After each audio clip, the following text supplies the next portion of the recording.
So, your uncle. What's wrong with him? He's possessed. As in the devil? Something like that. He says a dark man is following him, watching him at all times. What do you make of it? It's nonsense, of course, but I'd be lying if I said it didn't bother me. You see, it runs in my family. Possession? No, detective. Deteriorating melancholy. Practically every member of the Hartwood family is driven mad before they grow old.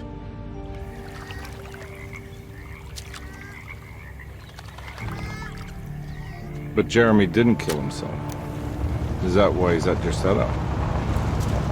Despite being convinced that he is truly possessed, he decided to put his last chips on Dr. Gray and his psychoanalysis, figuring he might stumble upon some cure.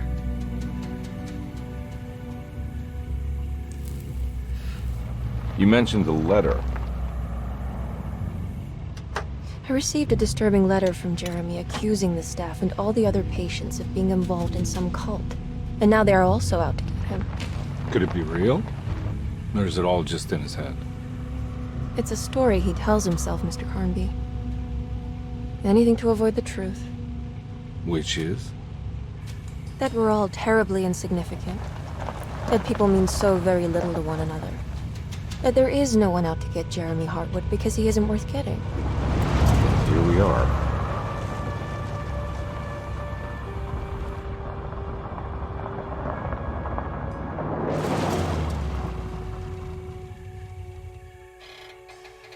My uncle's not well, Mr. Carnby. I want to make sure he's all right. Then what's my part in this? You couldn't get a cab? I just wouldn't feel safe going alone.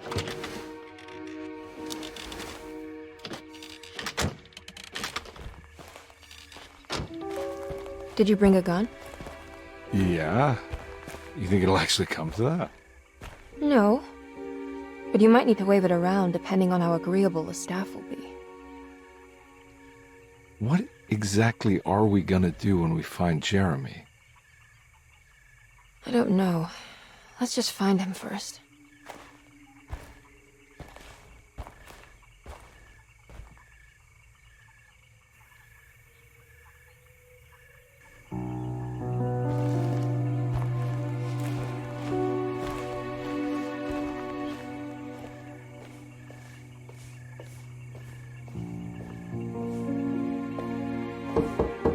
Hello? Hello? Looks abandoned. It can't be. There has to be someone around. Wait here. I'll go around back.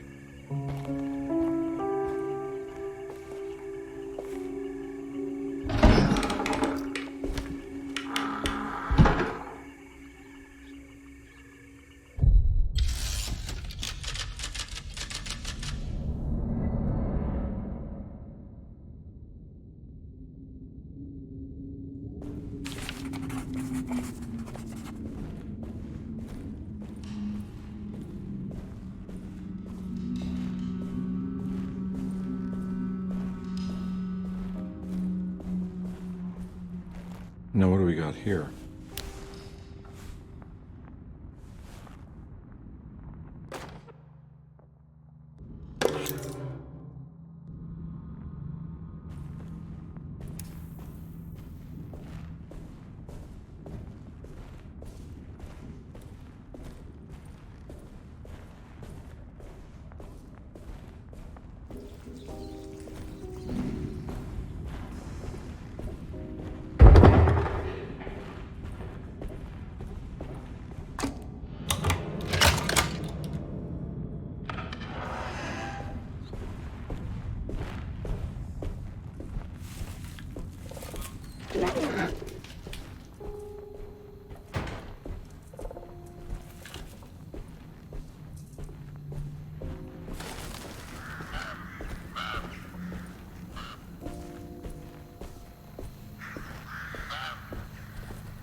Mind if I do?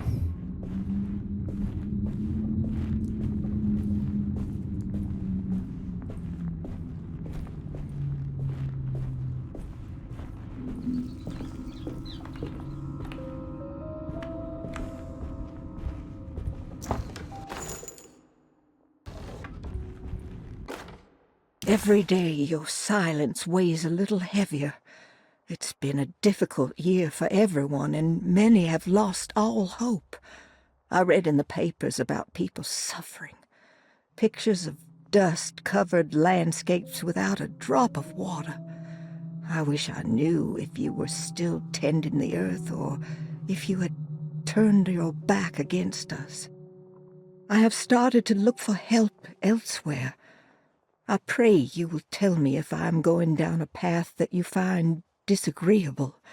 With help from Baptiste and Charlotte, I found comfort in the practice of the voodoo. I have long been skeptical of that Caribbean cult, but it's been of good use to me. It seems all harmless in my book. I say some words dreamt up by the Creoles, and I carry around a small pocket of gree-gree.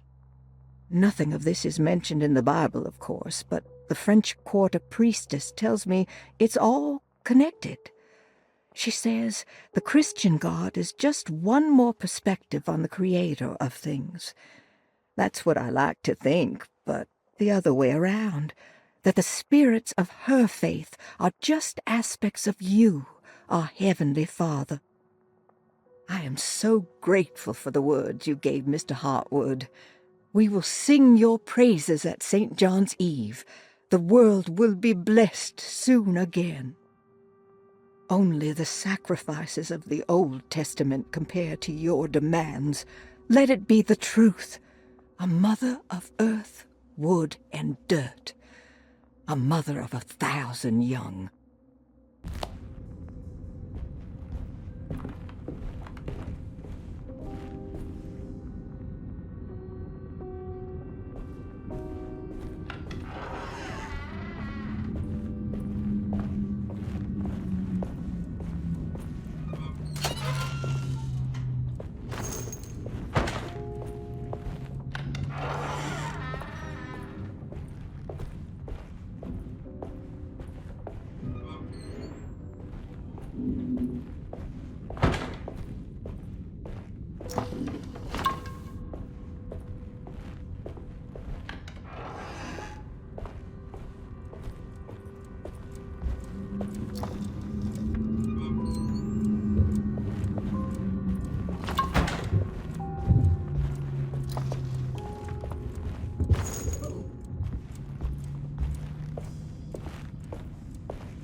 I need the key.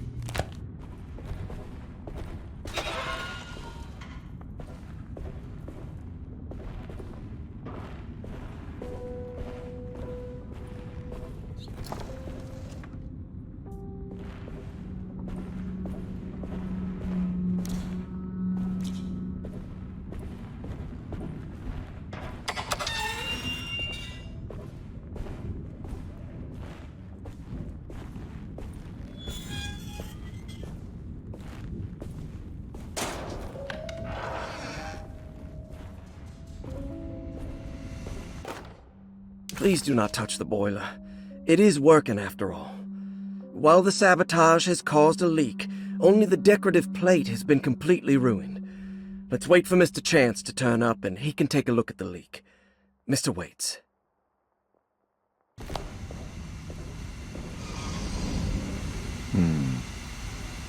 That doesn't look safe.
Okay.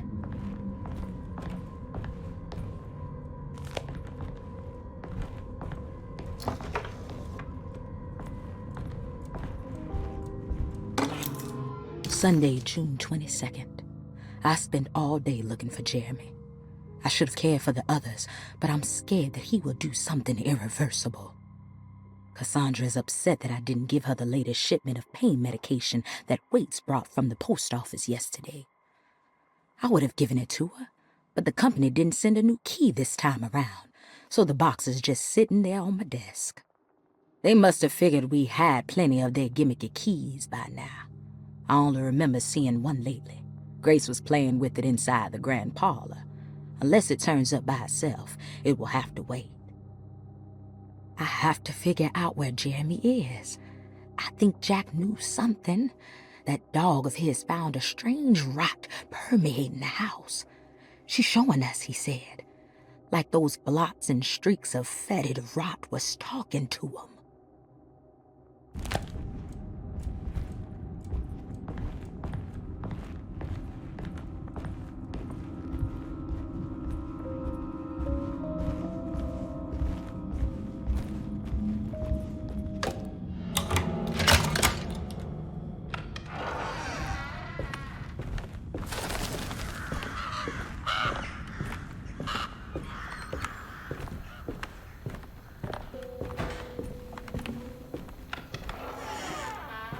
Oh.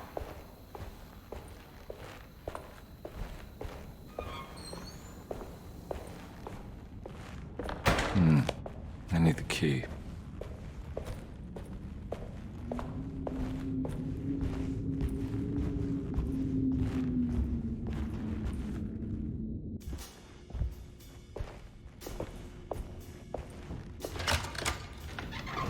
Thanks.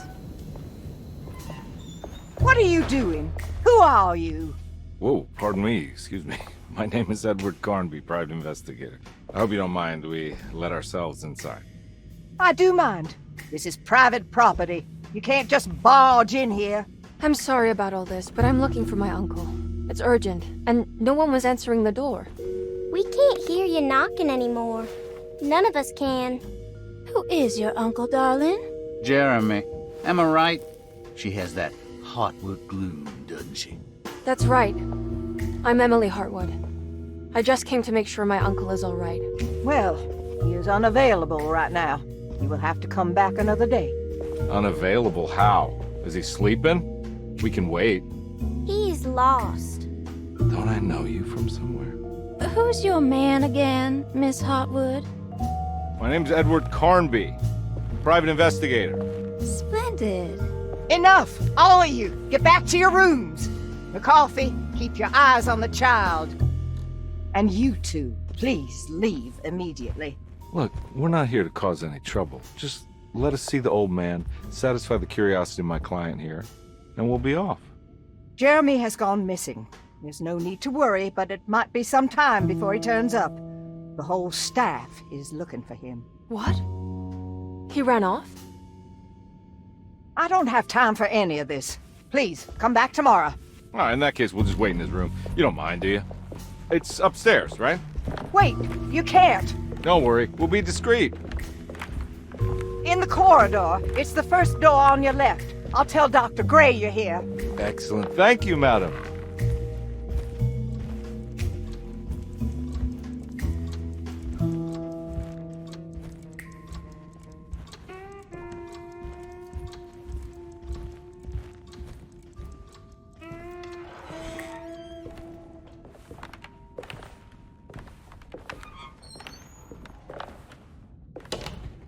All right, here we are.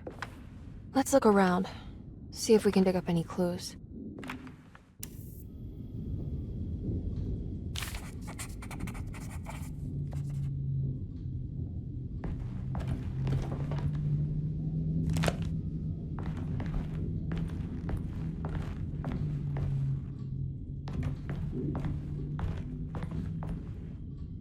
Anything important I should look out for?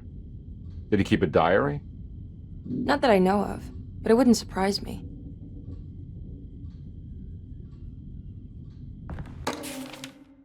Every night the dark man stands opaque at the threshold of my room, counting the days until my spirit spills out of my tired shape. Only his pallid mask shelters my remaining sanity. Staring directly into the face of that demonic sultan would surely sunder time itself. Would he have looked the same to my father as he struggled for his life? Does his veiled face haunt my niece quite the same way? I wish so that I could rest my soul in that sunburnt convent of Teruel. Would I find you there, Juan? Or Senora Perosi, back from the beyond? Every night I hide from him, moving from one misshapen memory to another. Scenes conjured out of fantasy and delirium. Places I struggle to even paint. I wish I understood your death, Senora. Is there anything I could do for you but bury you in that bleak necropolis? That triumphant chapel rising above the ledges and the oven vaults shall be your sepulchre, where you may rest, and I shall weep.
Hey, you know anything about this? Looks like some sort of talisman. No, I don't. Oh, help me out here, will you?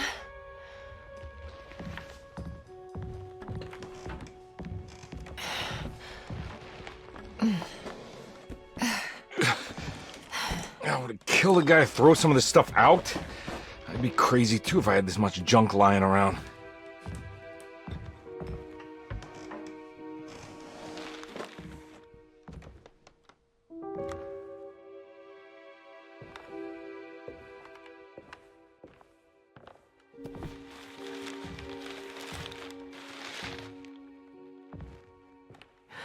Oh, wow. That's striking. I want to save this one.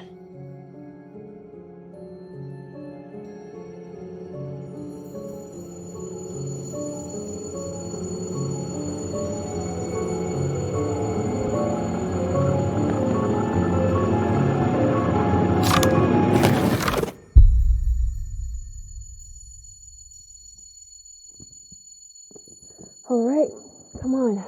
I want to go see Dr. Gray.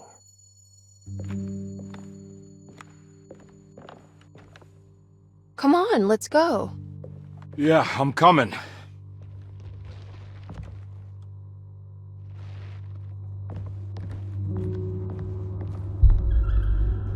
Miss Hартвуд.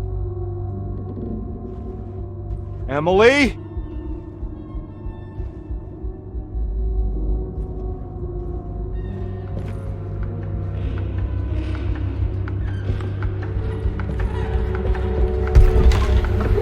What the hell is going on? Where am I?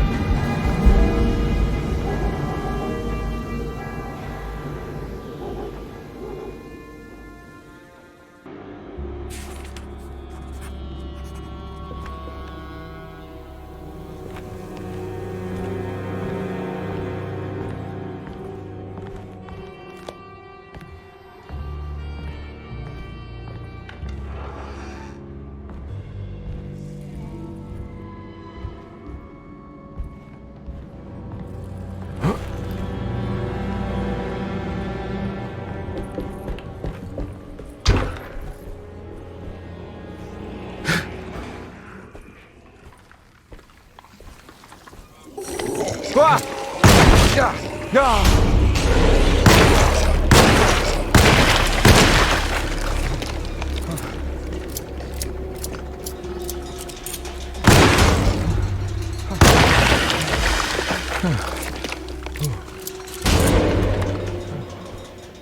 Christ, what the hell was that?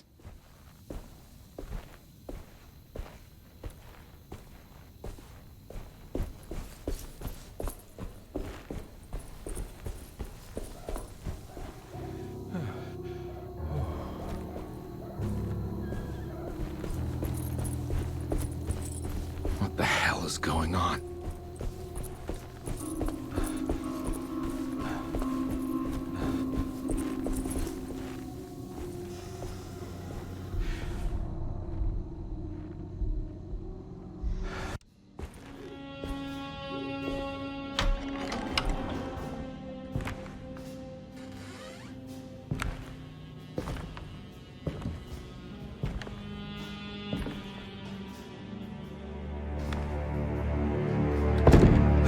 Don't let them get inside, Carver. They're not the good kind. Are you... Is this your store? There are no owners here. We both strangers in Jeremy's story. Jeremy did this. How? The pact with the dog man. Jeremy warned us, but we didn't think much of it. I'm Detective Edward Karnbi. I was hired by Jeremy's niece to find him. Oh, yeah? How much she paying you? $150. She's sure getting her money's worth tonight. Are you a thinking man, compare? No, not if I can help it. You know, I think Jeremy's hiding in a way we can't find him. He has this juju necklace that guides him. The talisman? That's right. It's some magic charm he got from Miss Jackson down the street. The voodoo priestess? You know surprising things, compare. Yeah, the Mama Loa. Here, take the key. I locked the gate to save her place from all the ghouls and goblins getting inside. Maybe if you go there, you can find some clues to show you the way. Thanks. I'll have a look.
recognize this place. It's Miss Jackson's seance parlor.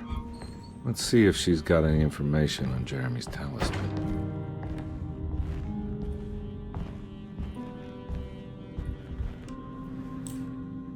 It's the talisman, like the one in the painting.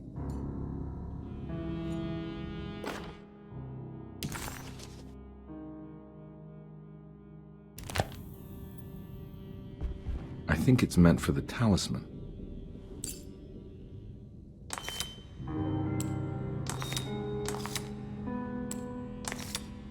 I think it needs numbers, like coordinates. Maybe there's something in Jeremy's notes. It's showing something. A place? Where is that? Huh.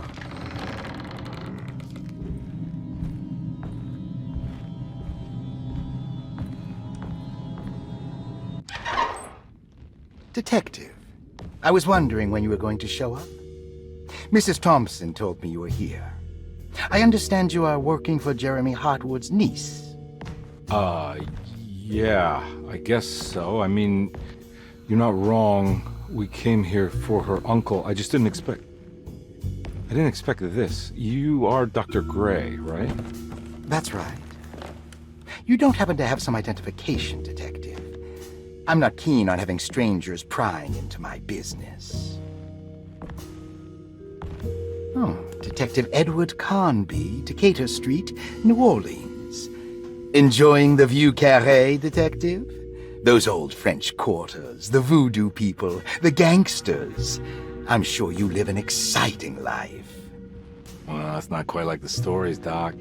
Just trying to make a living. Aren't we all making a living? Well, welcome to Deseto, Detective. I hope your time here will be useful. Now, what can I do for you? But why don't you tell me where I can find Jeremy Hартвуд? Why wouldn't that make for a short visit? I wish I could tell you, but I'm afraid I don't know. A drink, Detective? Anything brandy. Oh, you do belong in the French quarters, Detective. Armagnac or cognac? You know, just give me the cheap stuff. I'm not much of a connoisseur.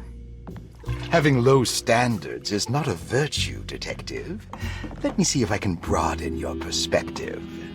What can you tell me about Jeremy? I wouldn't want to go into details about his condition. Doctor-patient confidentiality. I'm sure you understand. Sure, but he is crazy, and he's gone missing. Why? Here, try this. Ooh, it's good.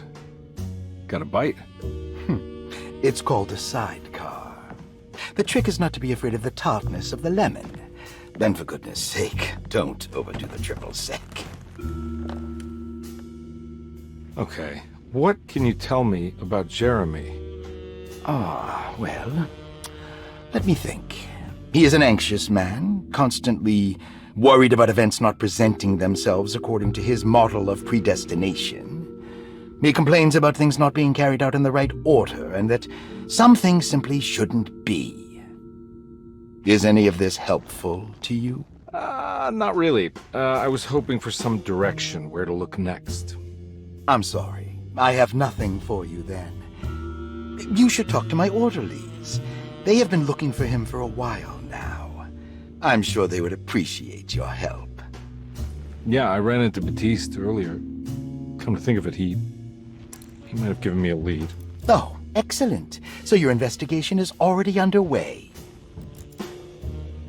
I'm gonna go, but I'm sure we'll meet again. Looking forward to it. Safe returns.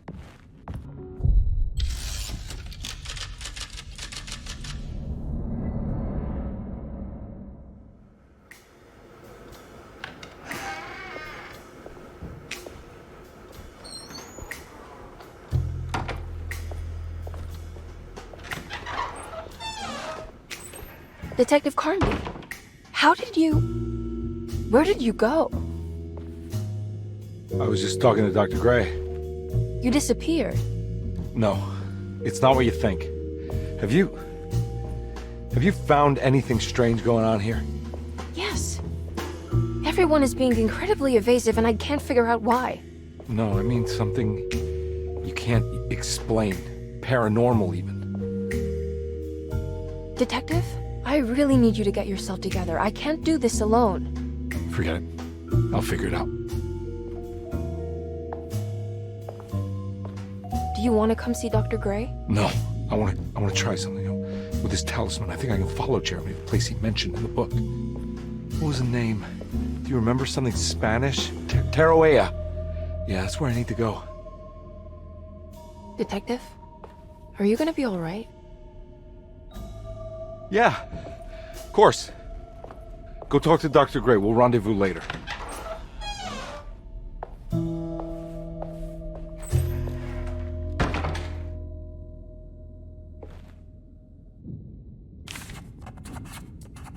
This talisman brought me back from the French Quarter in the blink of an eye. If Jeremy can travel so easily, then he could be hiding anywhere, even Tarawea. If he can do it, so can I. I just need to figure out how the talisman works.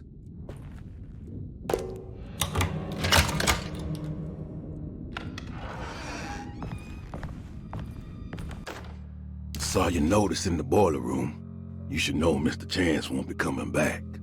I got no business being in there myself, but you can take a valve from the wine cellar if you want to try to stop the steam pouring out. Be careful.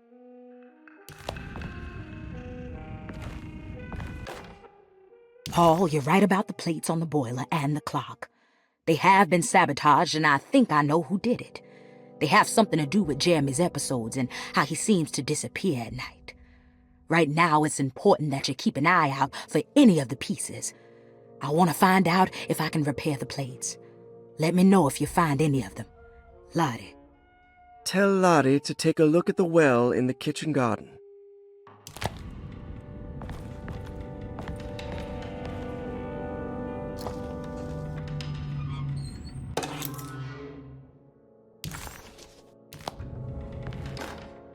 Dr. Elmore Lee Gray is DeSeto's chief.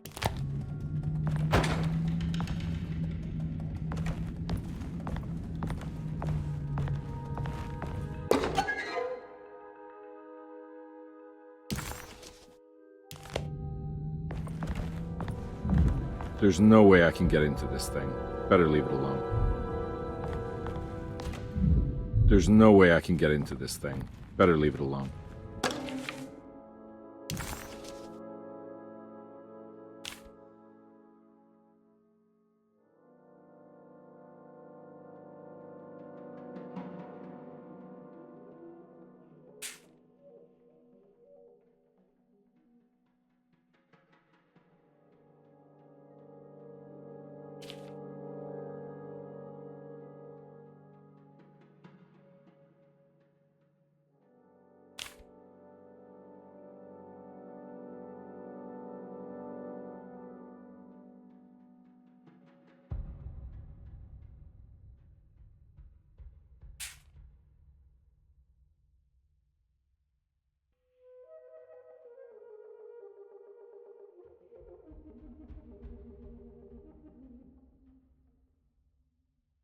Looks like all the patients are accounted for, except for Jeremy.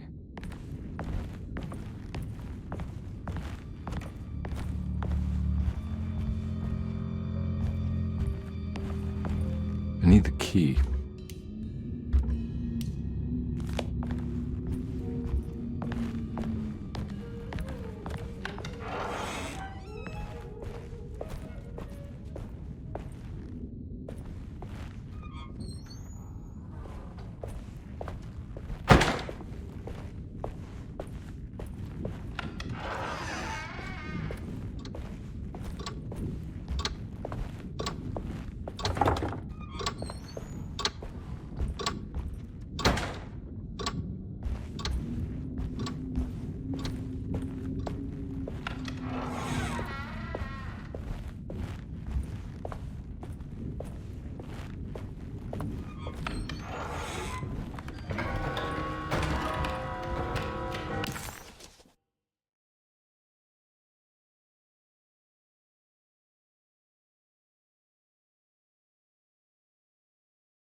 key.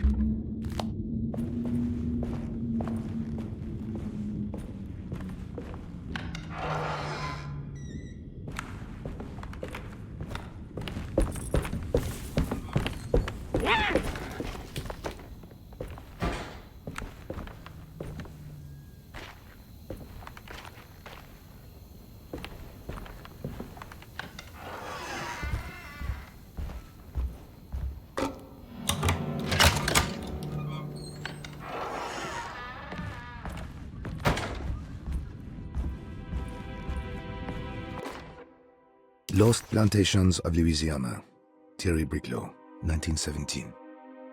Derceto was a small plantation on the eastern shore of Lake Pontchartrain. The land was considered difficult for industry and was sold for only $30 to Elijah Pickford in 1818. Pickford employed hundreds of workers from nearby New Orleans to clear the woods and build a small plantation mansion facing the lake with a striking Greek Revival temple facade. Derceto kept a modest production of barrique tobacco and indigo that persisted up till the Civil War. During the antebellum era, Derceto was the source of many rumors concerning voodoo and witchcraft. People who traveled the lake reported seeing people dance at night in front of bonfires, bleating and wailing.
What happened?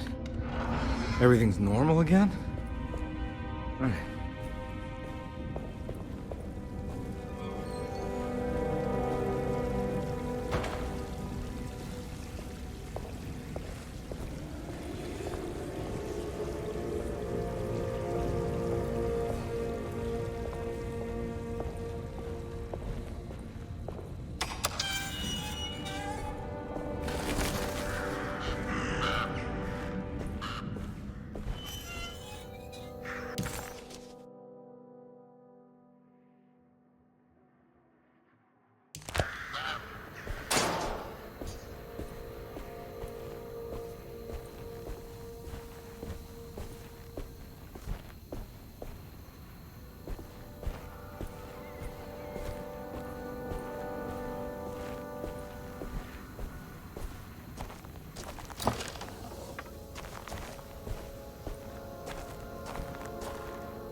Got it.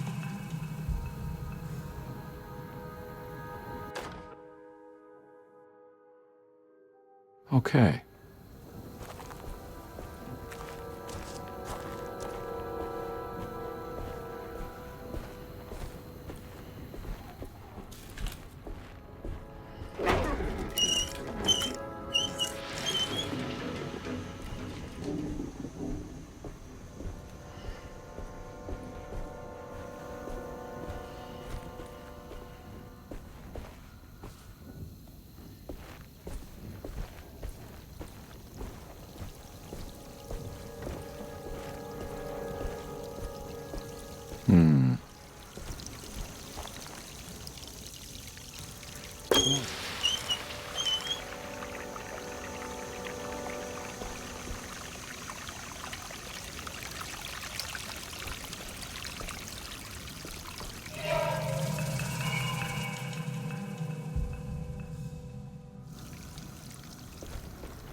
Looks like some kind of rot.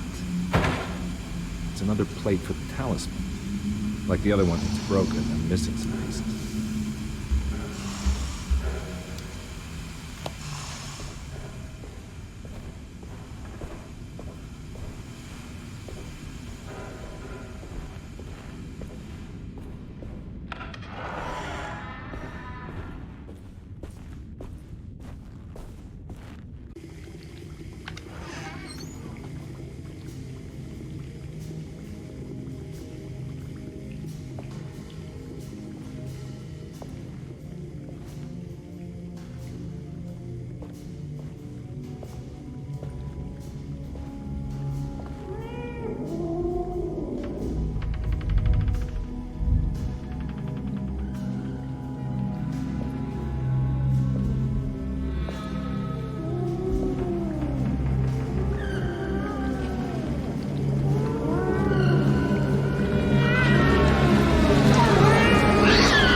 In my kitchen.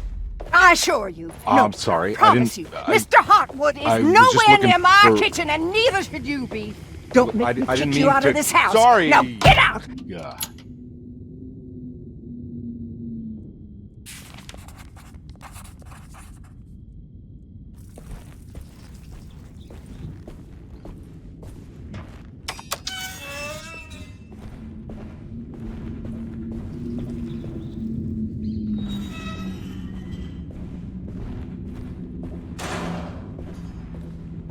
I need the key.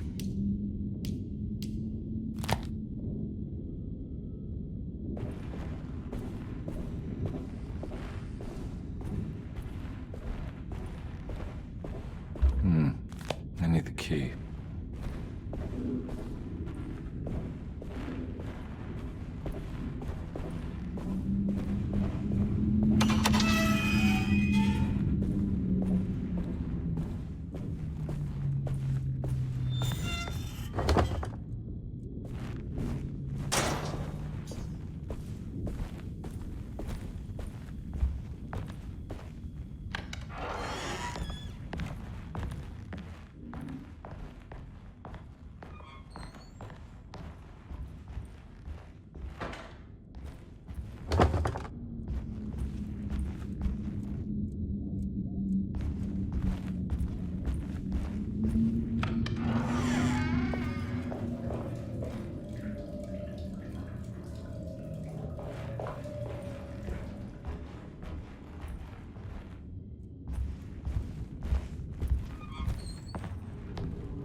It's wedged shut.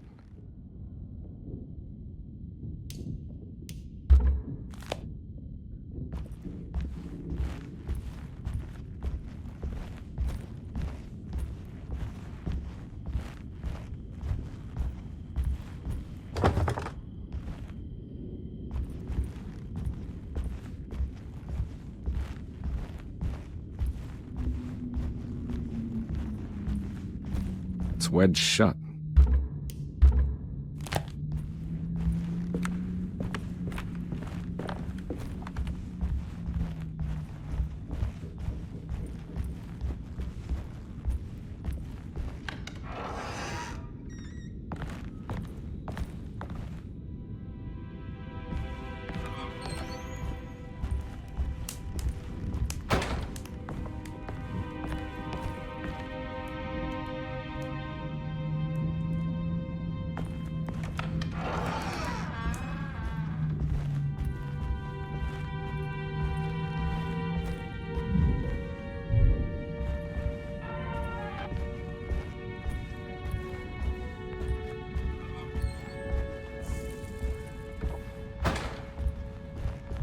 It's wedged shut.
I need the key.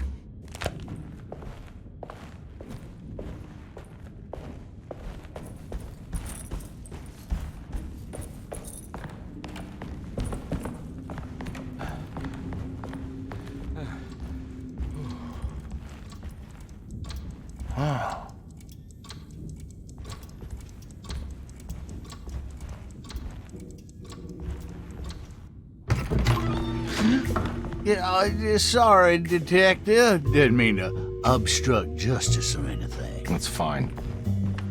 You know, I'm kind of busy with my own case of a missing person. I was wondering if you've seen Grace, girl about yay high?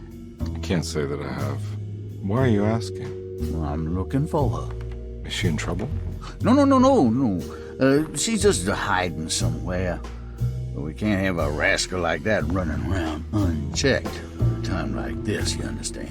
Well, I haven't seen her. Well, let me know if you find her. I'll be around. I'll keep an eye out for your man, Jeremy. You scratch my back, Detective, and I'll scratch yours.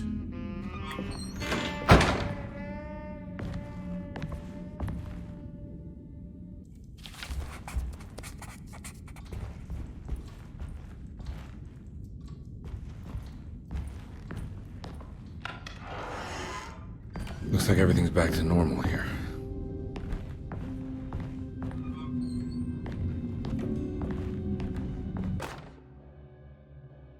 always here.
Huh. How eccentric. What are these symbols? Looks like alchemy or star constellations. I did it! I crossed the thresholds to my intended destination without a focusing device. My talisman now knows these roads, and I have no need for the plates. I can find my way to Lafayette as easy as I find my own room. I visited the grave of my father and seen the oven waiting for me. Thank you for opening these doors. I now must summon my courage and go back to that hateful mound outside the oil rig. I hope you'll be feeling better when I return. Jeremy.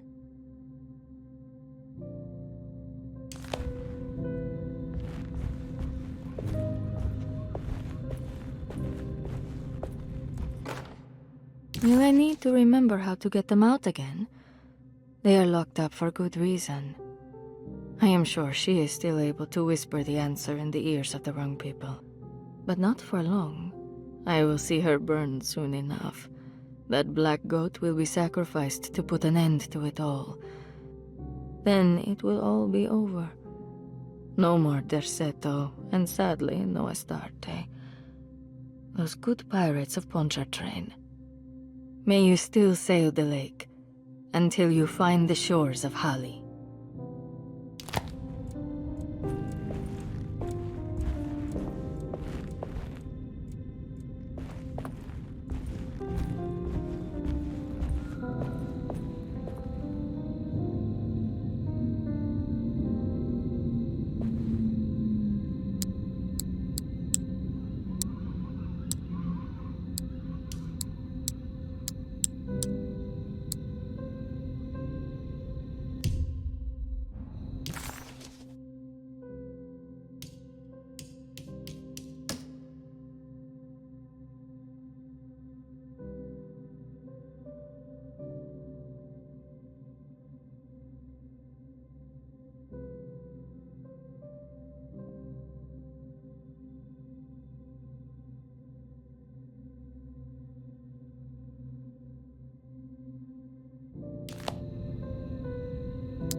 Astarte Artist Colony. I remember hearing about their disappearance.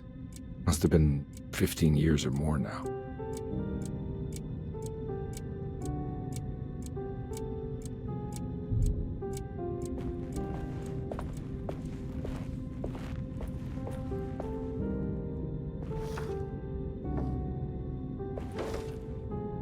These paintings got some grim-looking rot on them.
Got it.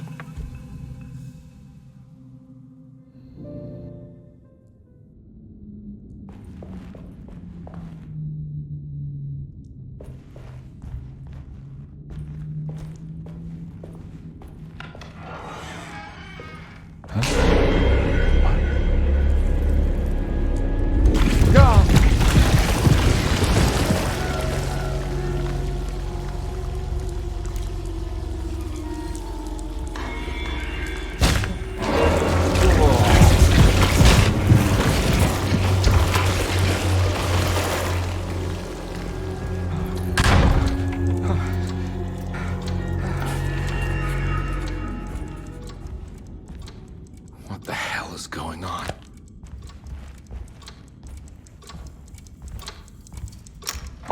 This must be the clock that Jeremy wrote about in the commonplace book. Huh. Looks like the plate that held the talisman in the seance room. But it's broken and missing some pieces. I think I've seen this somewhere.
I think the clock broke. Or maybe it just stopped at a very precise place.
There's a picture in the black glass. It's showing me something.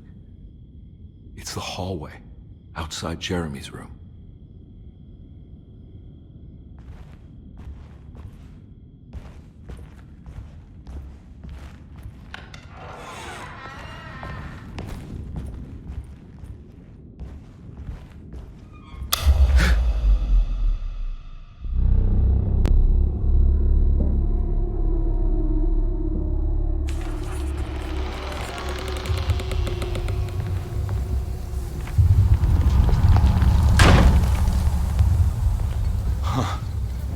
I made it. I entered another one of Jeremy's memories.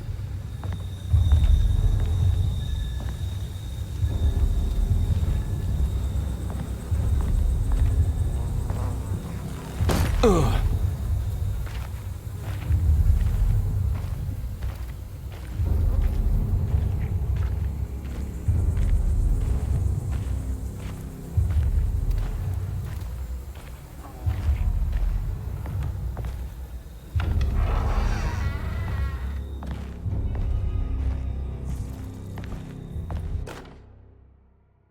May 1923, Monday. All okay, ready for delivery. Maintenance, oil pump must be serviced. Any tampering causes large spills unless properly forestalled. Tuesday, shipment delayed but delivered. Maintenance, service bridge close to broken. Wednesday, prospectors reluctantly agreed to show the burial mound to Mr. Hартвуд, a painter, who read about our finds in the papers. He means to return tomorrow and try to find a way inside. Thursday. Mr. Hартвуд's efforts delayed. The workers seemed nervous about his presence. Hартвуд promised not to return to the compound. Instead, he has taken up an offer by l'officier, the riverboat captain, who means to pilot him to the site tomorrow morning. Hopefully, that's the end. Work can resume. Maintenance. Bridge from the oil tower to the bayou has collapsed. Sabotage suspected. Huh.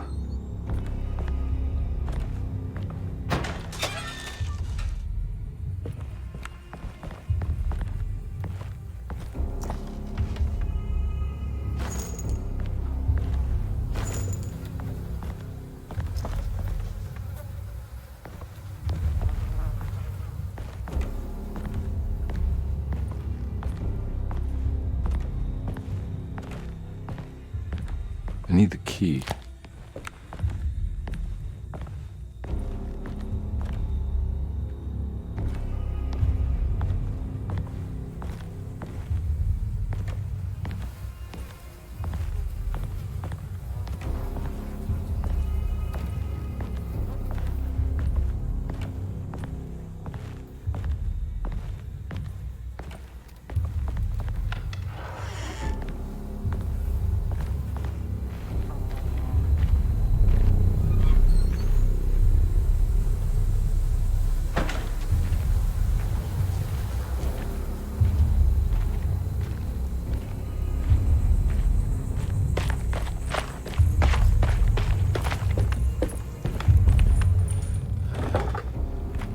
Locked.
Got it.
Pretty weak. I just need something to break it.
gotta be a way to get to the other side.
Come on, Carnby.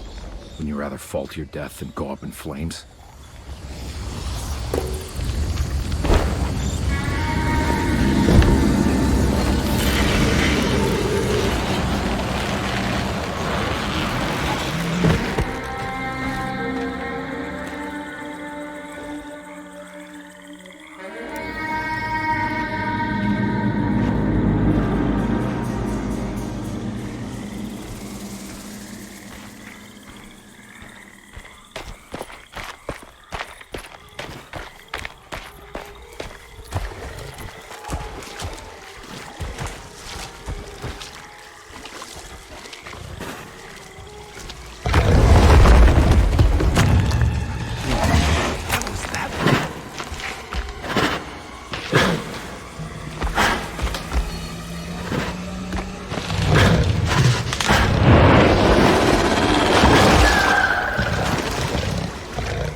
It's the hateful mound Jeremy talked about in his book.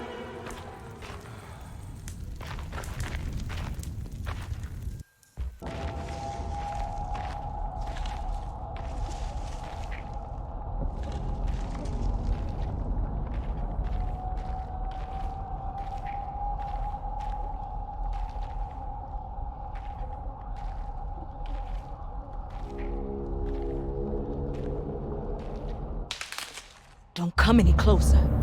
I'm armed. Get that thing out of my face. Who are you? What are you doing here? I'm just a detective trying to find something called Teruea. You after Jeremy too? Why? I'm working for his niece.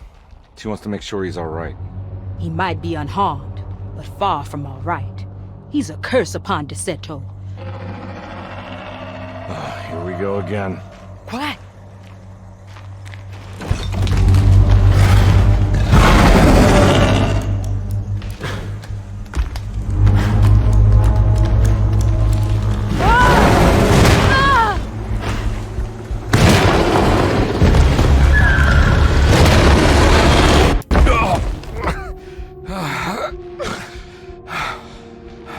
Oh, Christ in heaven.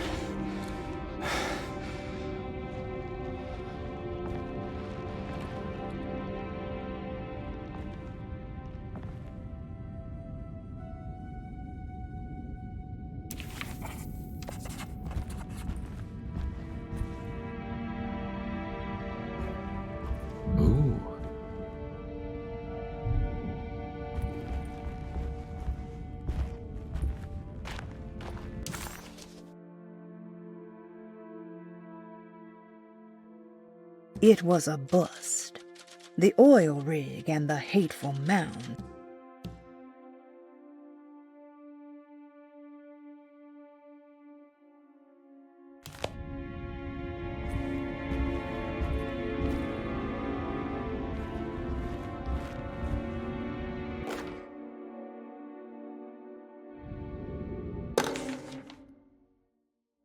Reflections on the Power of the Verb in Certain Texts by Juan Luis Jorge.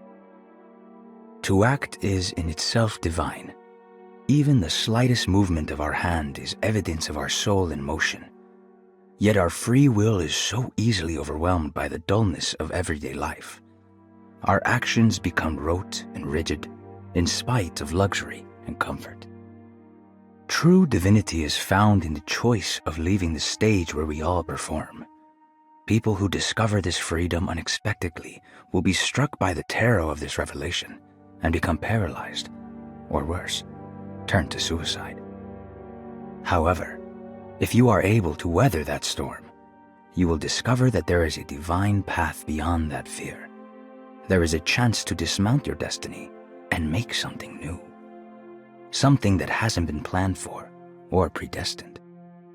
There is difficulty in explaining this type of acting as it transcends our everyday choices. This isn't some banal decision choosing one career over the other, or even who I should marry. Leaving the stage, no matter how, isn't a matter of course correction. It's a rejection of the story that the Creator is telling.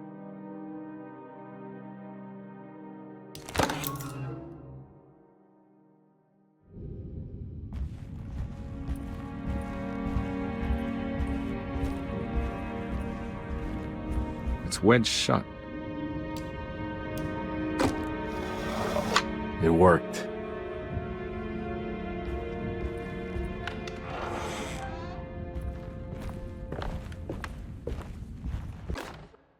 The Barlow lens. Instructions. To double the magnification of your telescope, simply fit this Barlow lens to your instrument. Then operate the fine tuners to adjust the distance between your lenses. This is easily done while looking through your eyepiece.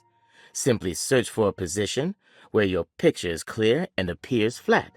When correctly tuned, your telescope should present a clear picture with magnificent magnification.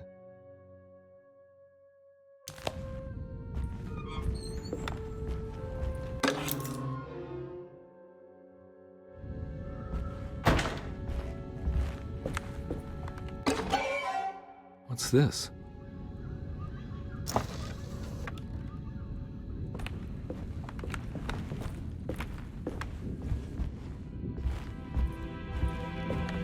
don't think I have everything I need.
Now we're talking.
It worked.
Jeremy?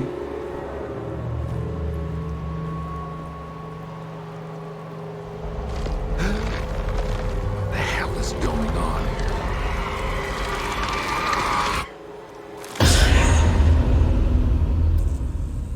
Where's the body?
need the key.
It's wedged shut. It worked.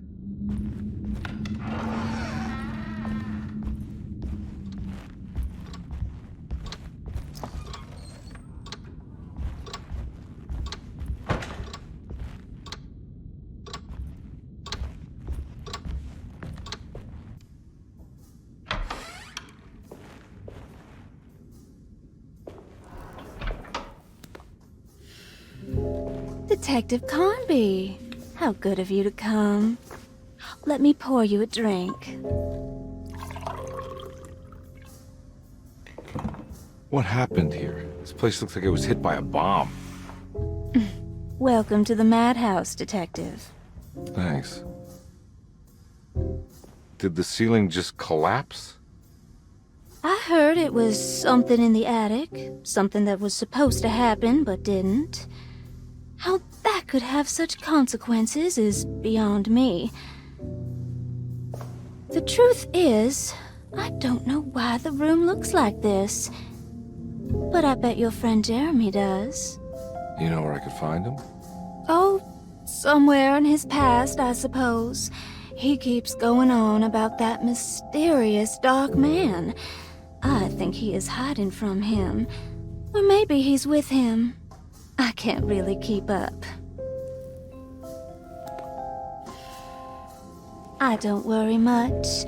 Take a look around this room. You may think it looks spectacularly devastated, but but I just think it's finally found its stride.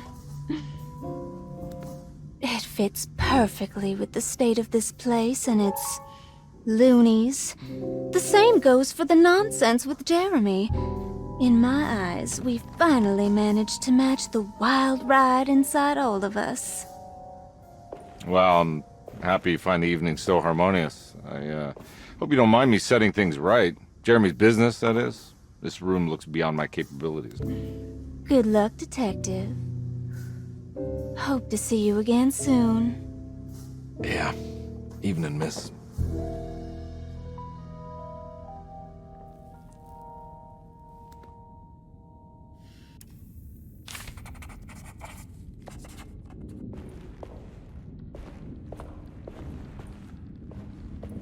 Can I get some more of that whiskey?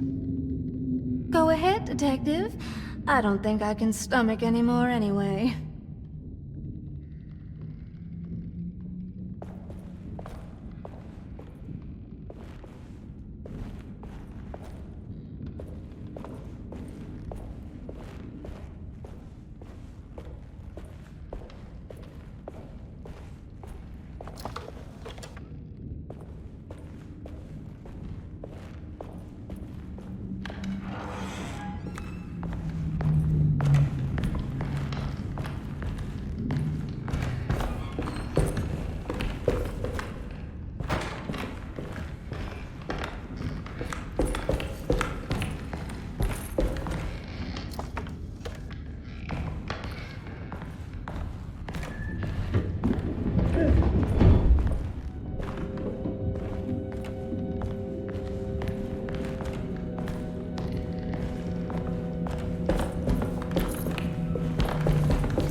I need the key.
There's more of that aggressive rot.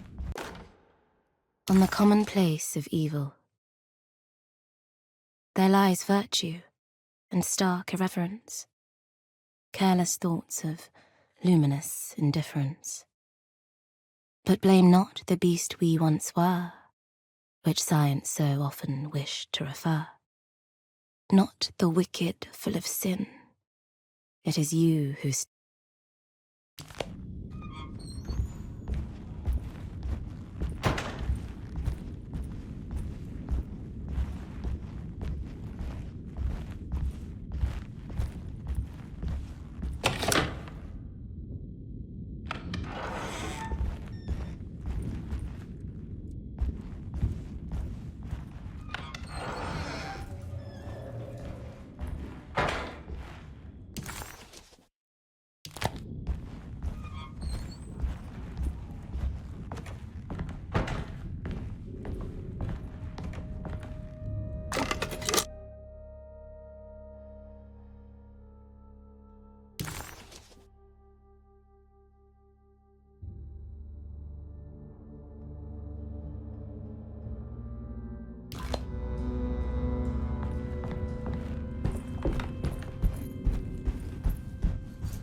I'm not gonna walk out of this now. I need to help Emily save her uncle.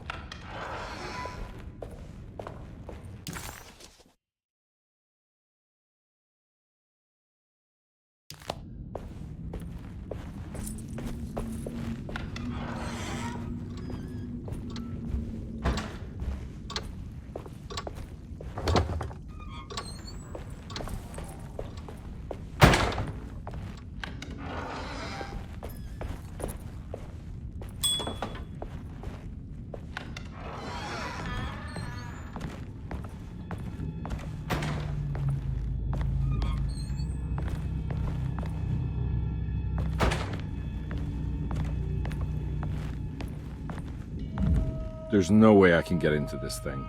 Better leave it alone.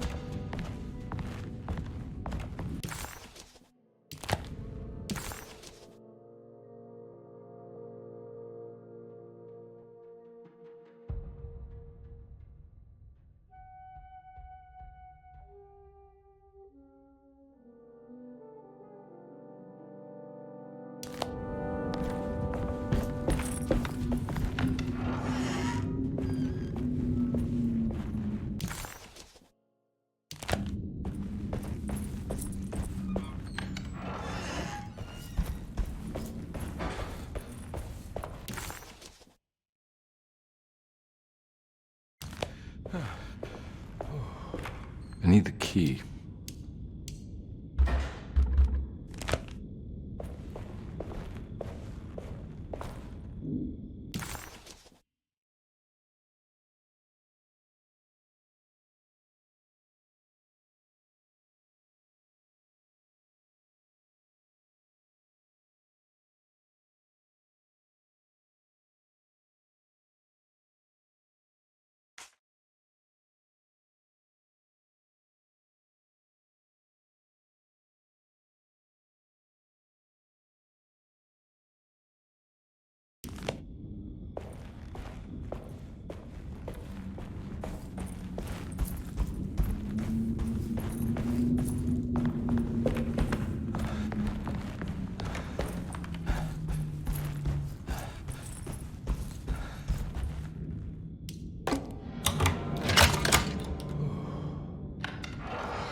There's something missing.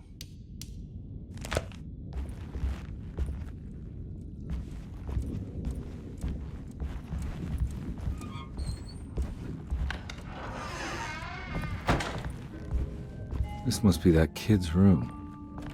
Why did... Don't you worry, Grace. Go play your game, bleat and bellow with the others. I won't be jealous. There will be more masquerades. However, I would love it if you would finish my mask for the feast. With love, Ruth. She seems so familiar.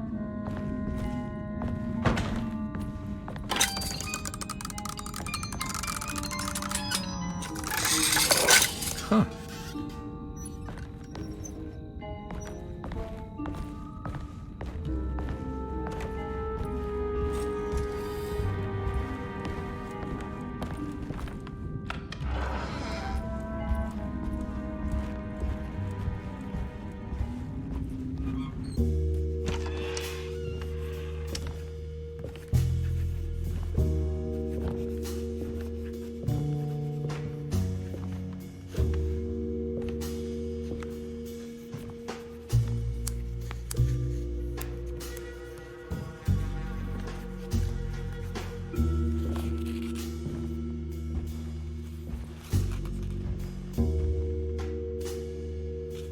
What you got there? You drawing something? Nothing special. I'm just bored. Do I know you from somewhere? I remember you, Mr. Carnby. From where? Don't touch that. Cassandra wouldn't like it. She wouldn't like it at all. Do you know where she is? I'd rather not talk about it. It makes me upset. Besides, she'll be back after the Feast of St. John. You think? Yup. It's all on the page, Mr. Carnby. And many of them that sleep in the dust of the earth shall awake, some to everlasting life, and some to shame and everlasting contempt. All right. I'm gonna go now, if that's okay. I don't like to stay too long in the same place. Mr. McCoffey might find me. Hey. Is he mean to you? Not everyone needs to be saved, Mr. Carnby. You should know that by now.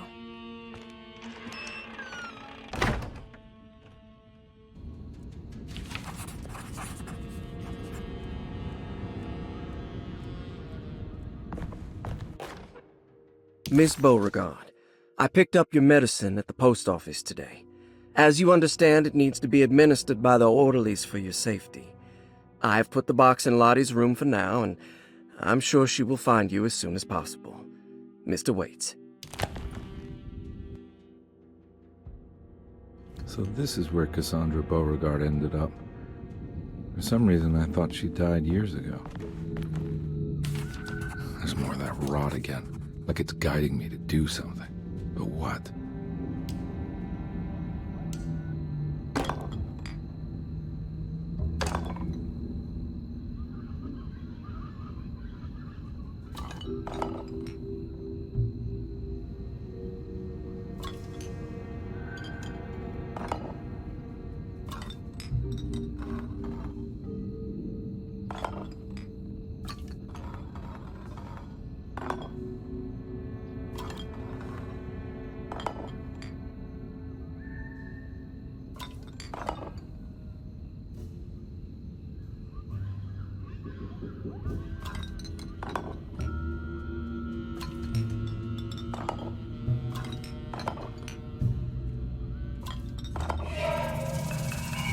The rot made the shape of a snake.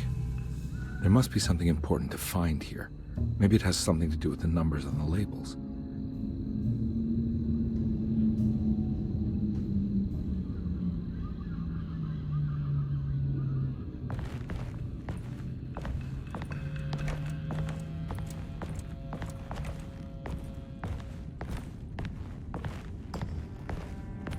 It's another one of those strange padlocks.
black glass is showing another room. Must be a way to another one of Jeremy's memories.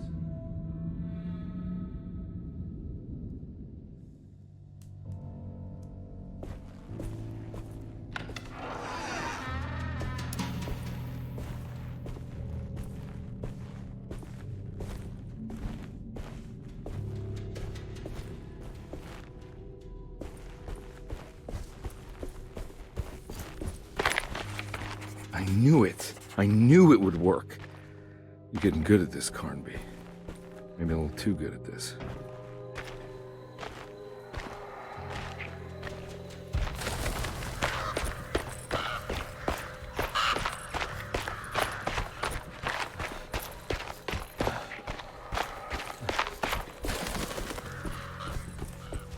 The Hartwood's family crypt. Emily's family must have deeper roots in New Orleans than I thought. I figured she was a Yankee like me.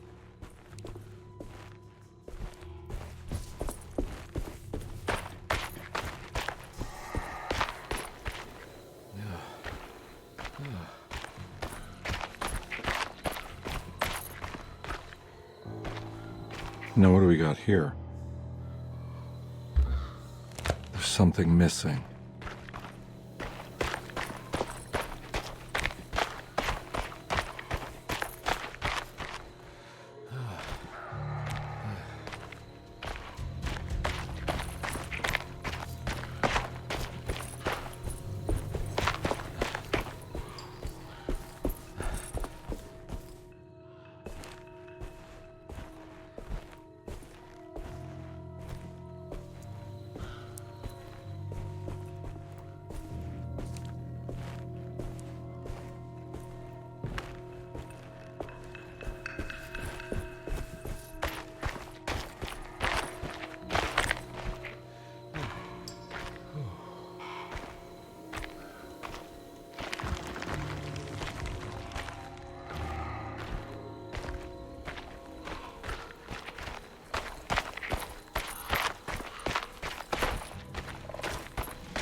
What's this?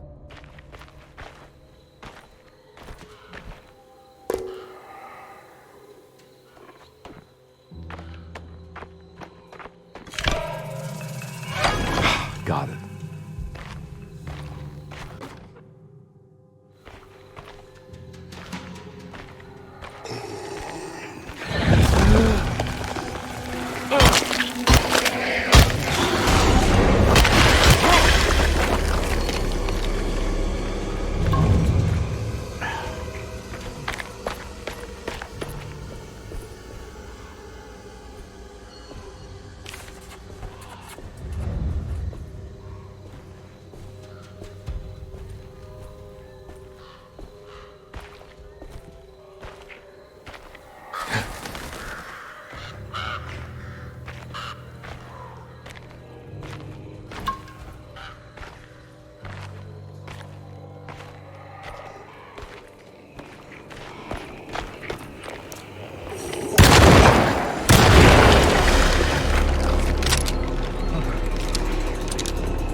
It's blocked.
Thank God that's over.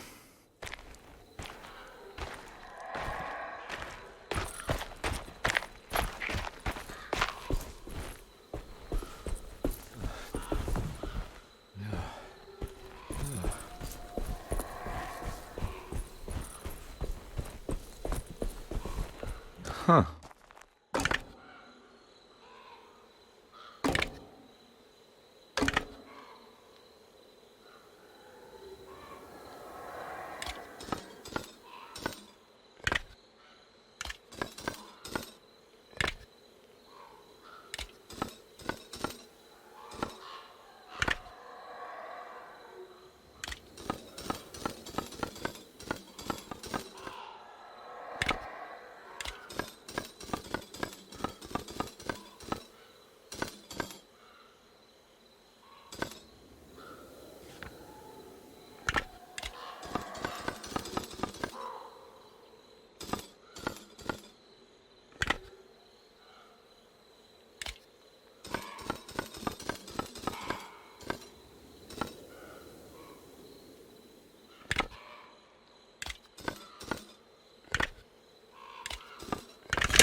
Please don't touch her. Jeremy. What are you doing here? Everyone's looking for you. I know, it's all a big mess. No one understands. I'm just trying to keep evil at bay. Just for a little while longer. You've got to come back with me. Your niece is waiting at Tercero. Emily? Why would you... My letter. I keep making it worse. What is going on, Jeremy? How is any of this happening? I made a terrible promise with someone. The Dark Man. Who is he? No, don't say his name. He can hear us. He's always listening.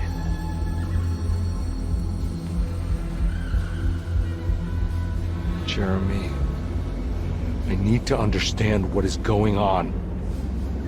I promised him everything.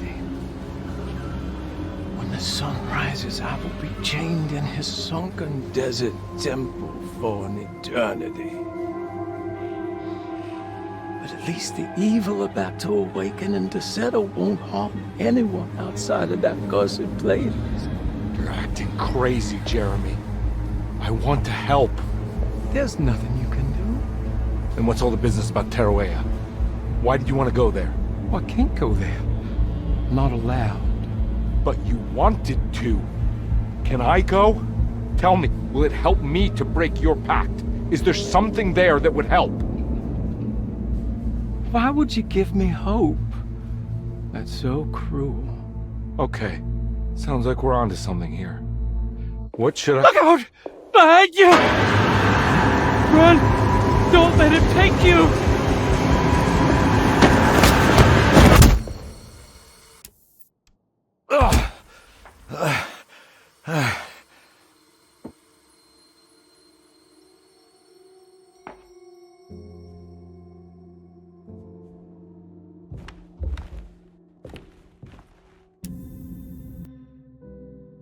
I've seen so many strange occurrences lately. Memories explode into existence and then burn out like tired glass bulb filaments. Dreamscapes crash down from the stars and sink into the sea. Doors that lead to nowhere and absolutely everywhere at once. With all this reverie, I want to think there's a chance that you found a way to remain alive in some way I cannot fathom. Just like I've learned to navigate with my talisman, maybe you, with all your knowledge, you somehow knew a way to find me again, perhaps in Terroria. All my love, Jeremy.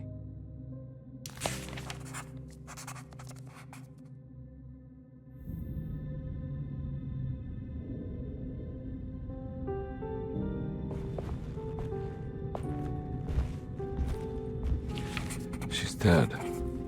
No matter how she died, she looks peaceful now.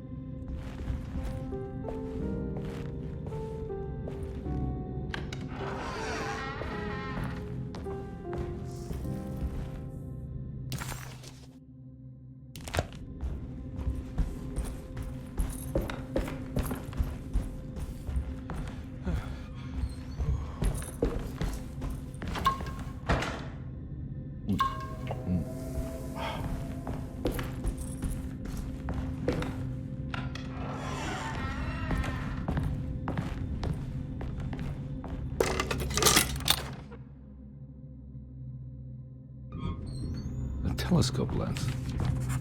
Why would you lock that up?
Whoa.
What's going on?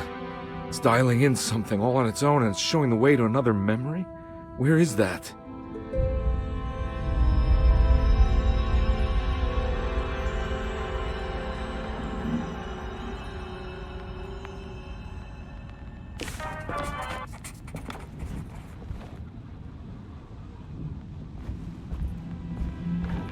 Another world seeping into Deseto.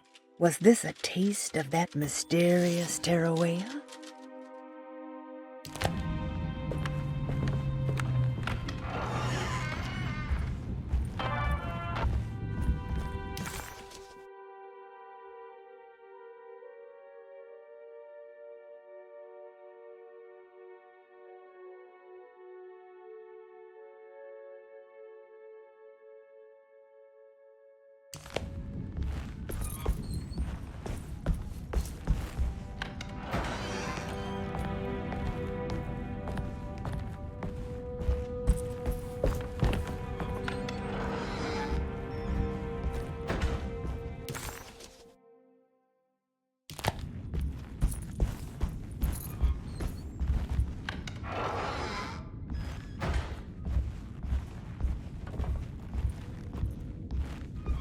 Here we go.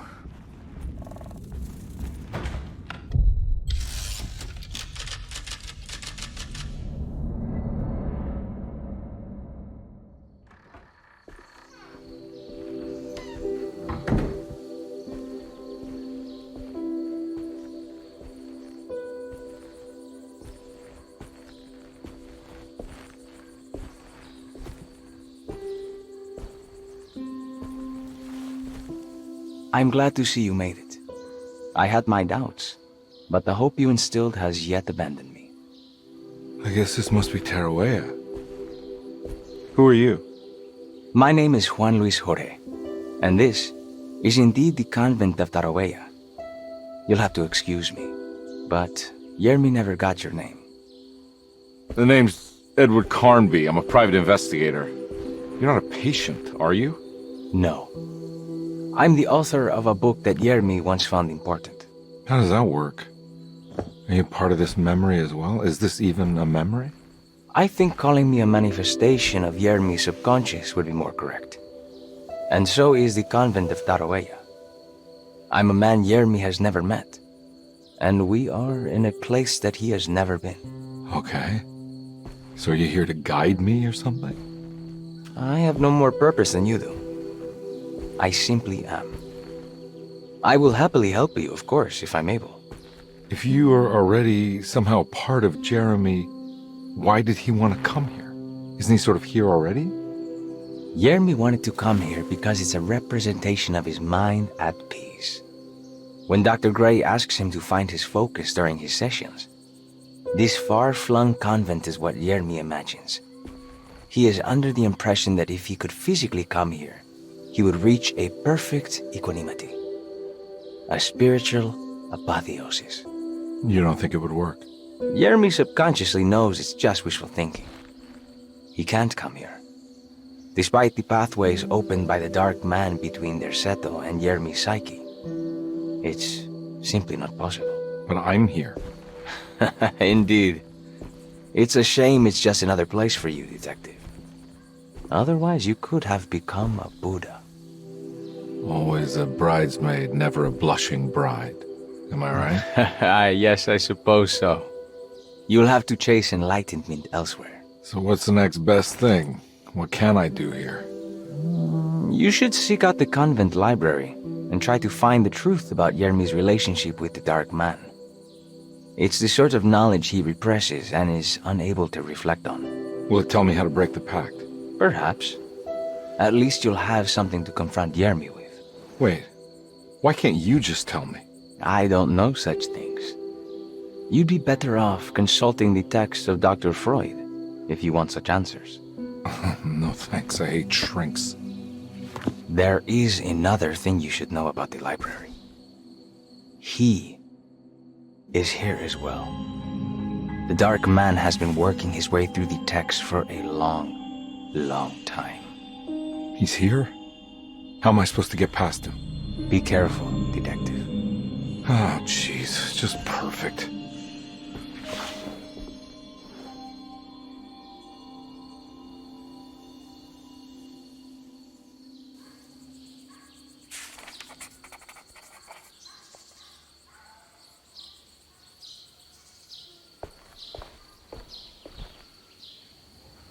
You have any advice on how to deal with the dark man? I suppose suppression could work. Try not to pay him any attention.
There's something missing.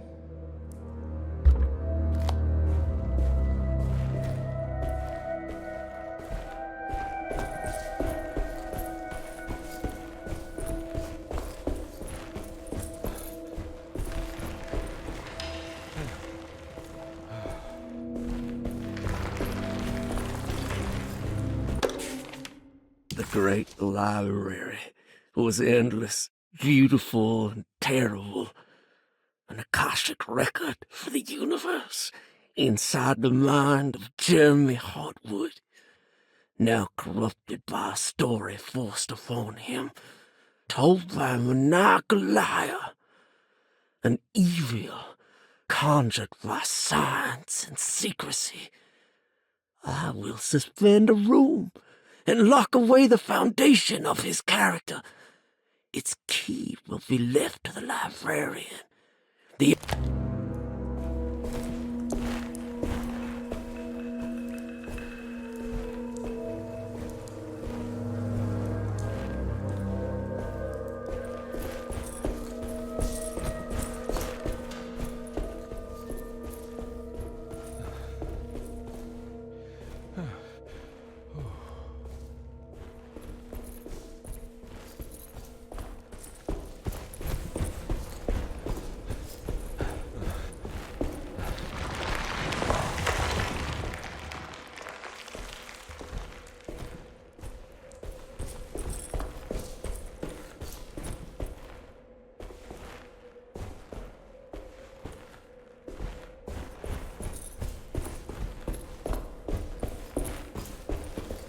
There's something missing.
It was in the hot autumn that I went through the night with the restless crowds.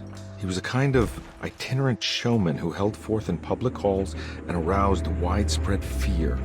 The New Orleans address of the event is lost, but I remember distinctly the Prext Shipping Company pressing their contribution. Hey.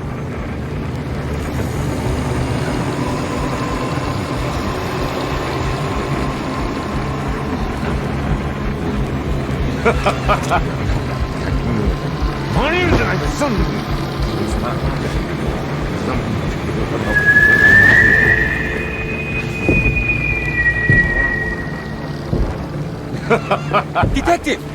What?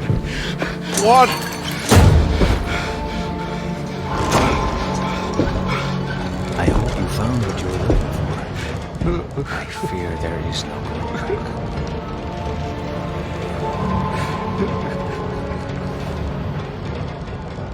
I was so close. There must be something I can work with. Come on, Carnby, think. Think! The shipping company. Prext. Right. Good luck, detective.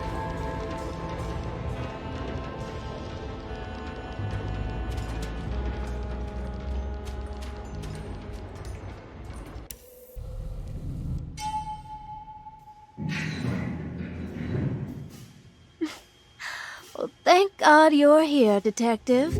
Sitting all alone in a place like this? I'd never live it down if the papers got wind of it. Hey.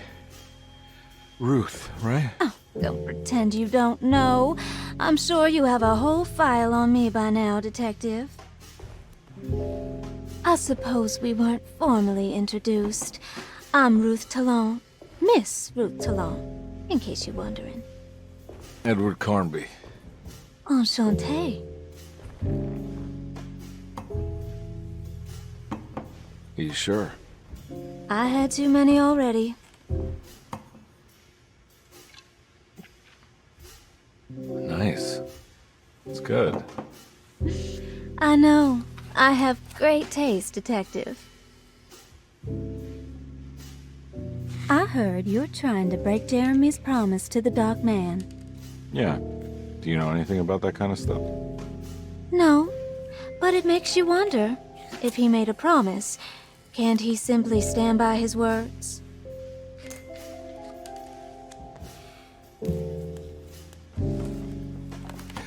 Look, I'm just trying to get Jeremy out of a bad deal, so he'll come back with us to New Orleans.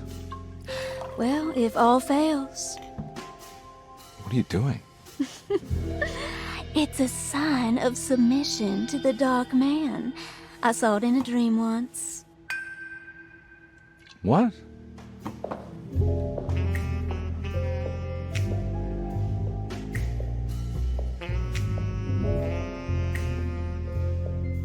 You don't know the Prext Shipping Company by any chance? I do. They made big money during the war. Their waterfront office is just over there. How did you do that? Do what, Detective? Bonne chance. Hey, have you seen Emily Hартвуд anywhere? Are you trying to make me jealous, Detective? No, I haven't seen your doll anywhere.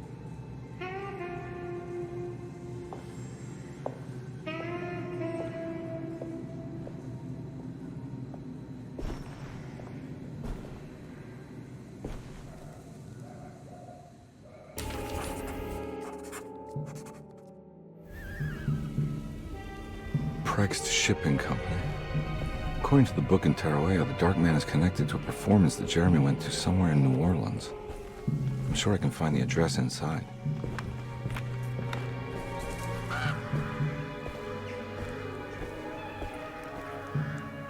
It's locked from the other side.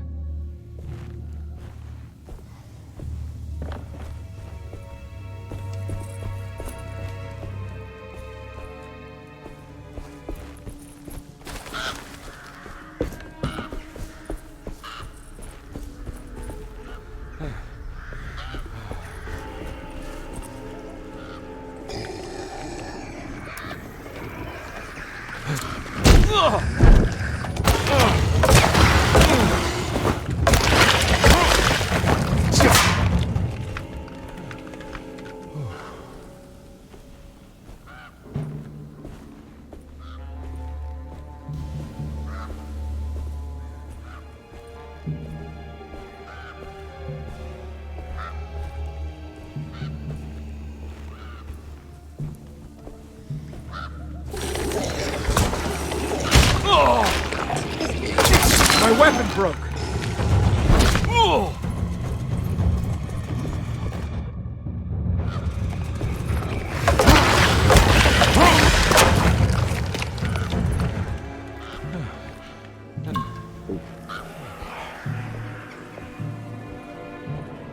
There must be another way inside.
No way I can get this out of the way with my bare hands. But if I get that crane going, that should do it.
inside the warehouse.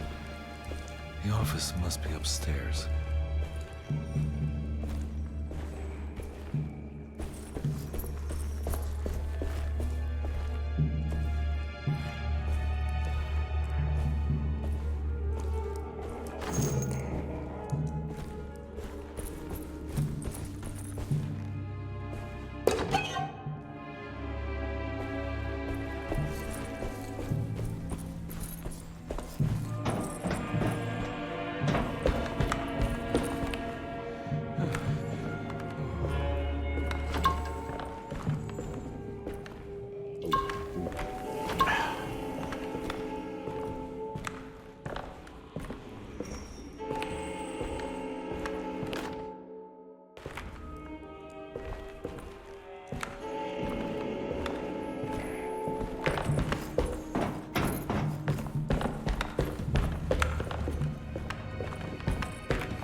Hey, I always wanted to try one of these.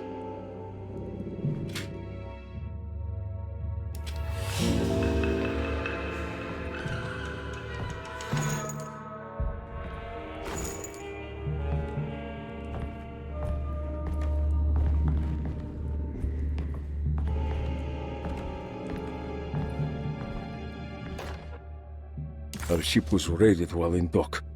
All of his things were recovered, but blood was shed. Several men were carried into the Mississippi River and drowned by ones who live in the deep. All items have now been signed and delivered. Now let's keep the papers safe. What is left? Later is right, and hell is back again.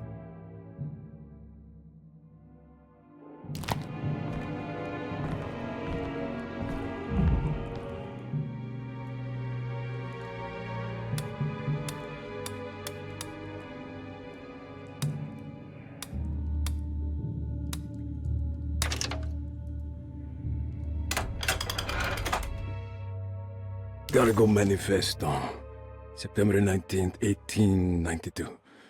Breck Shipping Company delivered 4 steamer trunks, 1 Egyptian sarcophagus, and a large wooden crate belonging to the showman called the Black Pharaoh, performing at 18th Street.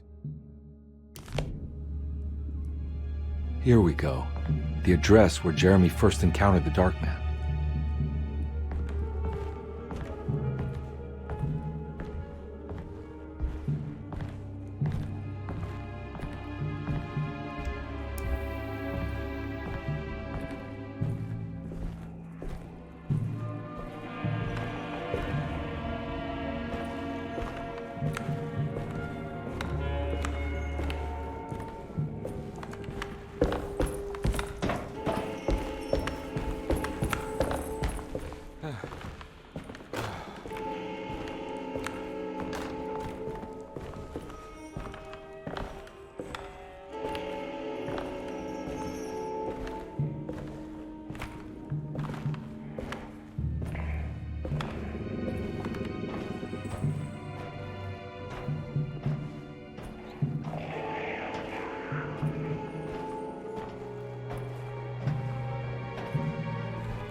Looks like the fog cleared up.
You want to tell me what this is all about?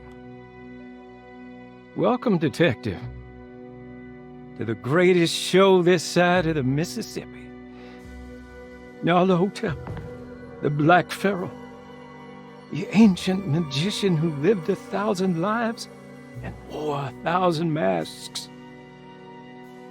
I can see why you settled on calling him the Dark Man. Saves your breath. So, you got scared by a stage magician, and now he's living inside your head. You can mock me, Detective, but you would be the crazy one to think his presence can be ignored. Look where we are!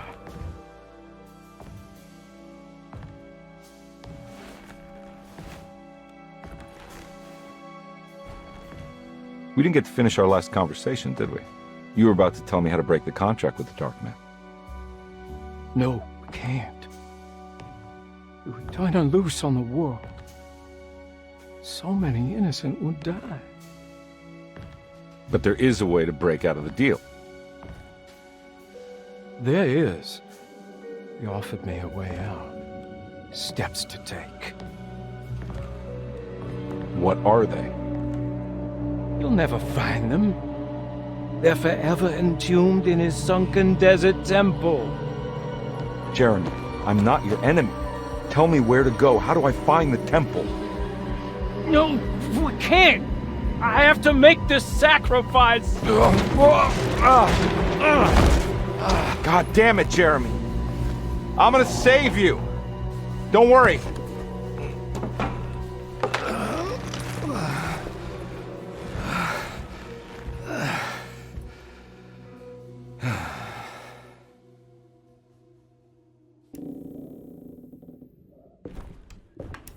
How do you save someone who doesn't want to be saved? Well, he's gonna get saved no matter what. I just need to find the temple somehow.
Oh.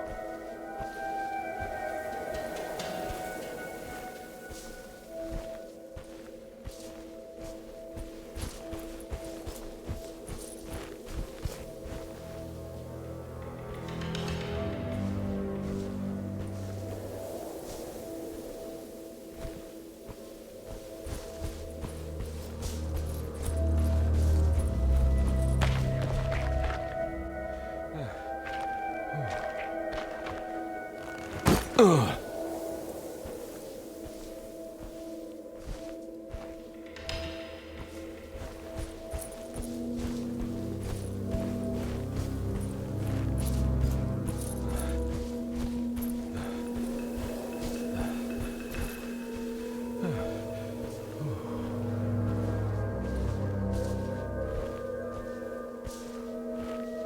sunken desert temple. I better get down there.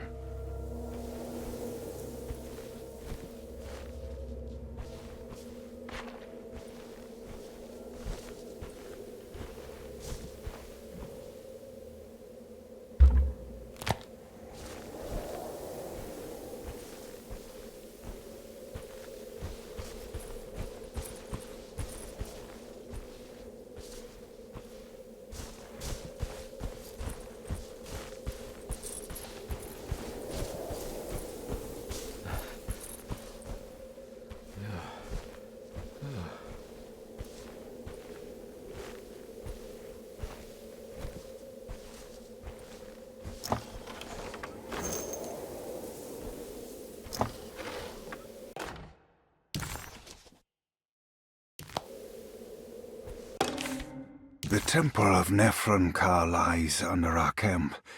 Despite all efforts, that unholy site did not collapse, but sink beneath the sand. The pharaoh is long dead, his name meticulously stricken from all ancient writing. But that stage meant for blood and terror remains. The temple is said to be lightless, built to harbor all the haunters of the dark found in the very depths of our universe. Calling on the gods meant creating a bridge between our world and theirs. The terrible Aldebaran of Taurus, the Black Sun, was seen as the most important star in the night sky, because, according to the Kitab al-Azif, it was said to be the home of that crawling chaos known as Nyarlathotep. Through ancient mechanisms, it was said that the priests could open shafts channeling the light emitted by that strange stone called the Shining Trapezohedron. Several streams pooled together above the statue of that dark man would then be sent through space towards the Black Sun, a message to the gods. The gifts bestowed on the sender are completely undocumented, but often assumed to involve dark blood pacts, where souls are traded for malicious miracles.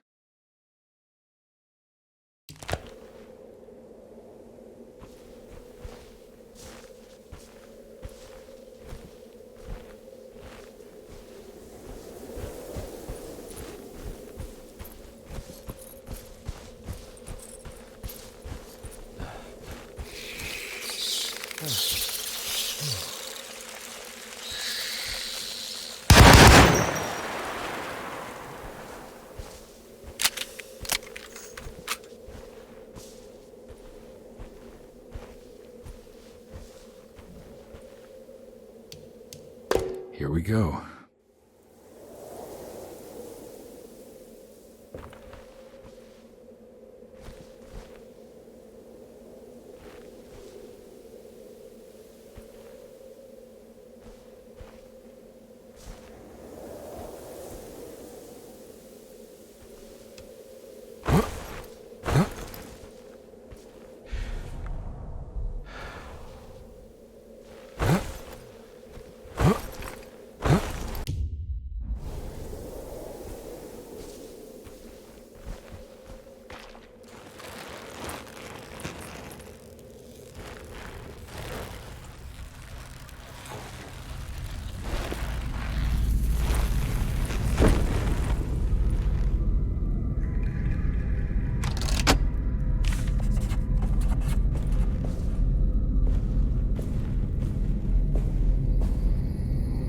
Star constellation from one of Jeremy's books.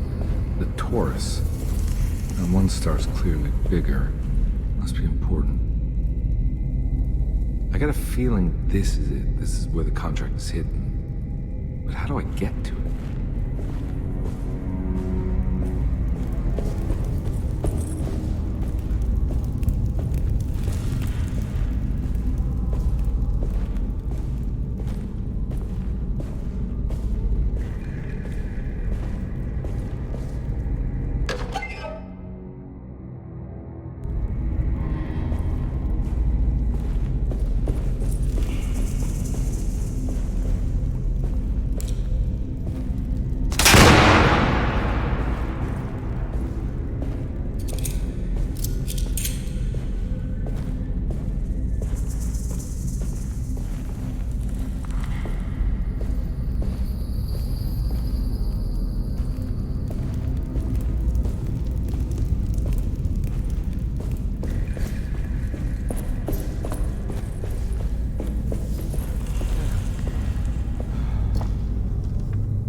There's something missing.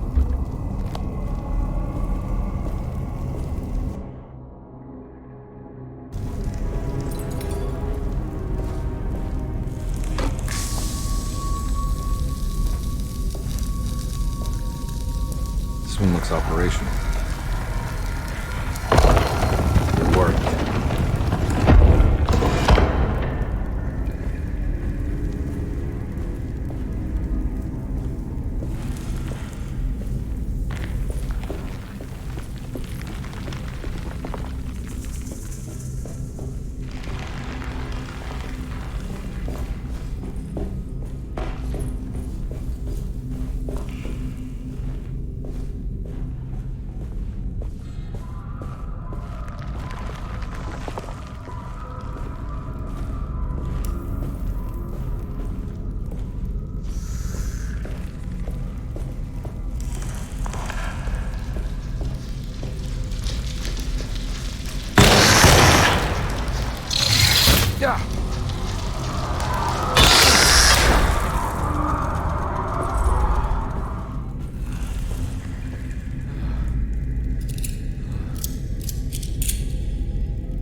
This is ready to collapse.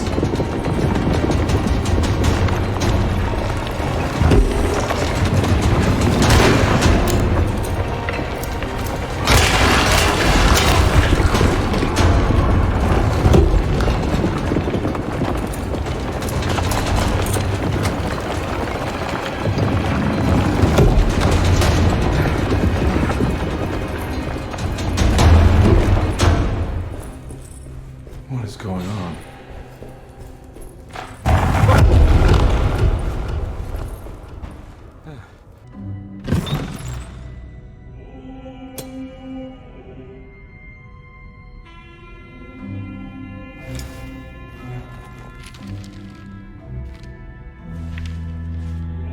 Acknowledge psychological trauma, break through barriers of self-deceit, temperamental behavior.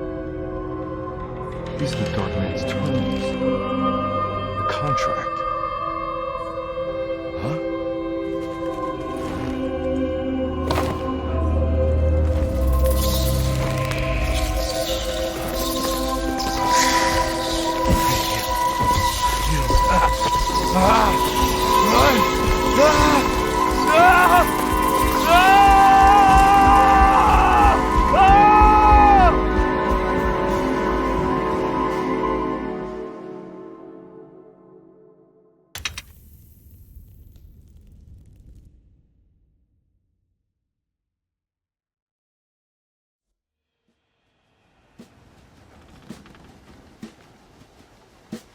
Hey.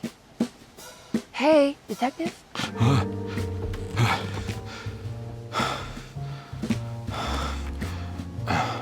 What are you doing? Oh, I found some. Great. Was it alcohol? God, no, I just got the wind knocked out of me. I think I know how to break the contract with the Dark Man. What exactly does that mean? Everything going back to normal.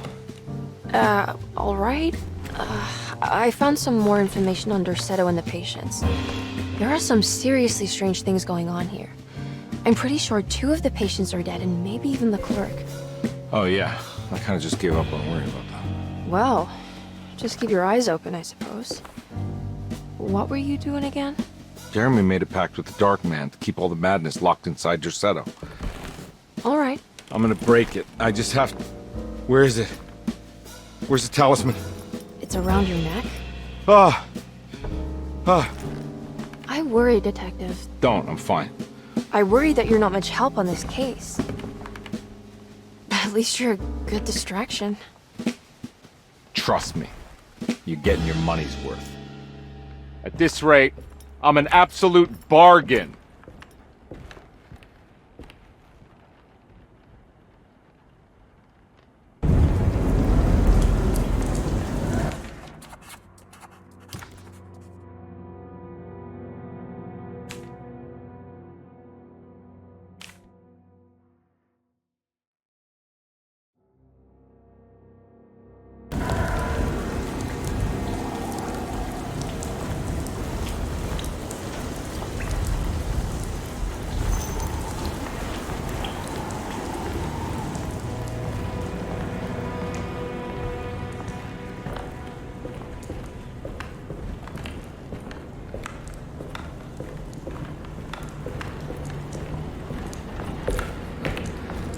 This evening needed some ambiance.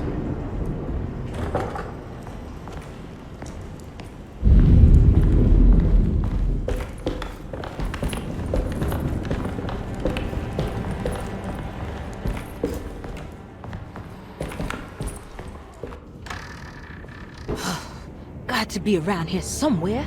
He wouldn't leave this house. I don't know what to think anymore. You run into that detective fella? Who is he? Can he be trusted? I think he one of the good guys. Well, you know, like us. Will he be all right with her coming? Praise the mother. You don't need to know about all that.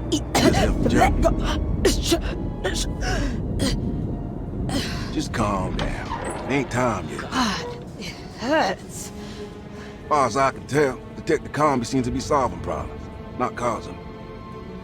Just be ready in case he starts anything.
What the hell was that?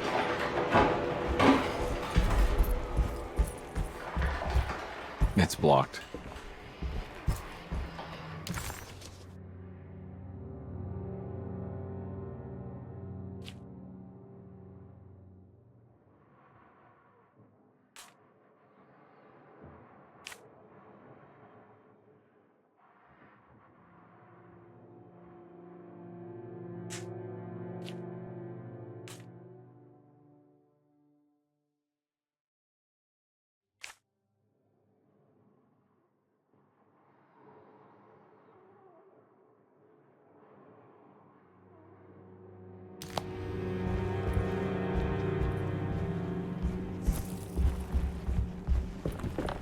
Family will have to die. We can't let her ruin our plans. I don't want to run into the orderlies right now. Not sure I can trust them. I don't worry about the detective. He knows his place.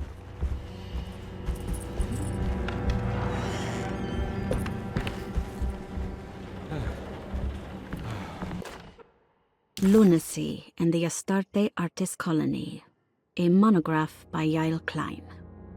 In early 1909, the old Derceto plantation outside of New Orleans was turned into an artist's colony. 3 famous European artists rented the house and the surrounding land from the owner, the Ledoux family. The colony was chiefly run by Sebastian Cortez, who was playfully dubbed the captain by his collaborators, William Arges and Heinrich Kassel. The colony existed for 6 years, until one day all 12 members disappeared without a trace.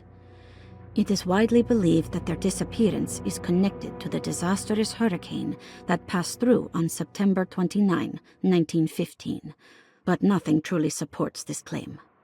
What is known is their frequent participation in New Orleans nightlife, their love for hosting parties, and their elaborate contributions to the Mardi Gras parades as the Pirates of Pontchartrain.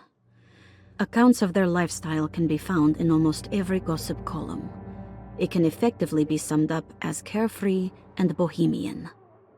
In late June 1909, the name Astarte first appeared in the newspapers. Cortez said the name came to him as he was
There must be a spare key to Dr. Gray's office in here somewhere.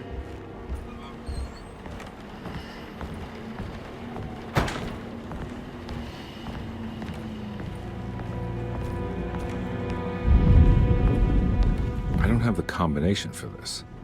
But maybe Jeremy did.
Detective Karnbi, I'm terribly sorry that my niece has pulled you into this mess. Please, with all my blessings, take her away from this cursed place. I have destroyed that eater of worlds and locked it away in the attic and retreated to a place of hiding. Tell Emily I'm safe. Tell her all the lies you can think of to make her listen. Take her back to New Orleans. Sincerely, Jeremy.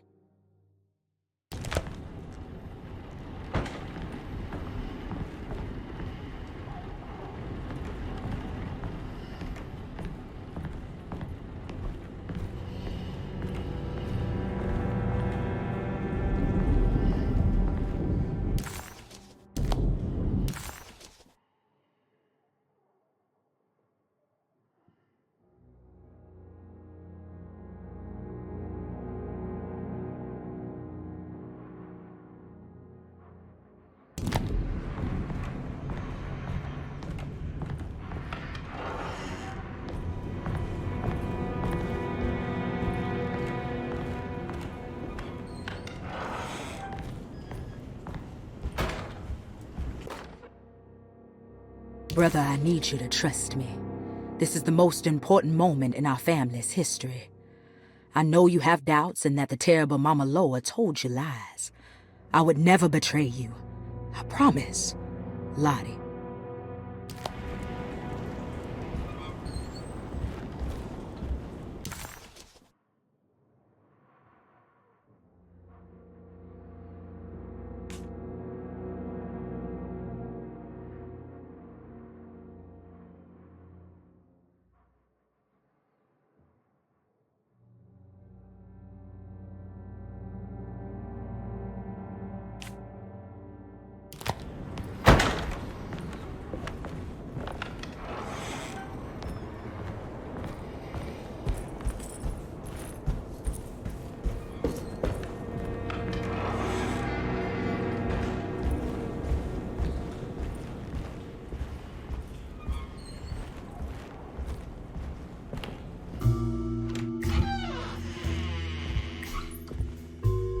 Detective Karnbi. Good to see you again. Solved your case yet?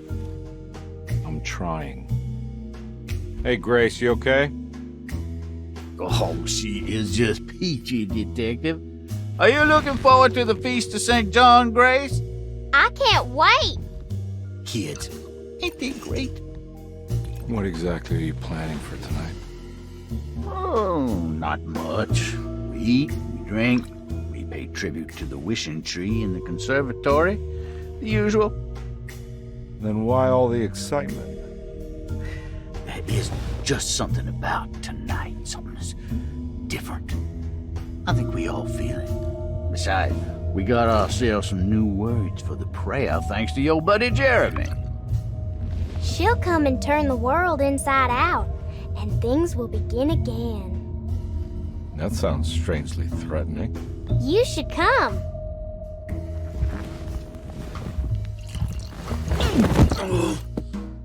God damn it, Grace. Stay put for once.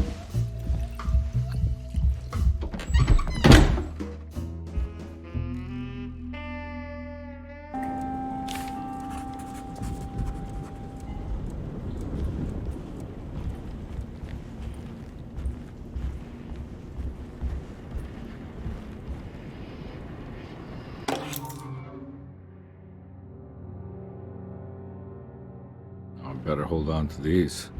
Wouldn't want them to get lost.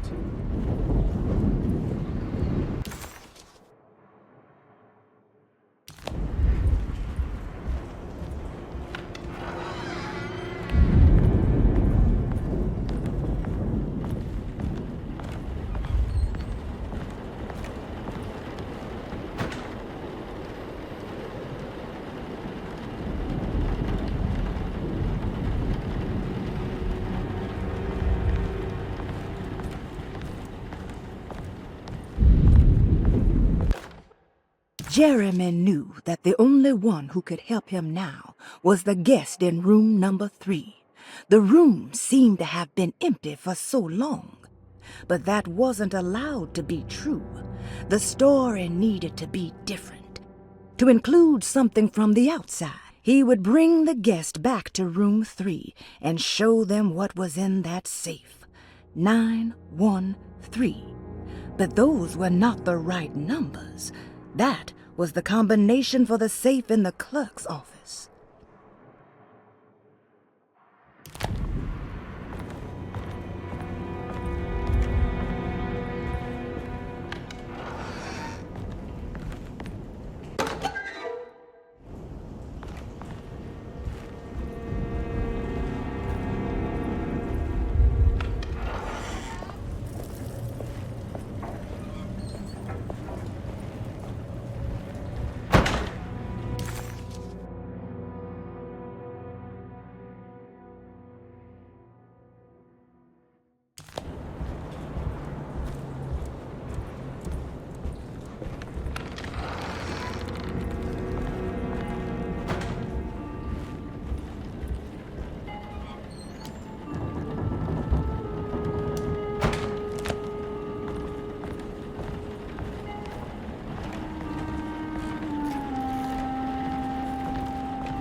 No.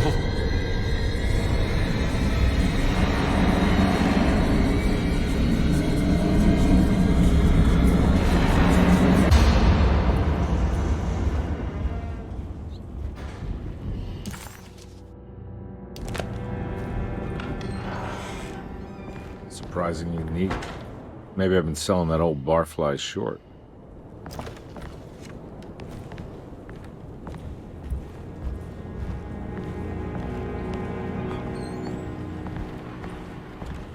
Looks like McCarthy has something hidden inside.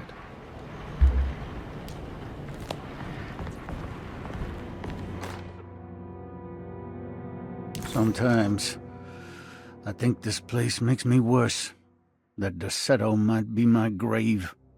A coffin made of ostentatious architecture. A Taj Mahal for the drunken depressed. There's something about Desetto. Something about Dr. Gray. Like we all pretend that we're here to get better, when in fact we are here to be forgotten.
This is my room. I belong here. I recognize this view.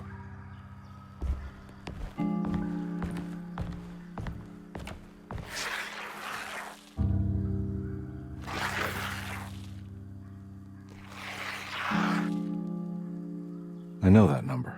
Where's that from? I did this. I wrote that.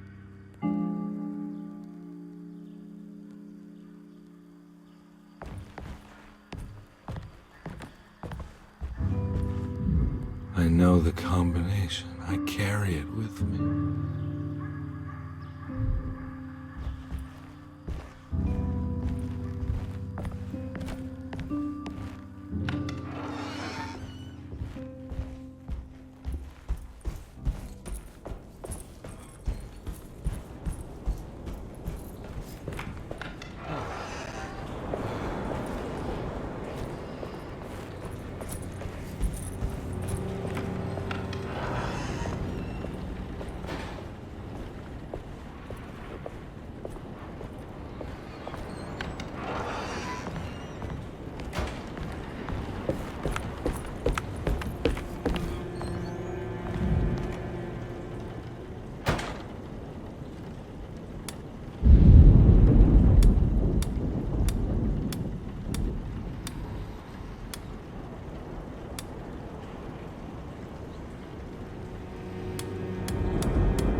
It worked.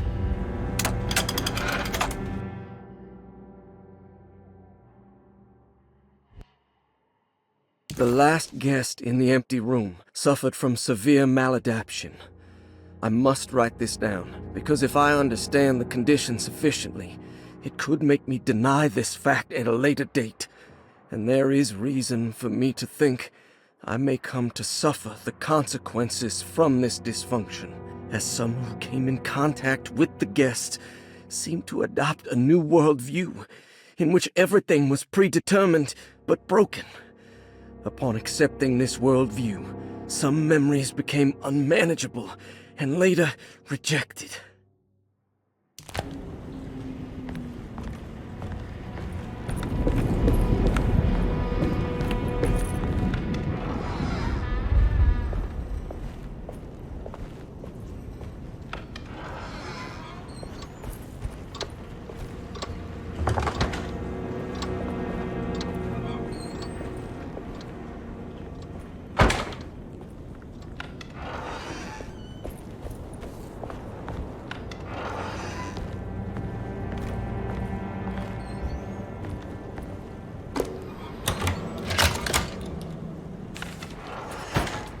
Dr. Gray's office, all to myself. Let's see if we can figure this guy out.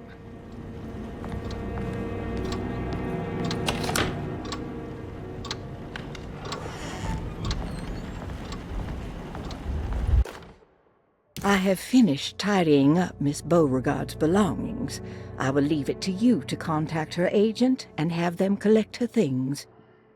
I found one of Grace's drawings she might want back, along with this key in her room, which I believe you've been looking for.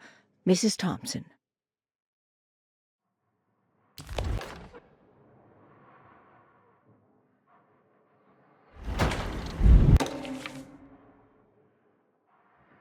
This is where McCoffey has hidden my favorite young. It's very important.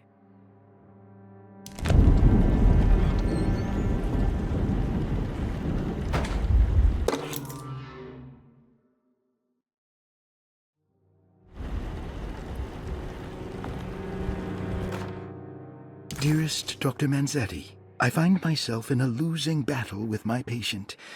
As I've disclosed in my previous letter, his delusions have him completely captured. It's bad enough that he is torturing himself with paranoia, but his madness turns out to be quite persuasive to others, effectively laying the ground for mass delusion. I am writing to you in hope that you can give me some guidance. Beyond my ambition to avoid devastating surgery on my patient, I have grown worried about my own defenses. The words of my patient are deranged, yet they often resonate with something primitive within me. I have tried photographing his brain with X-rays. It was surprisingly difficult to get good results.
There's something missing.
I need the key.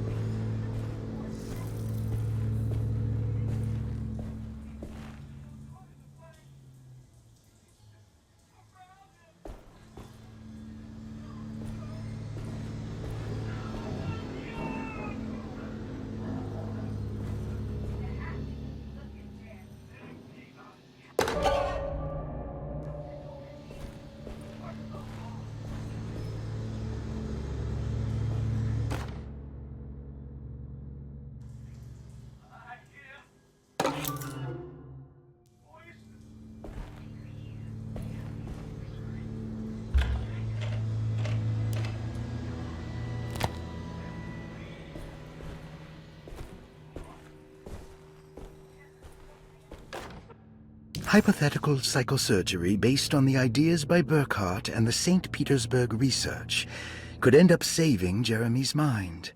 Severing the connections around the frontal lobe would certainly solve most mental afflictions. The procedure would be brutal in performance, as well as in efficiency. An ice pick pushed through the edge of the eye and into the skull would untether the nerves like Alexander cutting the Gordian knot. As this would likely leave Jeremy in a very different condition, all other paths should first be explored. The medical instrument I would need for this lobotomy is missing, and I should have Waits order a new one.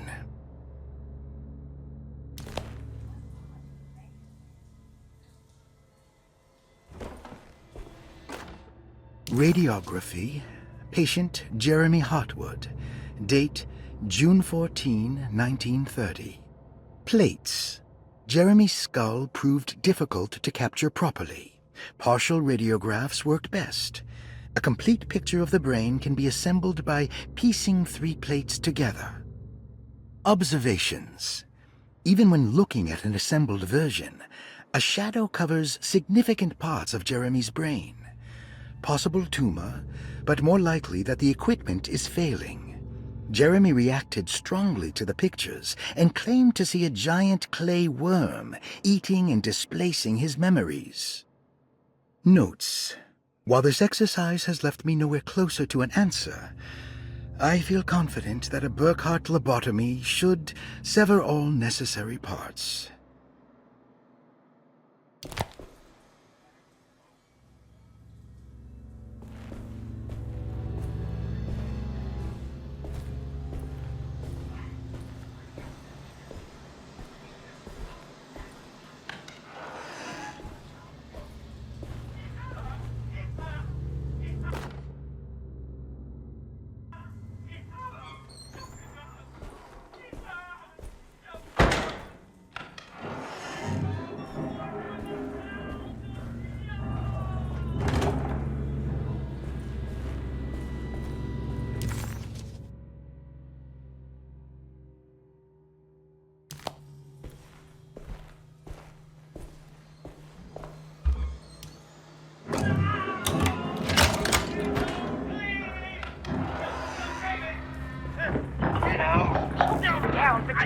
Don't let him go!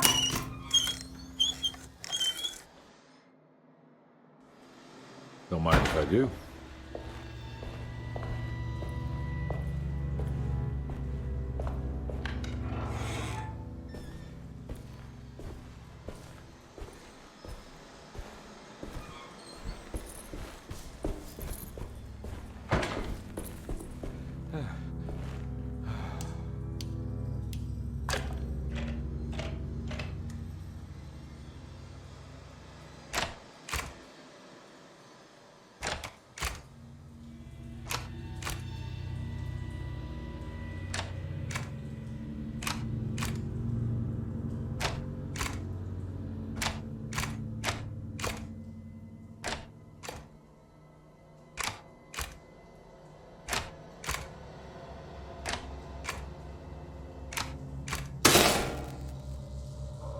That's better.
Dr. Gray had been putting Jeremy through some thorough medical investigation.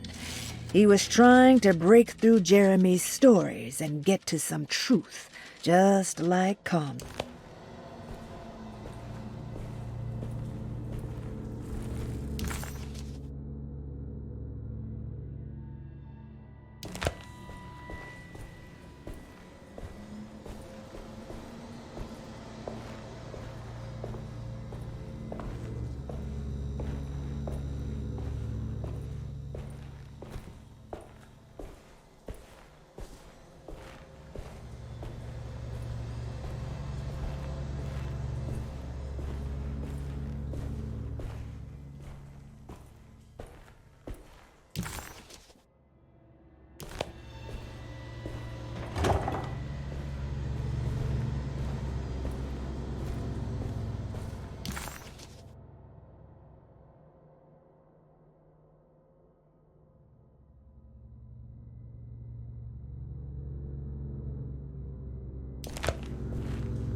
Why does this keep happening? What am I supposed to do?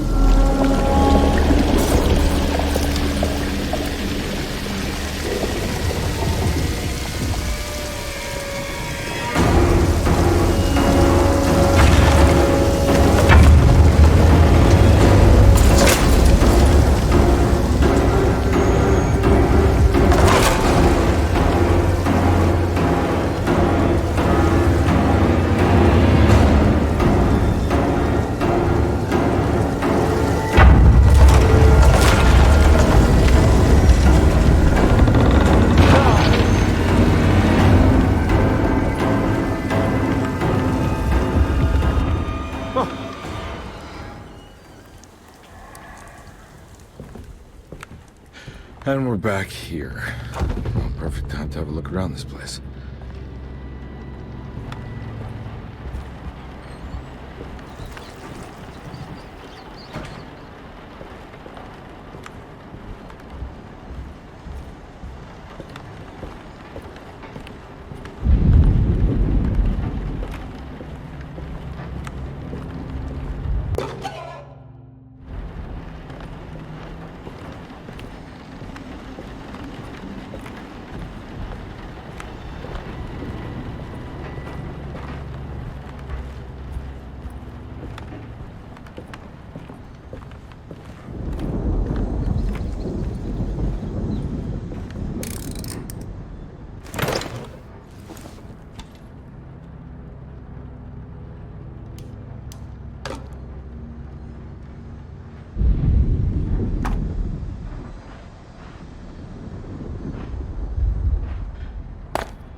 Jeremy's hiding, right? Hello? Is anyone there? Jeremy? I need help! Wait!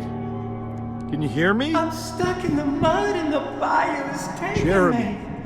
where are you? The motor is dead. I can't do anything more. Hang on, Jeremy. I'll figure something out. I'll get the boat running.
The boat's wedged itself right into the bayou. If I get the motor started, I could try reversing back into the river.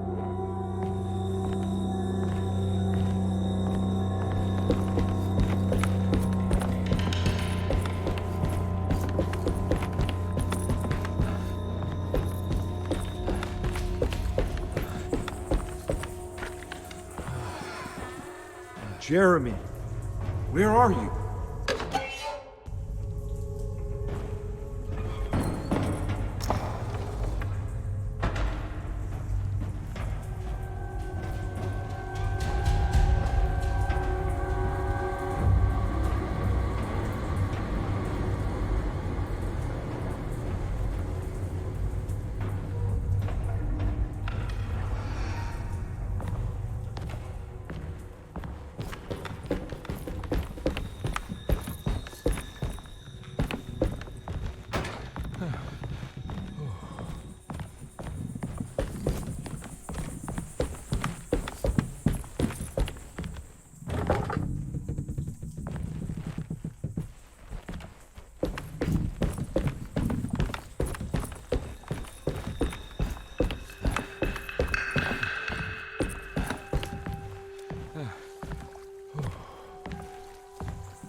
The winch is powered by electricity. I need to find a way to turn it on before I can use it.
pretty weak. I just need something to break it.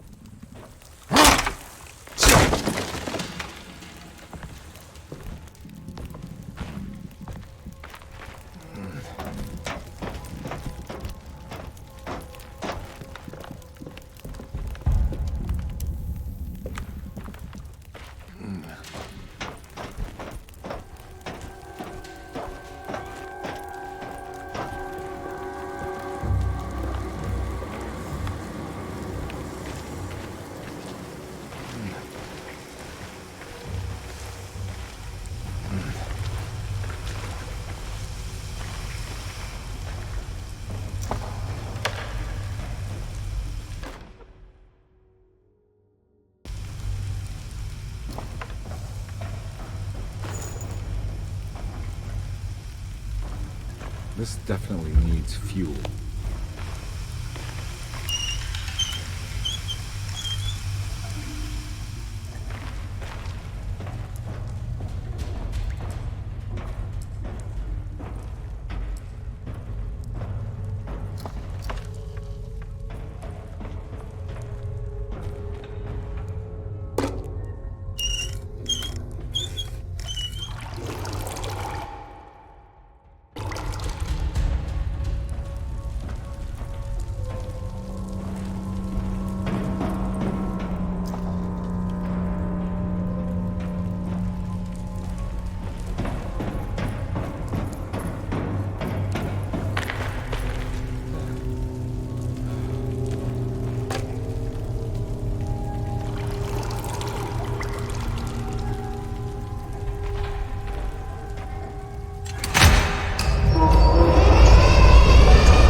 tell me what happened in the attic. I put a rope around my neck, and then I strangled all life from my body. Are you under the impression that you died? No. I was supposed to die. What does that mean? That you were supposed to die? I'm the catalyst. I had to die to make the story happen. What are you referring to, Jeremy? 30 years ago, Frederic needed me to die. You're not making any sense, Jeremy. Find your focus. Hey! I cheated everyone. I didn't play my part. Hey! I escaped my doom. My destiny. Again, find your focus. Hey, I'm right here. What the hell is going on? Now everything is wrong. Nothing is in place. Hey! I'm right here! Calm down, Mr. Karnbi. What do you want? Were you not talking to Jeremy right now? I haven't seen Jeremy all day. Are you all right, Detective? No. Actually, I don't think so. Well, maybe. I'm gonna go look for Jeremy. Good. Let me know if you find him.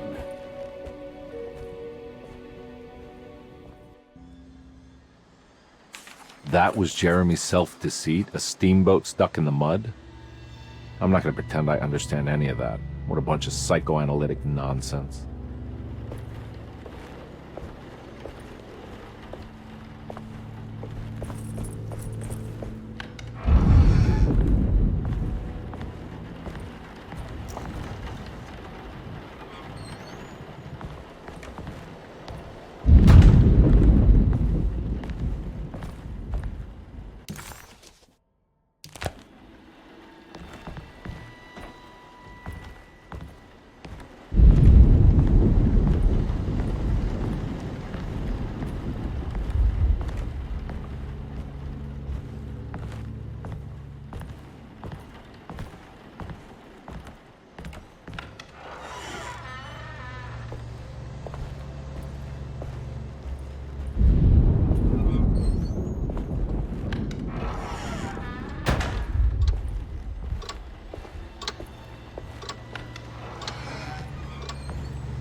Surprisingly neat.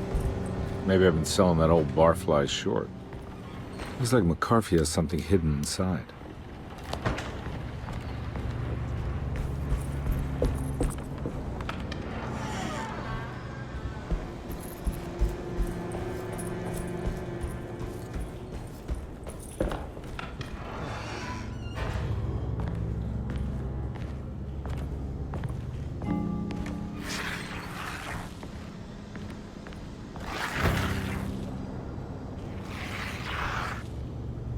I know that number.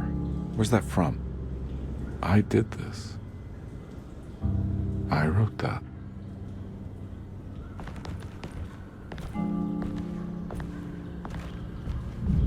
I know the combination. I carry it with me.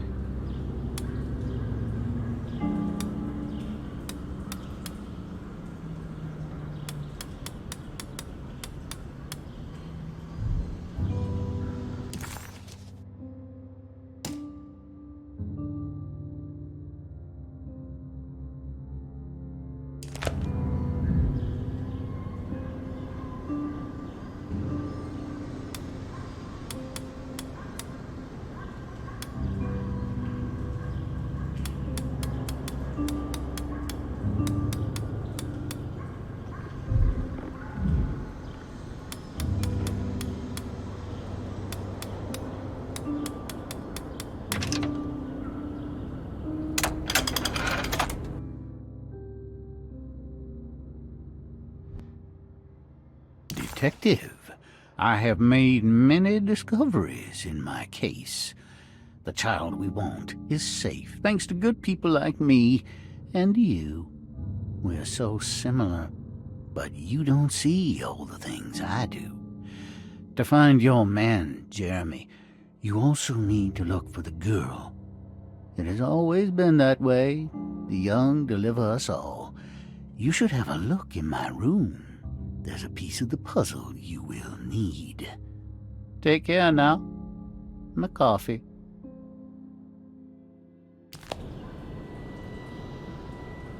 How long have I been here?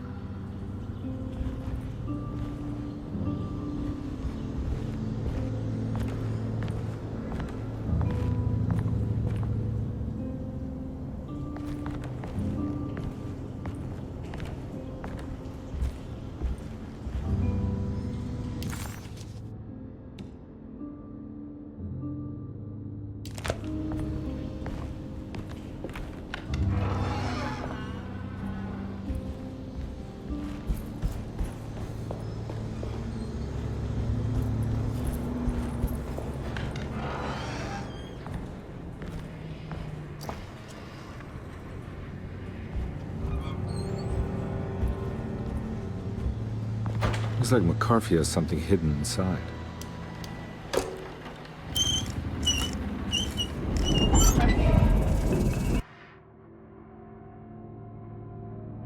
Why would McCarthy lock this up? Was he trying to keep Grace from completing this shame? If so, couldn't she have just made another drawing?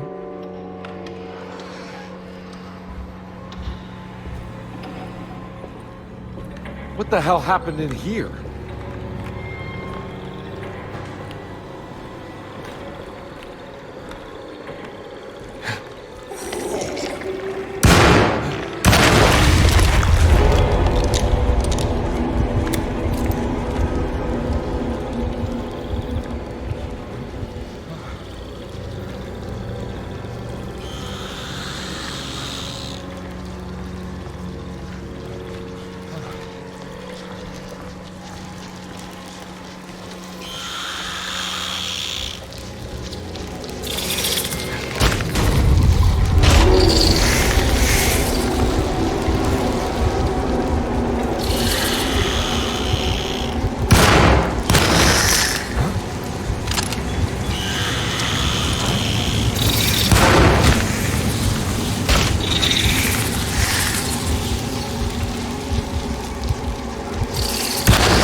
place looks familiar.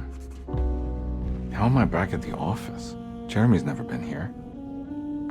That's me, isn't it? How long have it?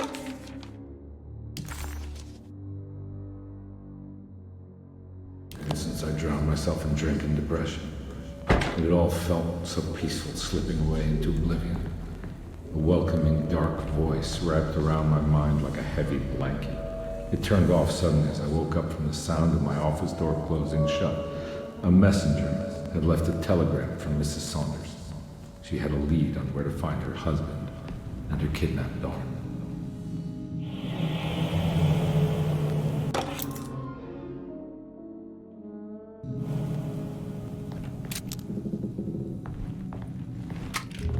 God, I used to drink so much back then. When was this exactly? What case was I working?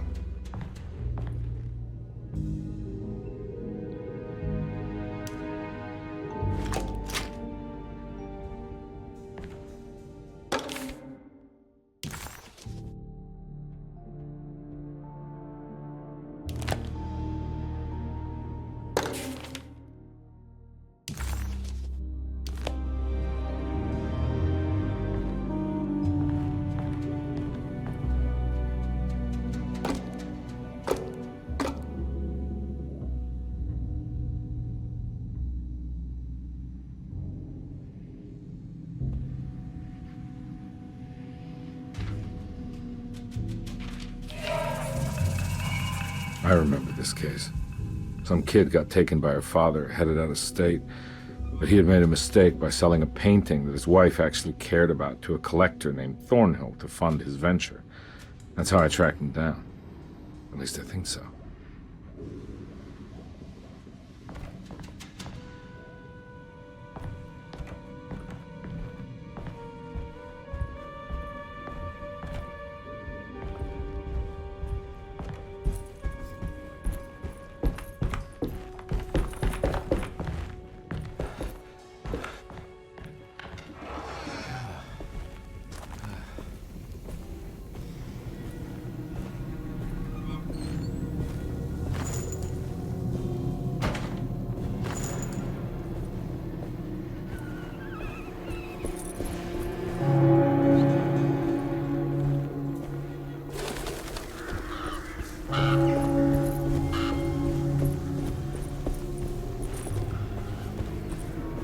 Thornhill wasn't a bad man, but he had principles keeping him from handing out information about his deals. So he needed some convincing.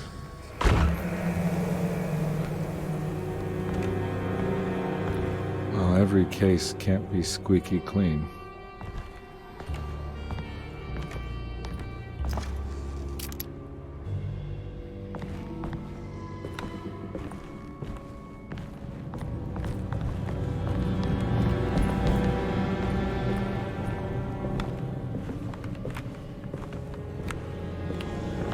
Mr. Saunders had sold a valuable painting to Thornhill, hoping the money would carry him to wherever he was going.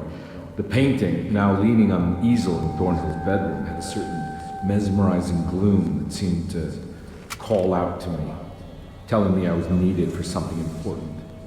I felt myself falling into the painting, only being brought back by Thornhill, thrusting an address to a Hotel St. George into my hand and asking me to get the hell out.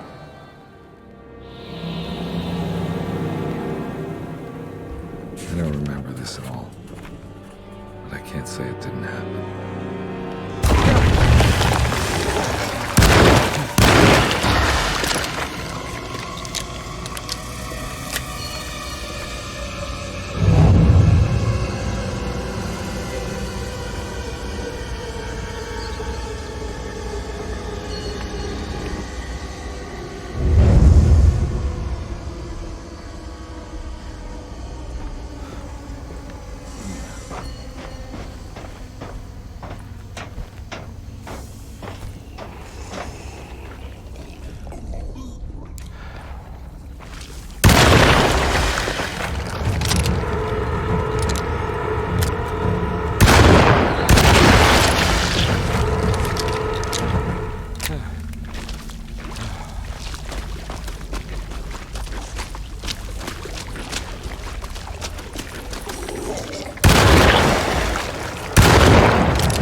On my way to the hotel, the Morton gang caught up. I owed them money, a lot of it. I can't remember what for, probably some dumb gambling debt growing in size for each payment missed. I punched one of them out, and I sent the others packing. It was a stupid move. They'd be back.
I found it. In the hotel ledger, I recognized the handwriting of the signature, Ted Stryker. It was him. I could feel it. It was the kidnapper I was hunting. I put on my knuckles and hurried up to his room.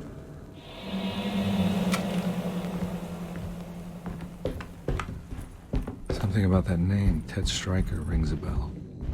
Feels vaguely familiar.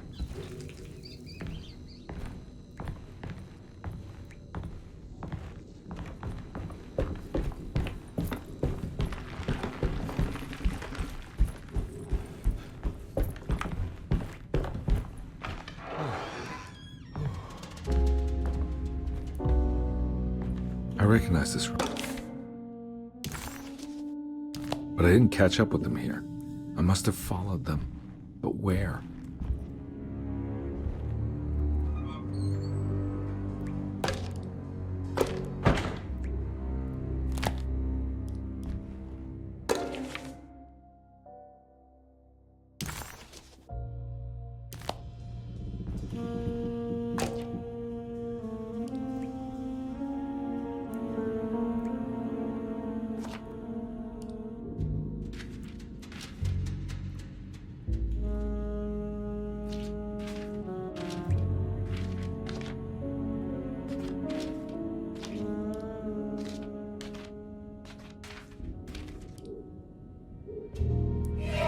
That's right, he was running away, ditching his old life and marriage in New Orleans to find something better in Tallahassee.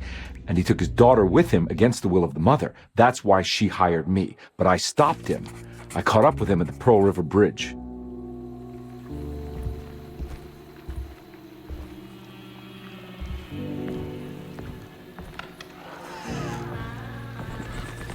Pearl River. This is where I caught up with them. This is what the Dark Man wanted me to revisit. I'm still not seeing it. What am I forgetting?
I can't believe I didn't recognize you.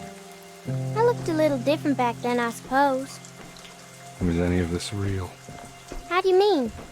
This day, just... so much is happening. I can't... I think I've lost my head. Do you need me to apologize? I mean... I am sorry. I don't think I need to begin to explain. You're just a kid, Grace. I'm really sorry. I didn't mean for it to happen. Lies. More lies. No, really. I thought I was being a good guy by handing you over to your mother. I didn't know. I couldn't have known that she wouldn't care about you. I don't know how this works. What is this for? Some form of admission of guilt. Maybe acceptance. It's what the dark man wants. I guess we just watch my father die again then. You think he's alive? I know he is. He's down there, scared that he won't be able to get out. That he will drown with his daughter again. What are you saying? We gotta save him! We? Do it yourself. I'm down there with him, remember?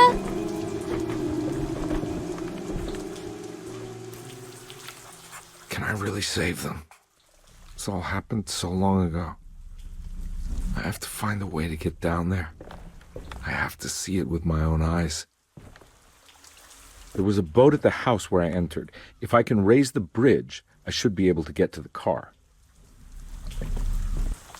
There must be a way to save you both, right? Why else would I be here? Maybe the dark man just likes it when you suffer.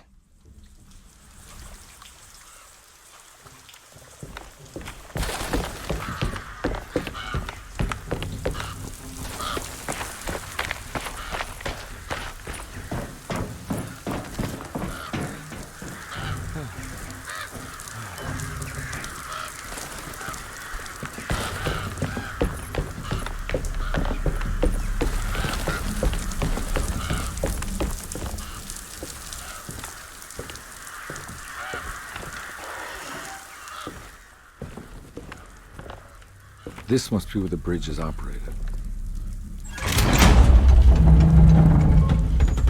Nothing's happening. It's like something's holding it back.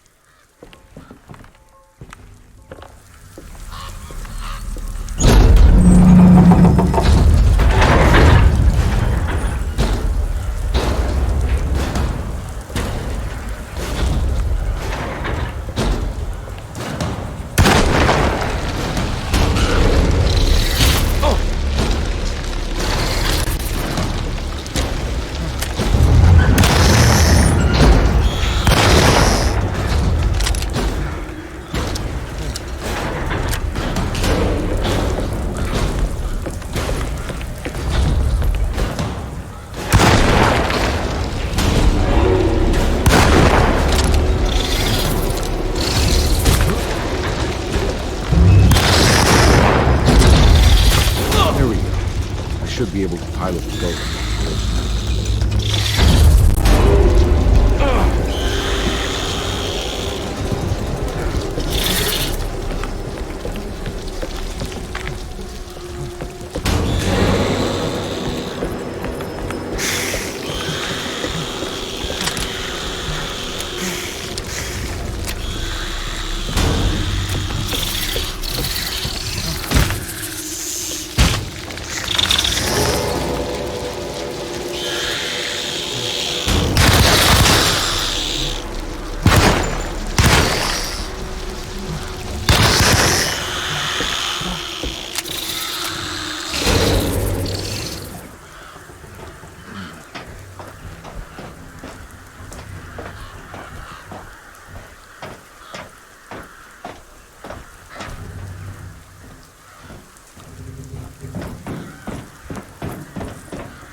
My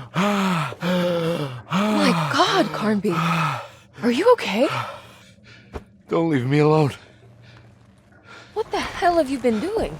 What's going on here? Look at this mess!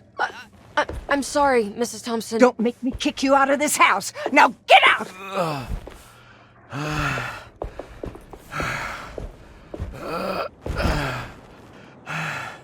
Hey, Detective. Mr. Carnby. I'm really worried about you. I'm okay. I just need to catch my breath for a moment. This place? There are some very disturbed figures around here. And I don't think it's just the patients. I've been reading some things about how Derceto has a deranging effect on people. I think it might explain things. What? Just take it easy, okay? I'm gonna go find a way into Dr. Gray's apartment. I want to know what he's hiding. Emily, don't worry. I think I'm close. I'm gonna set everything right. Just be careful.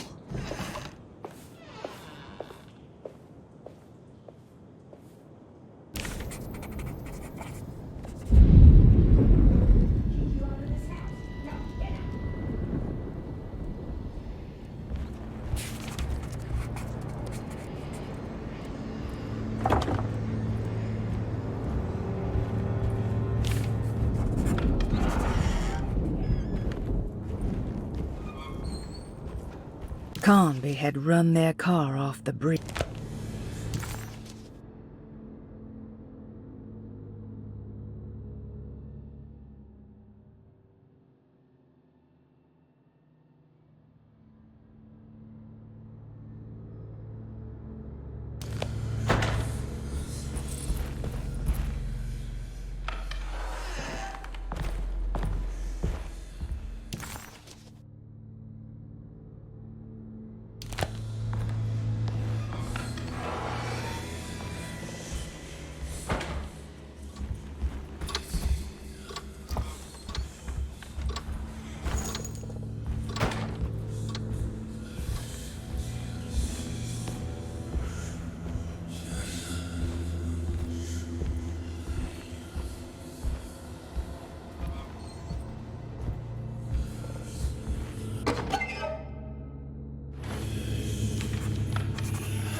Detective, am I glad to see you. Lock the door, will you? I don't think Dr. Gray would appreciate us snooping around. What's going on here? This feels so strange.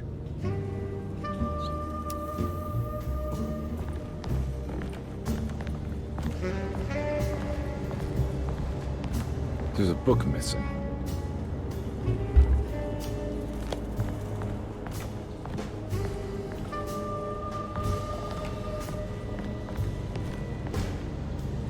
Have you found anything? What? Yeah, I've just seen some things. Okay. Let me know if there is anything you want to talk about.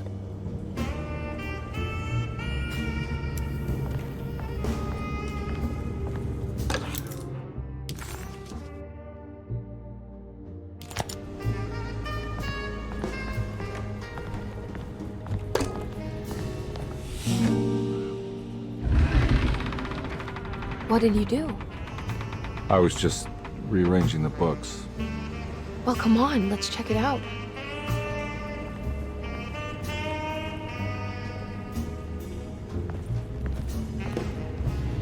I think I'm beginning to understand. Dr. Gray is dealing with some kind of mass delusion.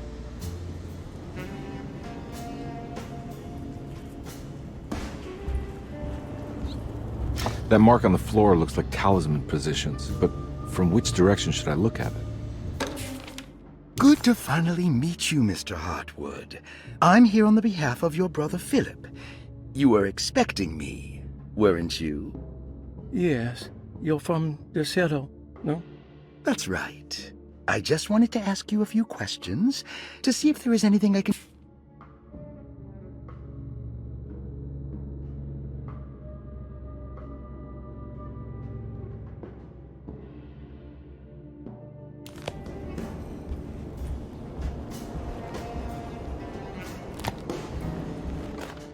The Snake Dagger, a monograph by Yael Klein.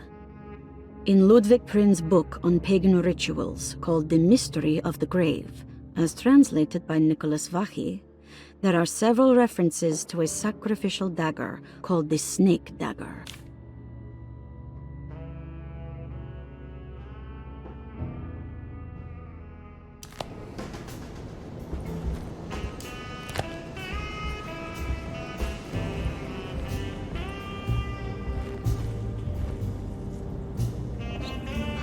What were you saying about mass delusion? Derceto seems to have a deranging effect on people living close by. It has a history of creating cults devoted to some nature goddess. Even the name Derceto refers to the cult existing here before the Civil War. Derceto was the name of an ancient fertility goddess worshipped in Syria. Dr. Gray and his friends, however, seem to prefer the black goat of the woods with 1,000 young, or Shub-Nigroth. And that name can only have come from my uncle's twisted mind.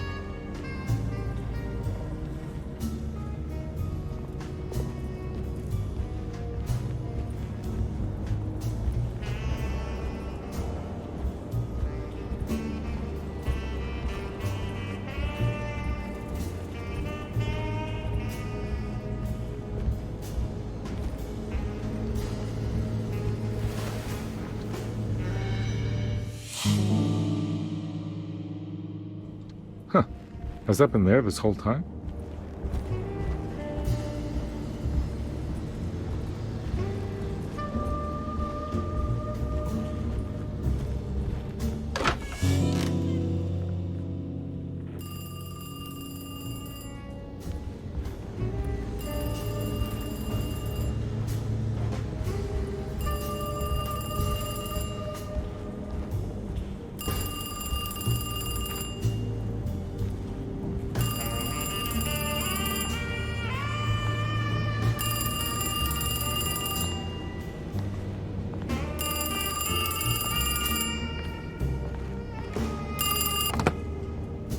Hello?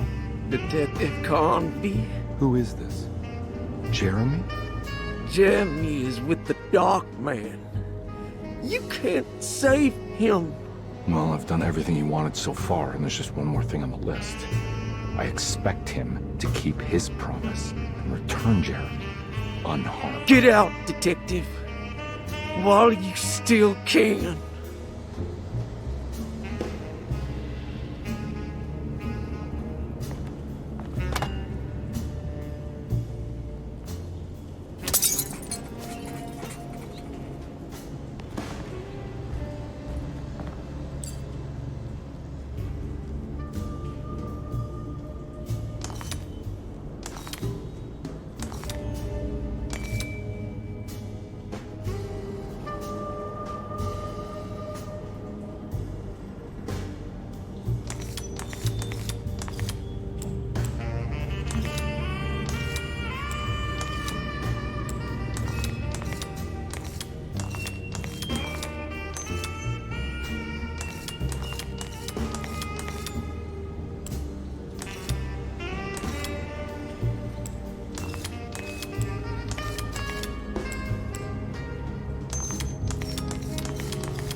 You okay?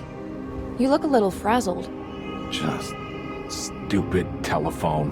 I know. I tried calling the police earlier. The telephone is completely dead. It's not...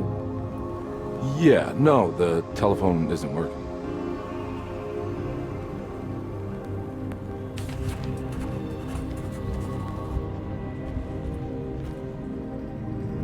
Miss Hartwood, I think you're gonna want to see this. Is there something in the closet? Yeah, there is. You don't see the very obvious gate leading to whatever Jeremy's madness is serving up next? I don't understand. Are you making some kind of fashion metaphor? I'm sorry, I don't have time for this. Can you just tell me what you're doing? You don't see this! It's fine. It's fine. Catch you later. Are you going inside the closet? Yeah. Got a problem with that? No. Do what you think is right, Detective. Sorry, I didn't mean to. Goodbye, Miss Hartwood.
We found the ancient stellarium perched on a cliff facing the Arctic Ocean after a day of sailing due north of the Eskimo encampment.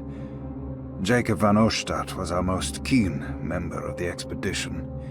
He had been chasing down the source of a peculiar type of crystallized metal present.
Hey, you!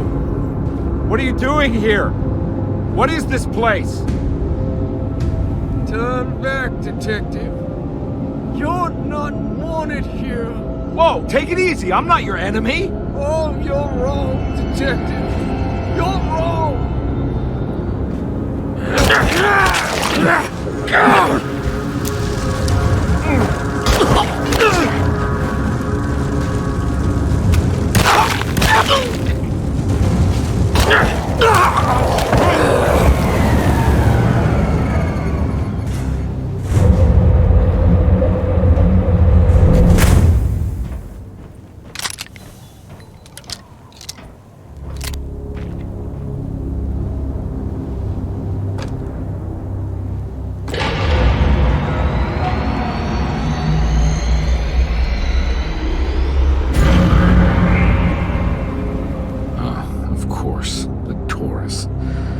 Figured you wouldn't want your stars aligned, Jeremy. Maybe that is what you need to temper that mania of yours.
Everything! Aren't you happy? Stupid charlatan! What more do you want from me? You want me to lose my mind? Oh, my Lord! Doctor! Baptiste! Quick!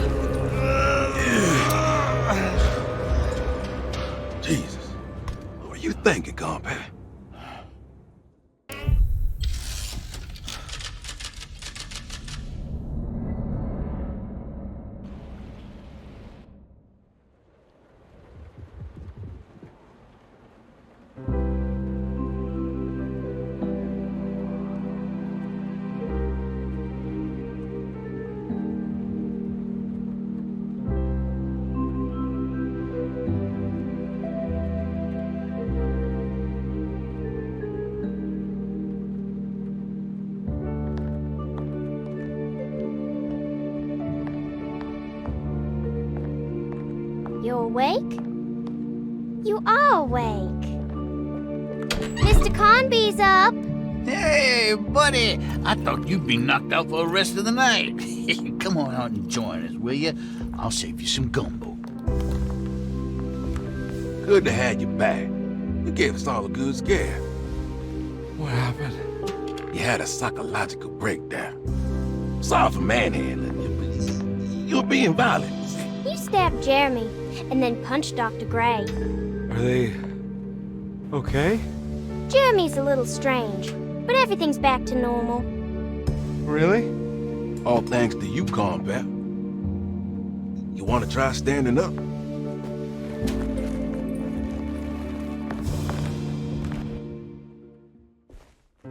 Well, if it isn't the hero of the day. How are you feeling, Detective? Never better. How about you two? Hey, Jeremy, I didn't do too much damage, did I? Things are fine. Very quiet. What's up with him? Painkillers? No. You see, despite you having the finesse of a one-eyed butcher, you managed to lobotomize dear Jeremy. I did what? It's actually quite impressive. It's not like I hadn't considered it myself. I just wish Jeremy could have been helped without reducing his personality to that of an oyster. But he's gonna live. Of course. As long as someone keeps feeding him, he'll outlive the best of us.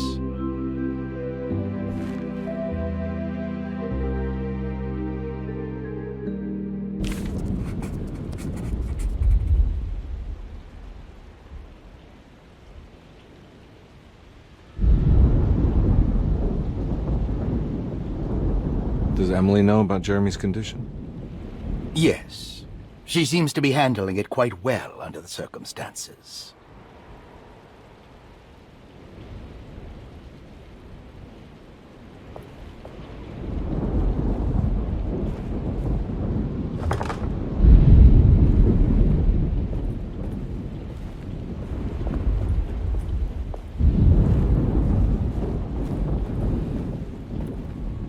Hey, Ruth. Glad to see you made it back to Derceto. You too, Detective. Make sure to stay for the festivities.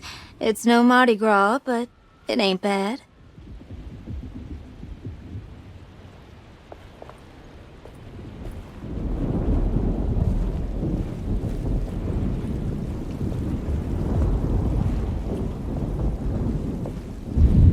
Good to see you back on your feet, Detective. Have some gumbo. Thanks. I'll save it for later.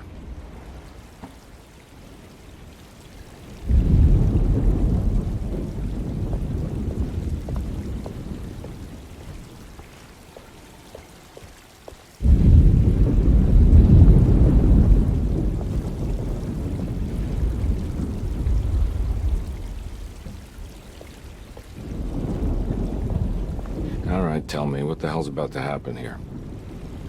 Every year we have a little turn-the-page ceremony by the tree. It's symbolical. It's like life has its cycles of grief and happiness. You know? Just like a tree facing the seasons. Things change, but remain the same.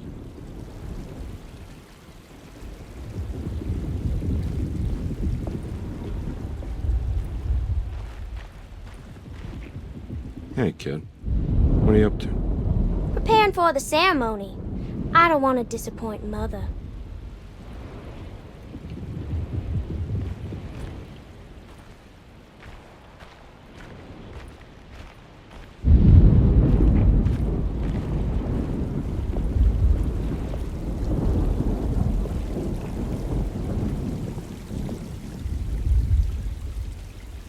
That is one impressive tree. More impressive than you could ever imagine.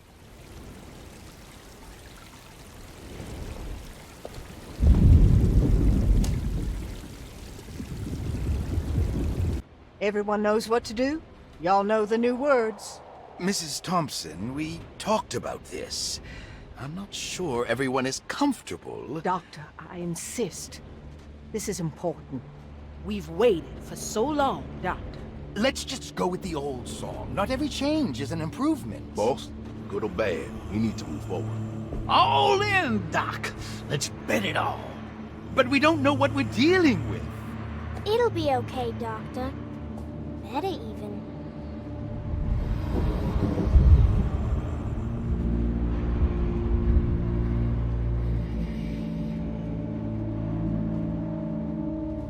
Ever there praises and abundance to the black goat of the woods. Hear us, mother. Take pity on us. Take pity on us. Ever there praises and abundance to the black goat of the woods. Hear us, mother, and take pity on us. Take pity on us. Ever there's praise and abundance to the black goat of the woods. Hear us, mother, and take pity on us.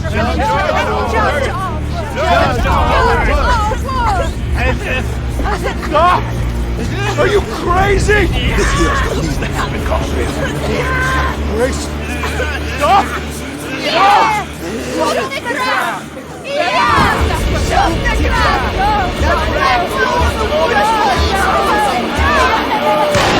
Stop in the ground! Yeah! Stop in the ground! Get my uncle out of here! Jeremy, come with me! Get over here! Jeremy, come with me! Jeremy, come here! No!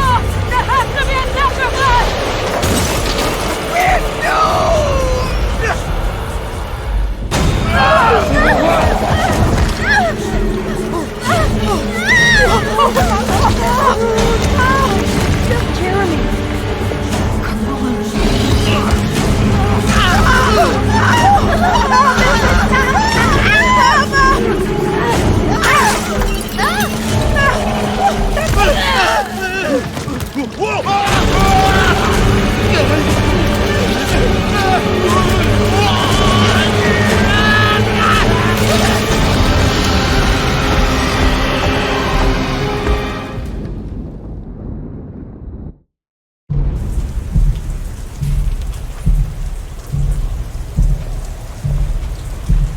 I can't let that monster leave Derceto. I have to stop it.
Detective! Oh, what the hell was that? I tried to tell you. There was so much evidence. Their devotion to the black goat was like nothing I've ever seen before. I felt so dumb believing any of it, but I'm glad I did. Are you okay? Everything is out of order. This isn't the way the story goes. I shouldn't be alive. Yeah. Oh, you're welcome, buddy. How are you doing, sweetie? I kinda like it. You ruined everything, but I'm not mad.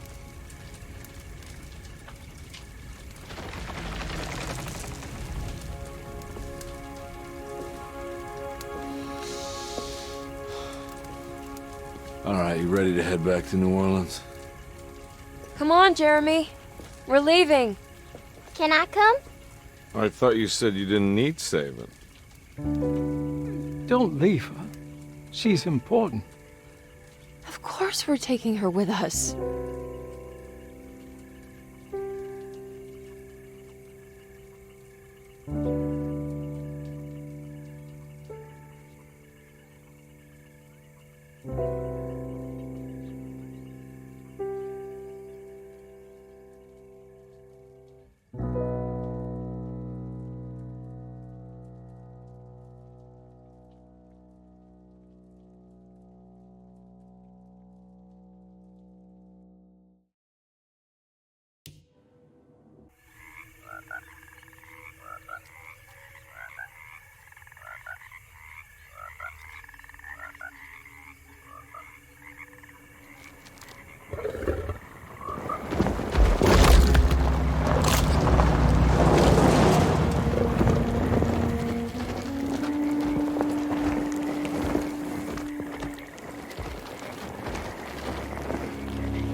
So, your uncle. What's wrong with him? He's possessed. As in the devil? Something like that. He says a dark man is following him, watching him at all times. What do you make of it? It's nonsense, of course, but I'd be lying if I said it didn't bother me. You see, it runs in my family. Possession? No, Detective. Deteriorating melancholy. Practically every member of the Hartwood family is driven mad before they grow old.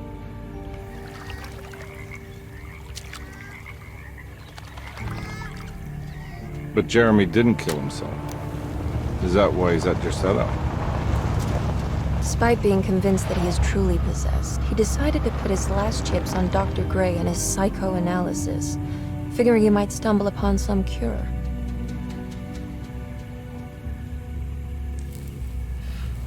You mentioned the letter. I received a disturbing letter from Jeremy accusing the staff and all the other patients of being involved in some cult. And now they are also out to get him. Could it be real? Or is it all just in his head? It's a story he tells himself, Mr. Carnby. Anything to avoid the truth. Which is? That we're all terribly insignificant. That people mean so very little to one another. That there is no one out to get Jeremy Hartwood because he isn't worth getting. Here we are.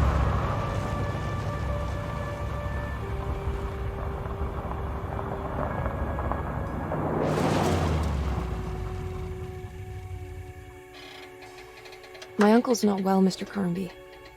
I want to make sure he's all right. Then what's my part in this? You couldn't get a cab?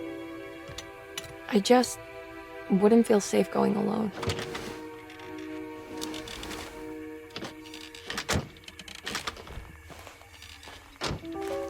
Did you bring a gun?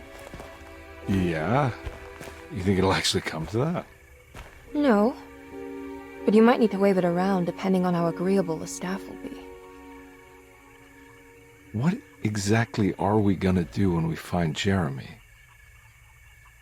I don't know. Let's just find him first.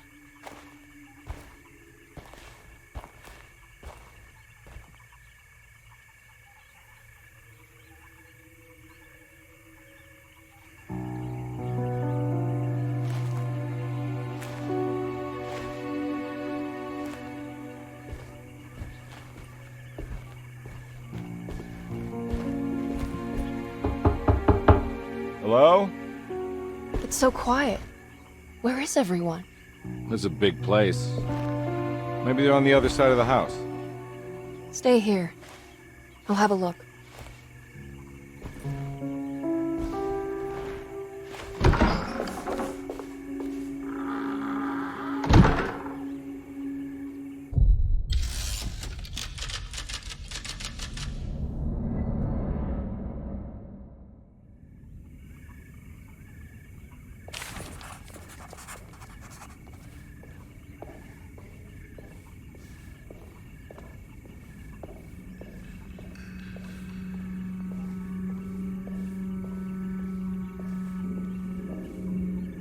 What's this?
This must be older than Derceto. They've built the house around it.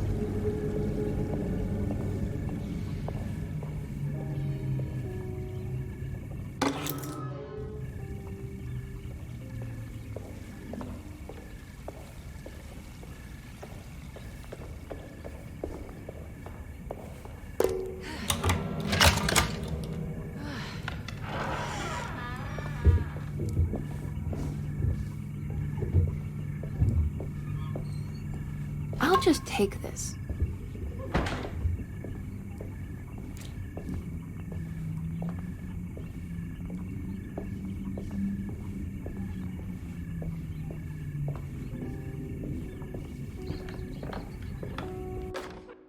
Every day your silence weighs a little heavier.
I need the key.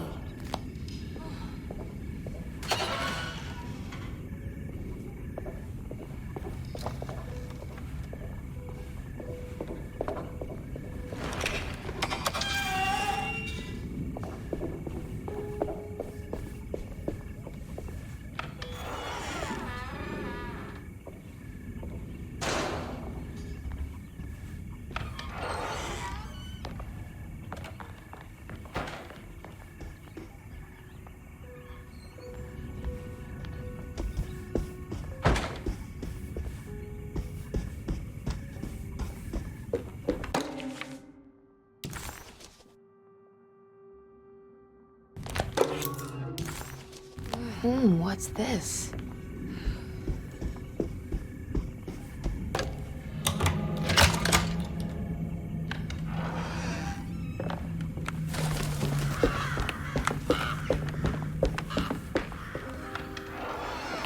Oh.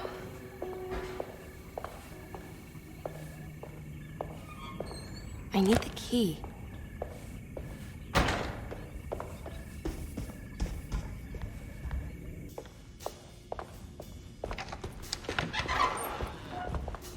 Wait, don't. No. Excuse me? Do you know where I can find Jeremy Hартвуд? Of course not. McCarthy, what are you doing? I told you not to lose sight of the girl. Don't you worry, Mags. I'll find that little rascal. Who are you people? What are you doing here? I'm sorry about all this, but I'm looking for my uncle. His name is Jeremy Hартвуд.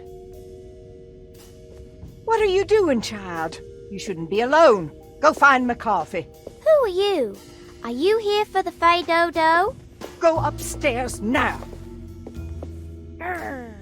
My name is Emily Hартвуд. I'm the niece of Jeremy Hартвуд. This is Detective Karnbi. The police? Why are you here? No, I'm a private investigator. Sorry to bother you. My client's worried about her uncle. He's a patient here at Derceto. If you don't mind, could you direct us where to find him? No, I can't. Jeremy has gone missing. If you leave your information, I will make sure to contact you. Wait, he ran away? No, he won't leave the house. He's around here somewhere, and both of our orderlies are looking for him. That's unacceptable. Where's Dr. Gray? I want to speak with him immediately. Fine, I'll ask him. Wait here and don't touch anything.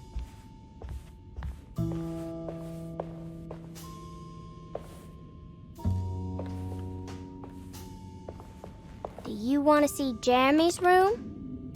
Can you show us? Follow me.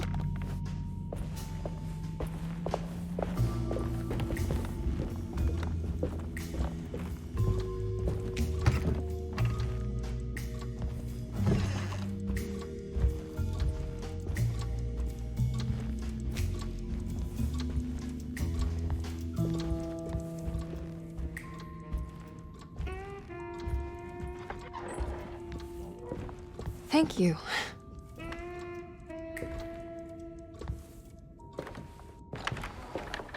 Strange kid. Let's look around, see what we can find.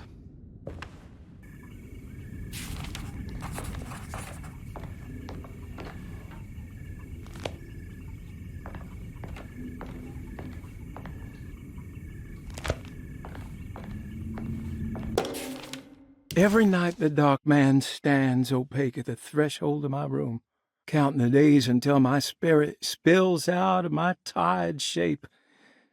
Only his pallid mask shelters my remaining sanity. Staring directly into the face of that demonic sultan would surely sunder time itself. Would he have looked the same to my father as he struggled for his life? Does his veiled face haunt my niece quite the same way? I wish so that I could rest my soul in that sunburnt convent of Tarawea.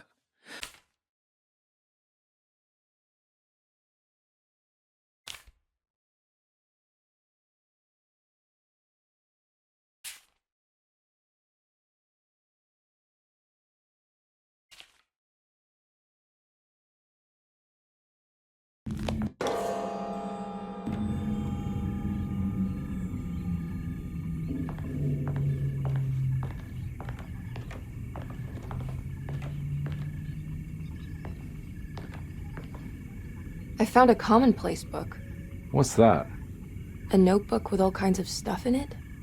Do you know a place called Tarawea? Never heard of it. Is it close? I've no idea. Just seems like it was a place Jeremy wanted to visit. Good to know.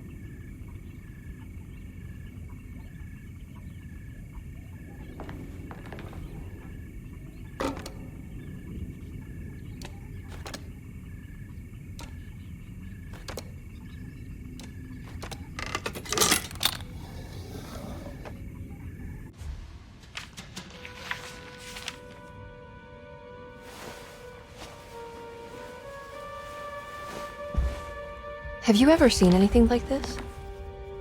Looks like a talisman. You mean like this one?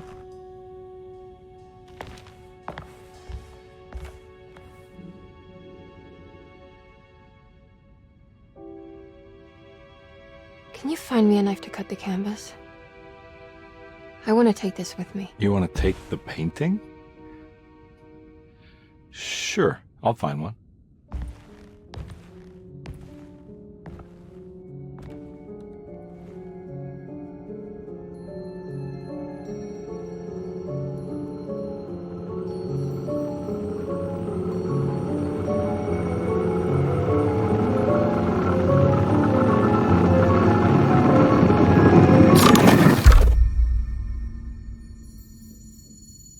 I found this tube as well. Should keep it safe for you.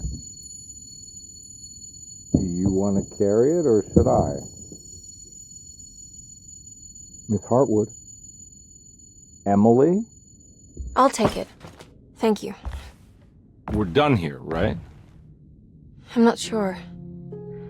I don't know how to do any of this. Listen, I think we should talk to Dr. Gray. He must know something about what's going on around here. Okay. Let's do that.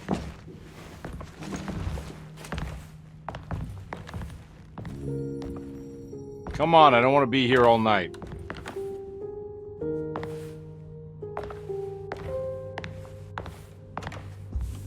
Detective Karnbi? Where did...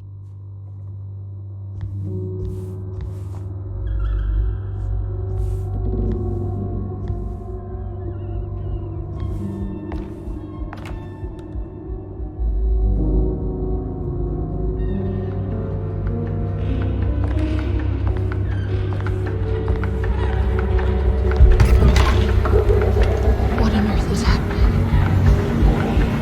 What is this place?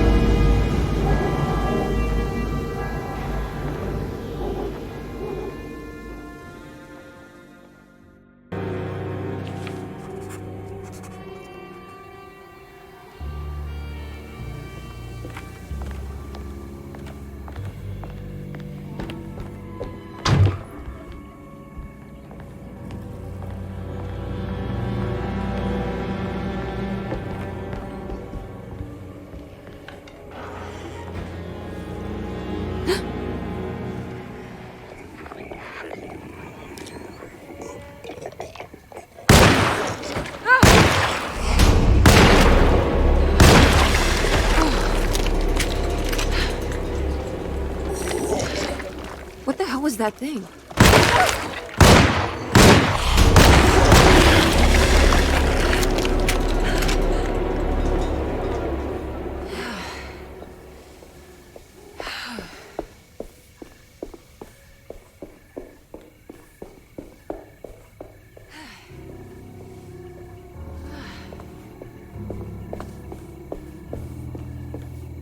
This can't be.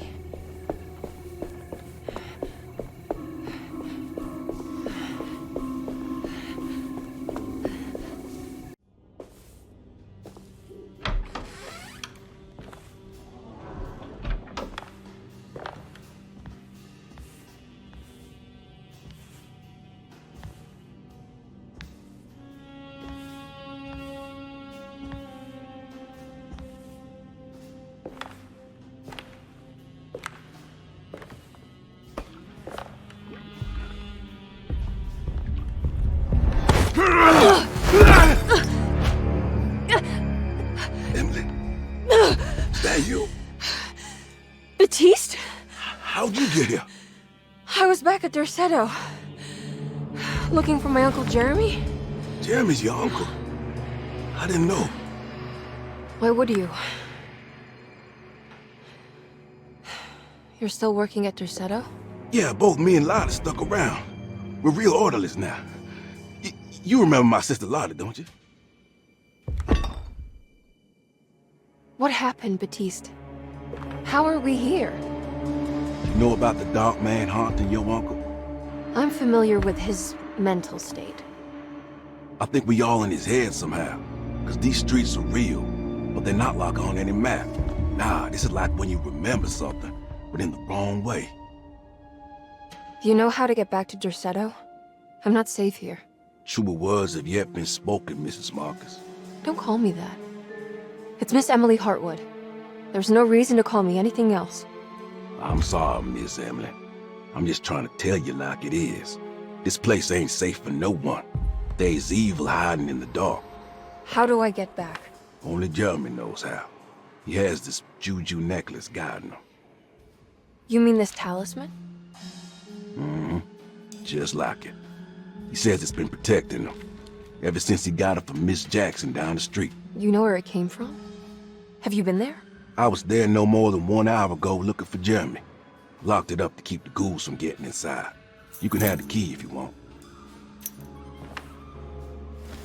Thank you. I'll take a look. Stay safe, miss.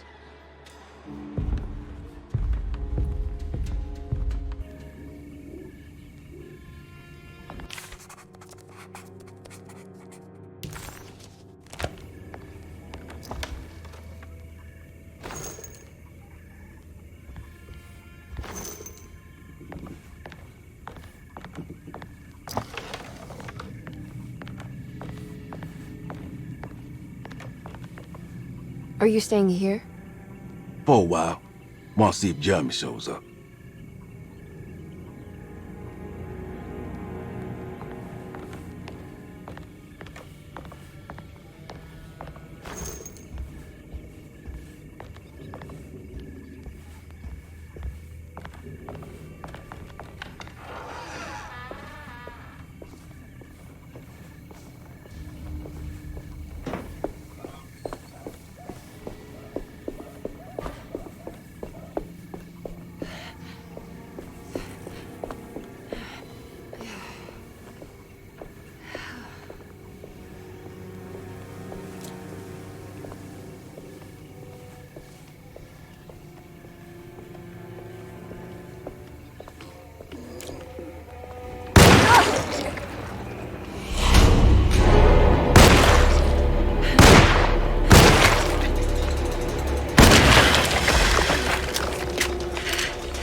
This must be Miss Jackson's place. Let's see if we can find out more about Jeremy's talisman.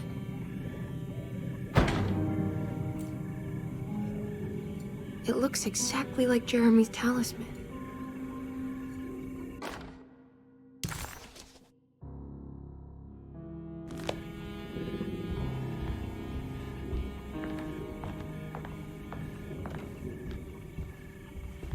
I think it's meant to hold the talisman.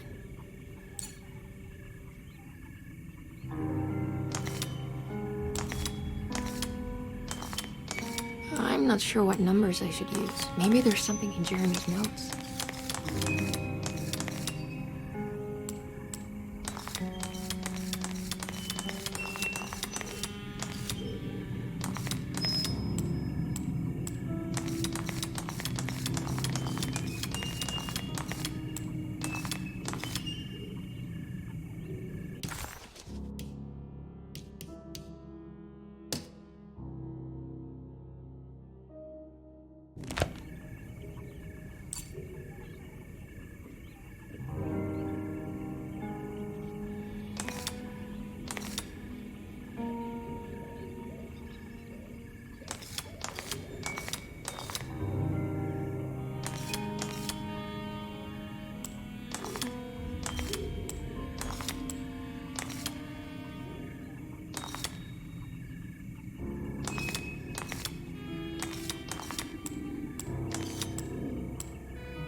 What's that picture in the glass?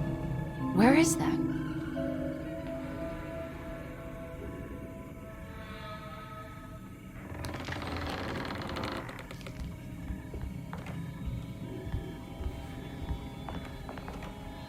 Good to see you again, Miss Hартвуд. Mrs. Thompson told me you were here. She also alerted me that you brought a detective with you. I'm very curious to hear what this is all about. You don't remember me, do you, Miss Hартвуд? We met at your family's house in the Garden District, when your uncle was about to be admitted under my care. No, I remember. Sorry. I'm not really feeling well. Oh, in that case, have a seat. Let me make you a drink. I don't seem to have made much of an impression on you. On the other hand, I can vividly recall you and your parents. Because of our cheerful disposition, I'm sure. You are far too intelligent to think that. You come from a joyless family, Miss Hартвуд. The only amusement I took from my visit was discovering that the young lady's drink was an old-fashioned.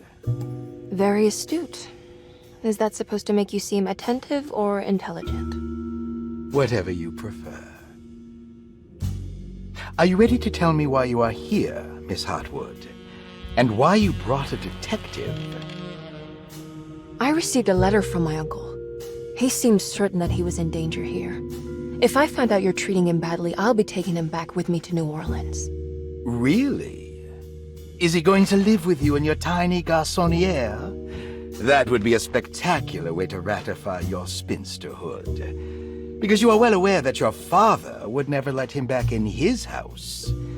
No, I have it. Maybe you can bring him back up north. You've been wanting to move back for quite a few years, haven't you? You always preferred your mother's side of the family. Jeremy is free to leave with you. I won't object. However, there is one problem, as you might have learned. He is, in fact, missing. Do you know where he could have gone? No, I'm afraid I don't. I have my staff looking for him. I'm sure he will show up eventually. Especially if he learns that you are here. He is quite fond of you. What can you tell me about his condition? I never heard a proper diagnosis. What is your medical opinion of him? Well, let me think. He is an anxious man, depressed, even. He suffers from a perceived lack of order in his inner and outer life. He constantly complains about events not presenting themselves according to their divine nature. In the Dark Man? Hard to tell if it was ever anything specific. Jeremy uses the Dark Man as a psychological scapegoat to avoid facing the truth that he is in any way at fault. You don't think there can be any truth to the Dark Man's supernatural existence? Why would you ask that? Can we ever be sure? If the Dark Man is some sort of evil presence that is in possession of Jeremy? Well, I assure you, any evidence that you experience supporting that claim is purely delusional. Don't get caught up in mass hysteria, Miss Hартвуд. You wouldn't want to take your uncle's place in this hospital, would you? I'll be leaving now, Doctor. I need to keep looking for my uncle. Do so, Miss Hартвуд. I'll let you know if he shows up.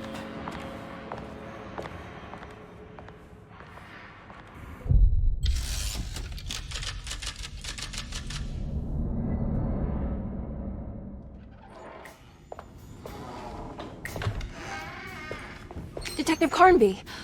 God, I'm glad to see you. I was afraid you had left. Me? You're the one who just disappeared. It's hard to explain. I think I blacked out. It was like I went somewhere else. It's okay, miss. You're clearly upset. No, I don't know what's happening. This is a very stressful situation for you, I understand. Ugh, no, you don't understand. Just take a deep breath. Why don't you sit down, smoke some of the Perique? If you want, I could even drive you back to New Orleans. I just want to have a talk with Dr. Gray first. I want to stay. I found a talisman just like the one in the painting. I think I might be able to figure out where Tarawea is, where Jeremy wanted to go. That's great. Just stay out of trouble, okay? Let me handle the investigation. I'm not crazy, Detective. Not yet. Okay, catch you later.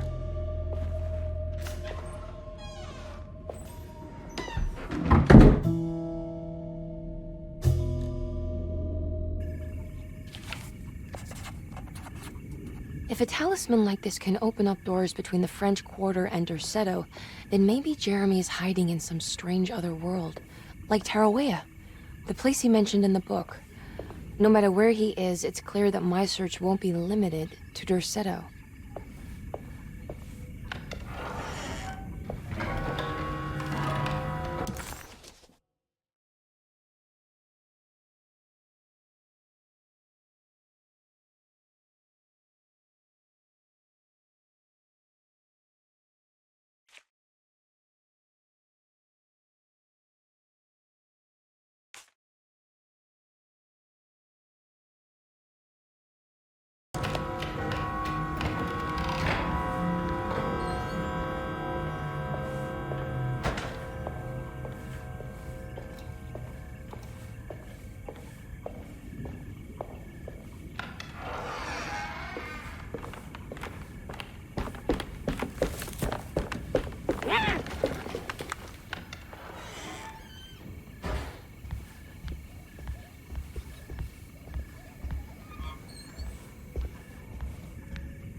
You know, Mr. Waits, I saw a piece of the plate that Liza broke.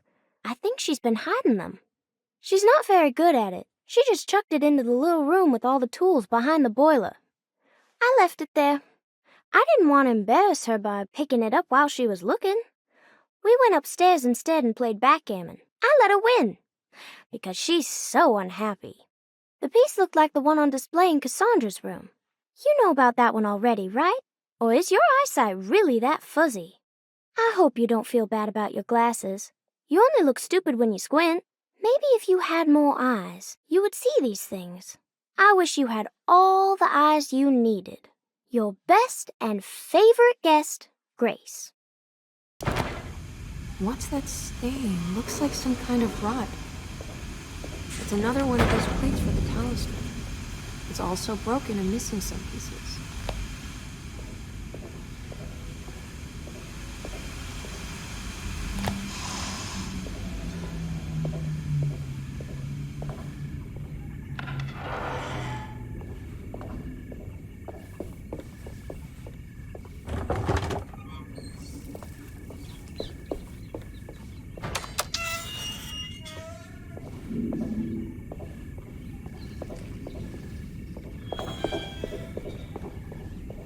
I need the key. I need the key.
Good evening, Miss Hartwood. That is your name, isn't it? I would be terribly embarrassed if it wasn't. You're right.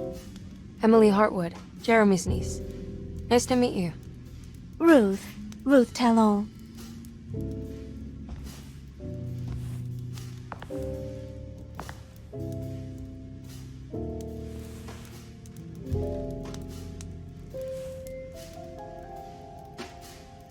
Is that Perique you're smoking? How terribly quaint. Maybe so, but I like it. Would you care to share some? That smell is making me feel very nostalgic.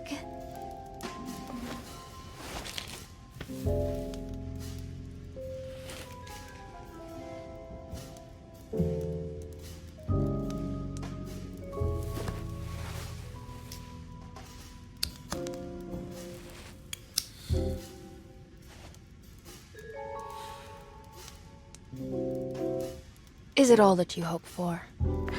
I enjoy your light mockery, Miss Hartwood. I can tell we would make great friends. How flattering. Too bad you're locked up in this place. Your insincerity is really refreshing. I wish you were mad as I am. Then you could stay.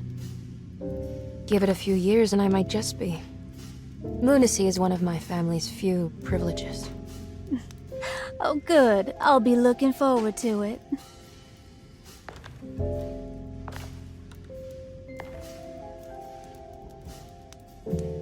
You don't know anything about what happened to Jeremy, do you? Everyone here is really strange, and it's hard to know what to make of anything you hear. Occasionally, it sounds quite exciting, though. Good versus evil and all that. I'm sorry, but I don't think I have anything useful to share. It doesn't matter. Thank you for the much-needed break. Bon voyage.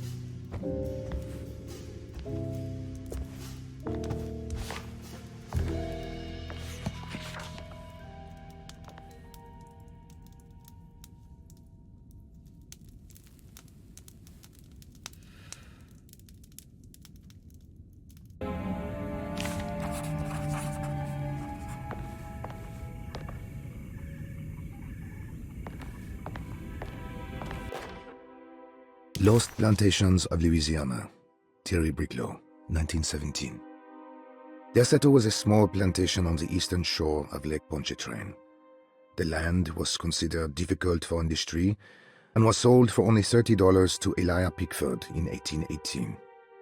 Pickford employed hundreds of workers from nearby New Orleans to clear the woods and build a small plantation mansion facing the lake with a striking Greek Revival temple facade. Derceto kept a modest production of Perique tobacco and indigo that persisted up till the Civil War. During the antebellum era, Derceto was the source of many rumors concerning voodoo and witchcraft. People who traveled the lake reported seeing people dance at night in front of bonfires, bleating and wailing. On June 17, 1862, Captain J.W. Norton of the Union Army recounts leading a raiding party from ships anchored in Lake Pontchartrain in order to seize control of Derceto and free the slaves working there. The captain was surprised to find the workers fighting back with unprecedented zeal. Norton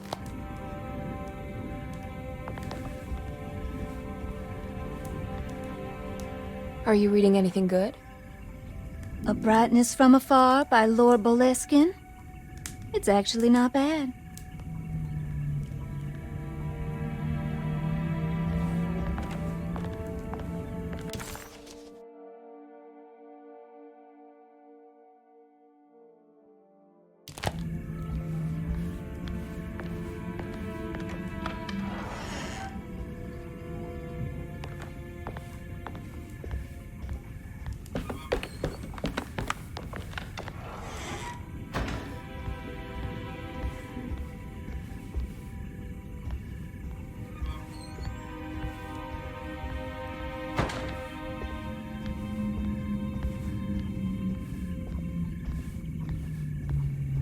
It's wet shut.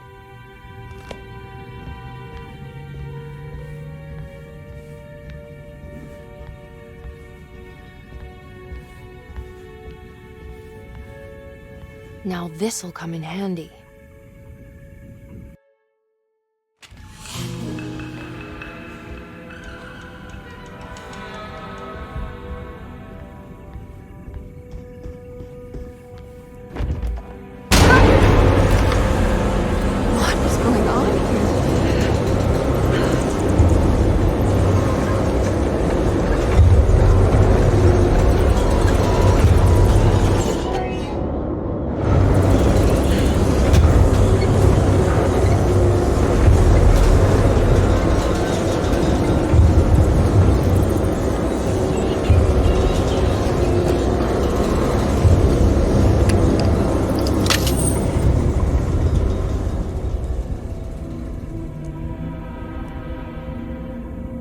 Everything's back to normal.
Misaki nante mwen, Munka misaki nante mwen, Men le anjeni man yo deshena. What are you doing sneaking around? You almost scared me to death. I'm sorry. I didn't mean to disturb your ritual. I wouldn't have guessed voodoo was in practice at a place like this. The doctor may be all about science, but I know these roots have power. You know what's going on here? I have a feeling Derceto is cursed. There are several players with stakes in this game. Derceto isn't cursed or blessed. It's a battleground. And it would all be a lot better if you could get your uncle out sooner than later. That's all I'm trying to do. I wish you the best of luck, Miss Hartwood. I really mean that. Now, if you'll excuse me, I need to look after my gumbo.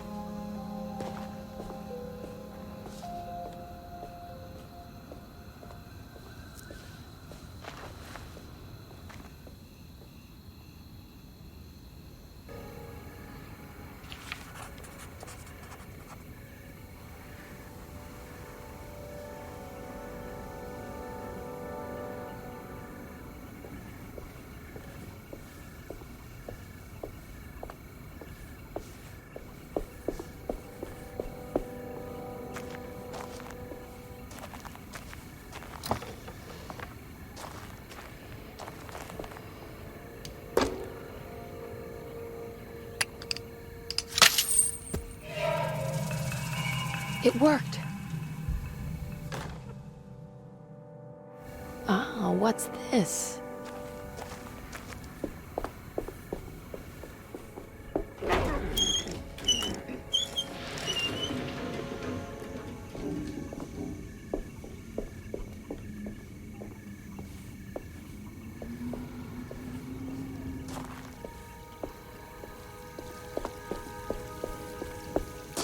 What's that?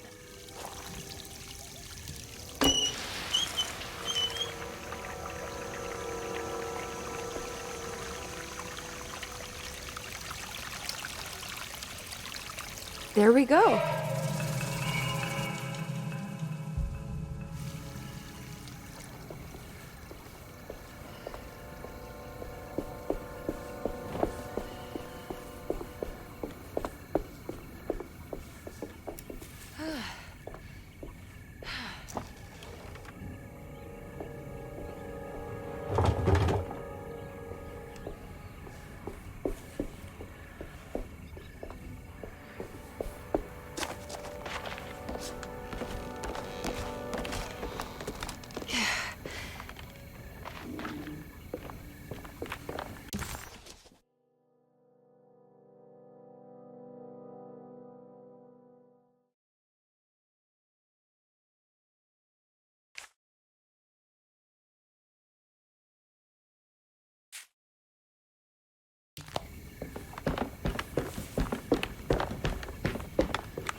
wet shut.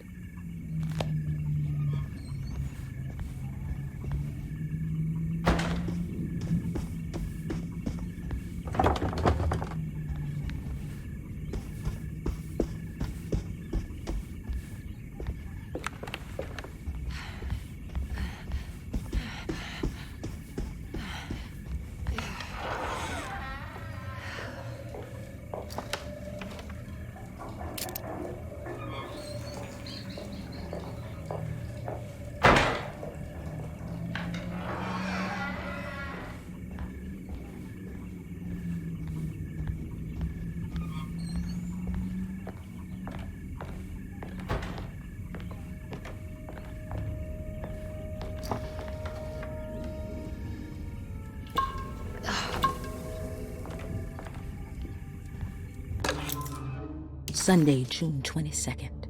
I spent all day looking for Jeremy. I should have cared for the others, but I'm scared that he will do something irreversible.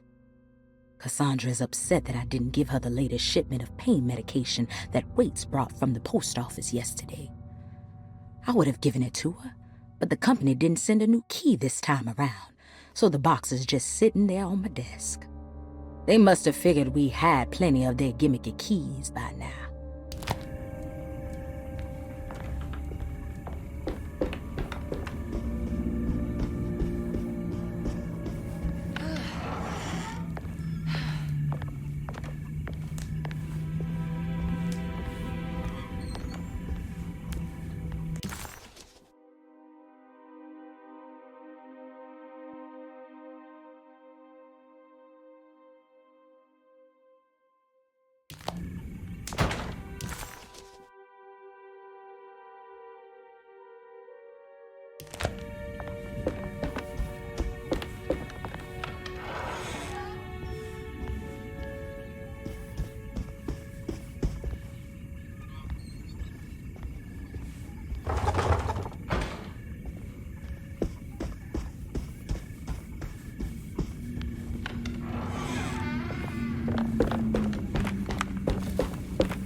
Paul, you're right about the plates on the boiler and the clock.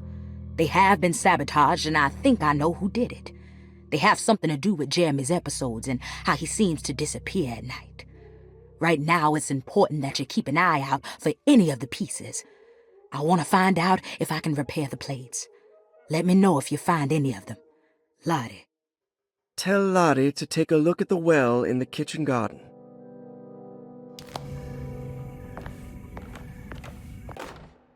Dr. Elmore Lee Gray is DeSeto's chief doctor.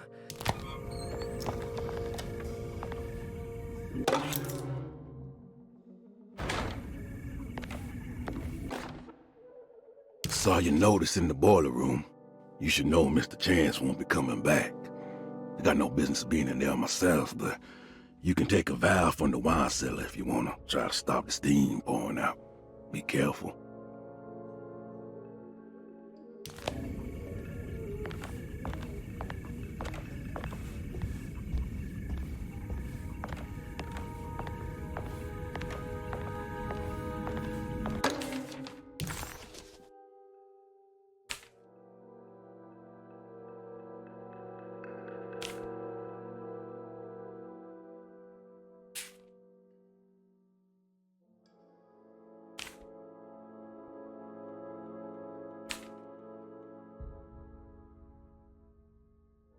Interesting. It's all the patient files except for Jeremy's. Looks sturdy. Doubt I'll be opening this.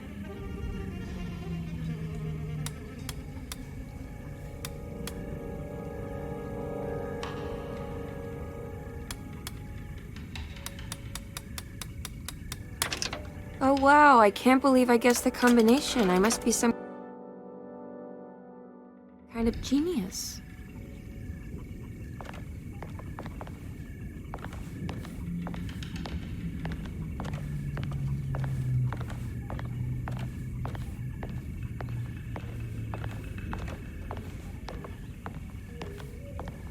I need the key.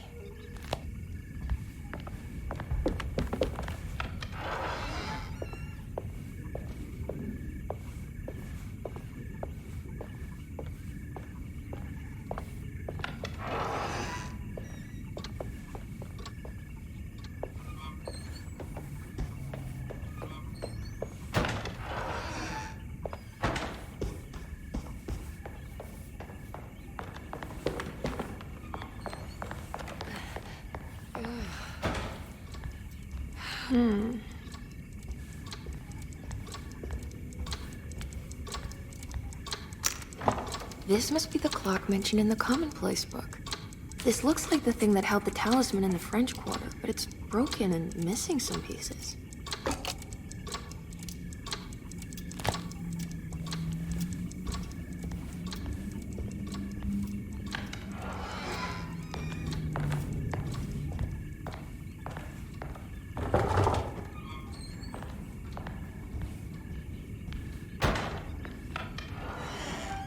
Jeremy's room.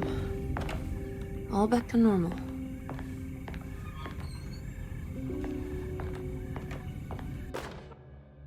Emily's here.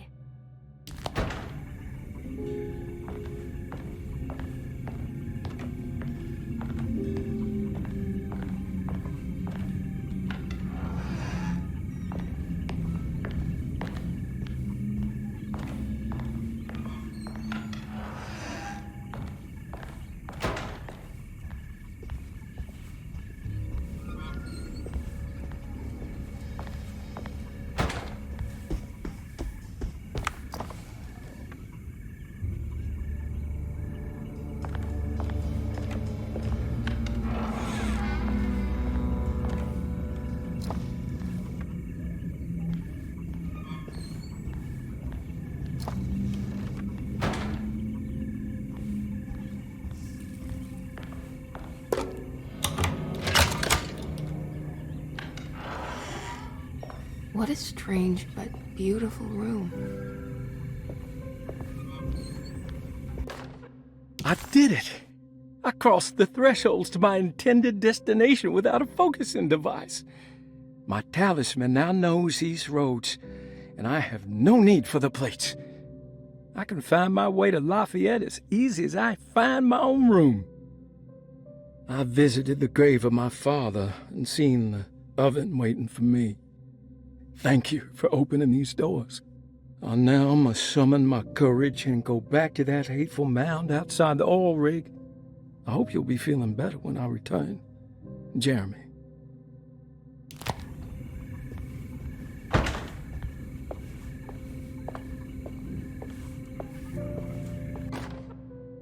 Will I need to remember how to get them out again? They are locked up for good reason. I am sure she is still able to whisper the answer in the ears of the wrong people. But not for long. I will see her burned soon enough. That black goat will be sacrificed to put an end to it all. Then it will all be over. No more Derceto, and sadly, no Astarte. Those good pirates of Pontchartrain. May you still sail the lake, until you find the shores of Hali.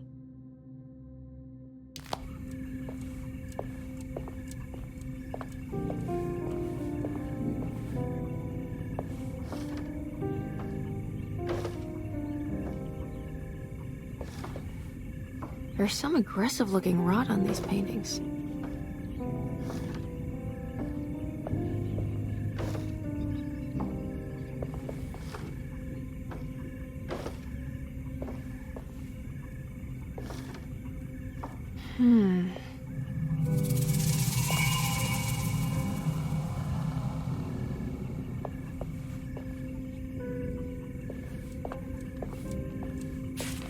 The Astarte Artist Colony. I'm pretty sure they had a Mardi Gras crew called the Pirates of Pontchartrain when I was a child.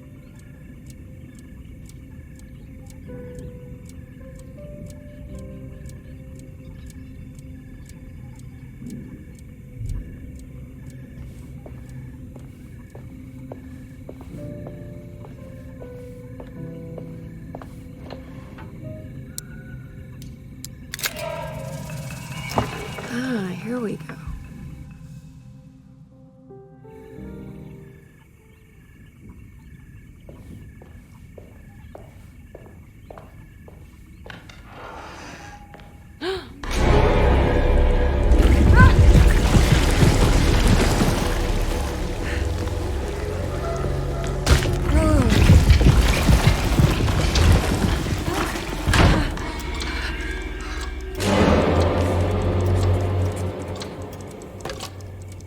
I don't understand what's happening.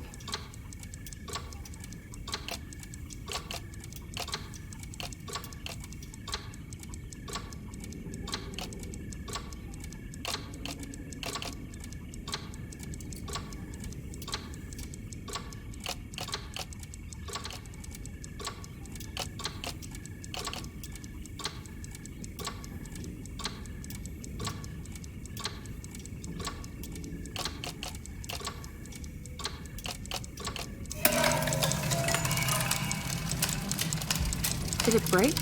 The clock just stopped.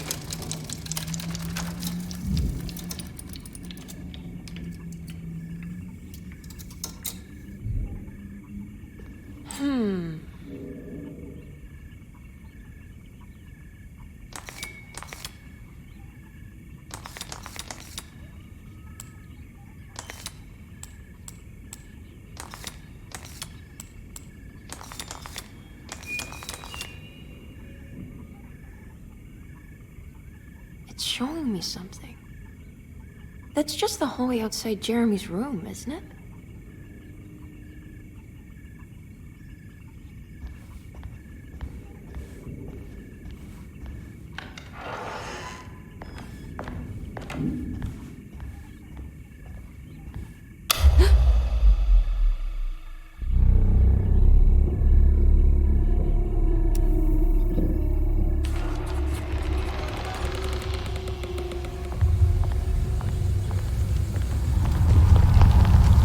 Did it. I opened up another dream.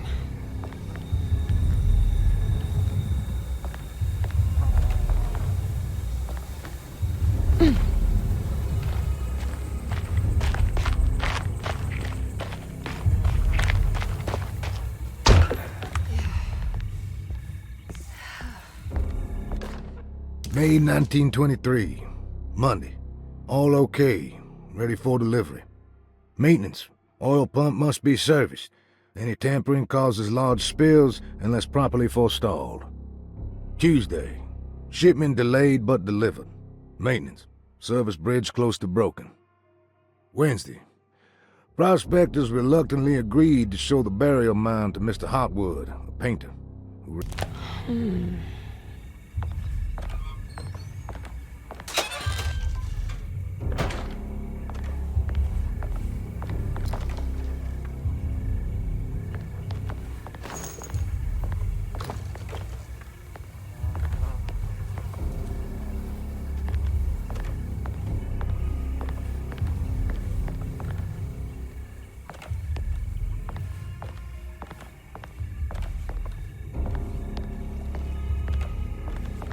I need the key.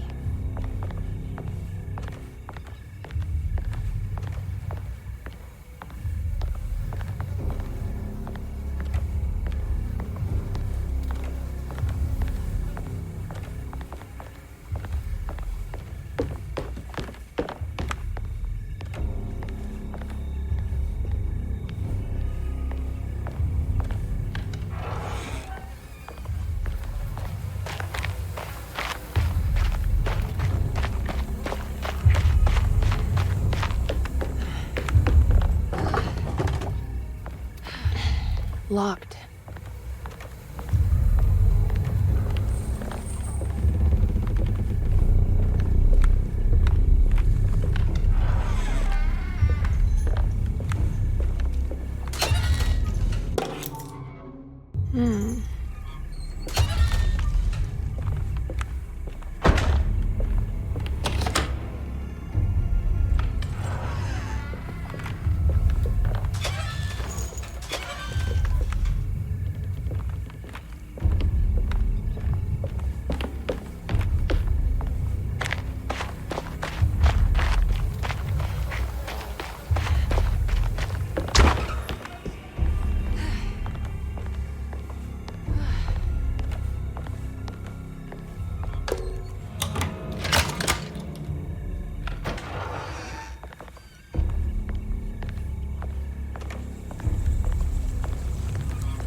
It worked.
I can break this, I just need something to hit it with.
Now what?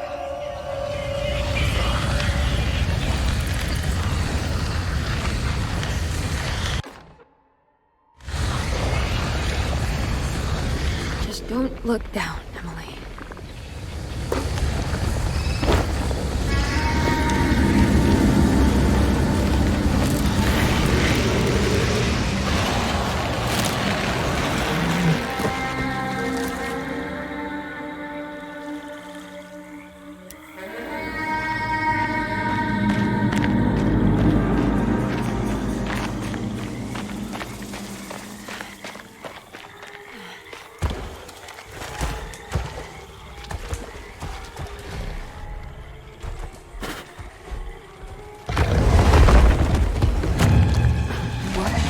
How is that?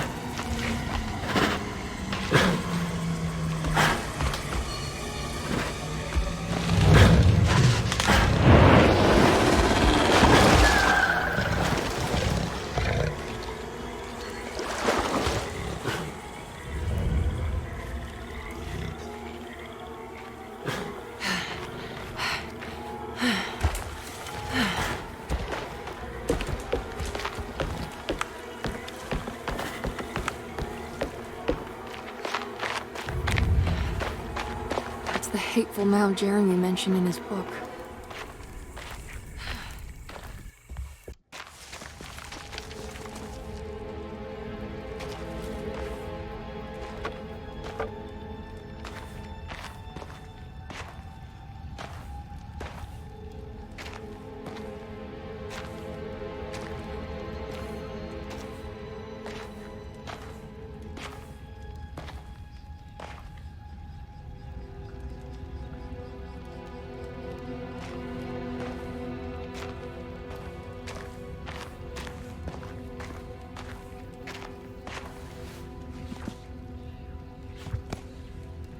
Jeremy, you dropped your...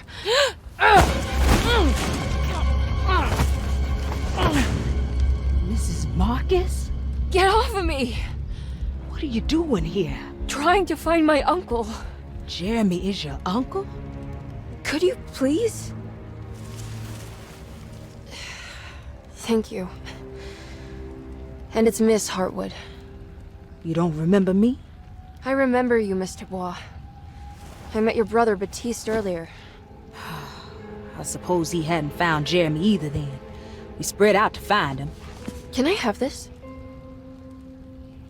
I'm trying to get to Tarawea.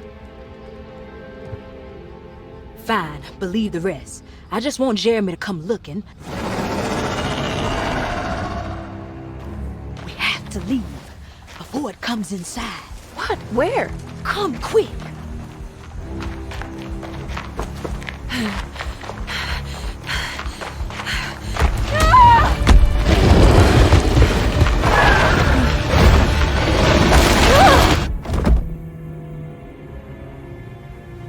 Oh, God damn my soul.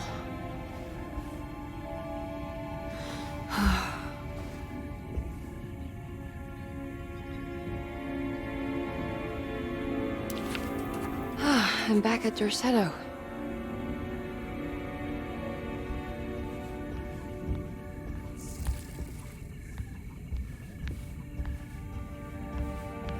It's wet shut.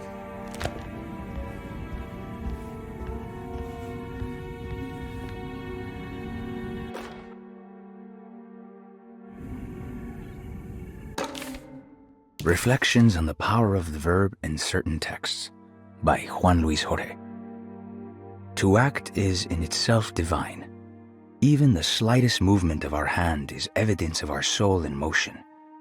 Yet our free will is so easily overwhelmed by the dullness of everyday life. Our actions become rote and rigid, in spite of luxury and comfort. True divinity is found in the choice of leaving the stage where we all perform. People who discover this freedom unexpectedly will be struck by the terror of this revelation and become paralyzed, or worse, turn to suicide. However, if you are able to weather that storm, you will discover that there is a divine path beyond that fear. There is a chance to dismount your destiny and make something new. something that hasn't been planned for or predestined. There is difficulty in explaining this type of acting, as it transcends our everyday choices. This isn't some banal decision choosing one career over the other, or even who I should marry. Leaving the stage, no matter how, isn't a matter of course correction. It's a rejection of the story that the creator is telling.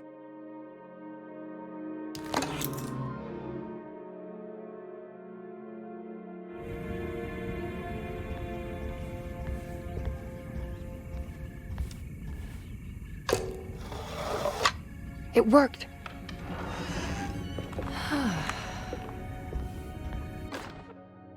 The Barlow lens. Instructions. To double the magnification of your telescope, simply fit this Barlow lens to your instrument. Then operate the fine-tuners to adjust the distance between your lenses. This is easily done while looking through your eyepiece. Simply search for a position where your picture is clear and appears flat. When correctly tuned, your telescope should present a clear picture with magnificent magnification.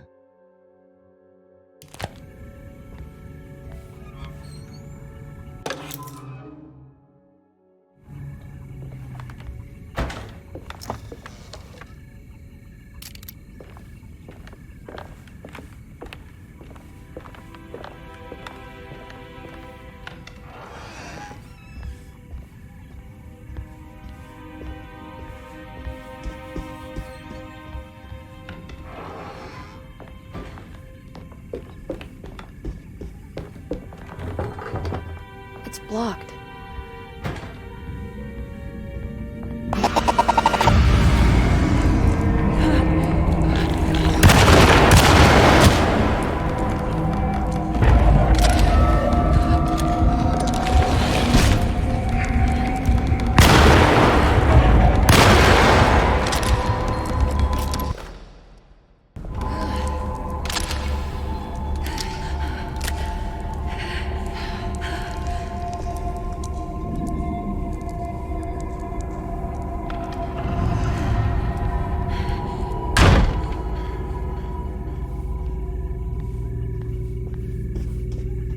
Okay, that wasn't so bad.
I guess this works too?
Jeremy?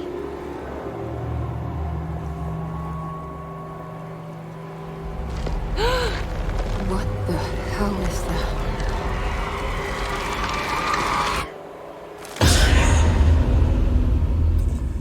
What?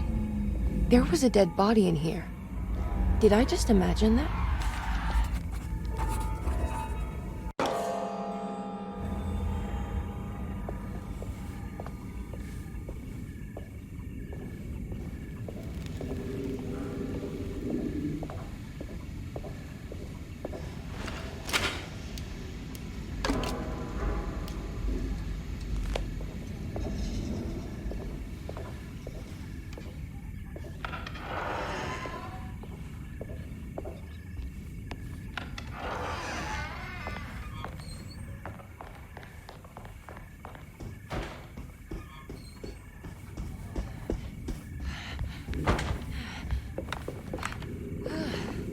It's wet shut. It worked.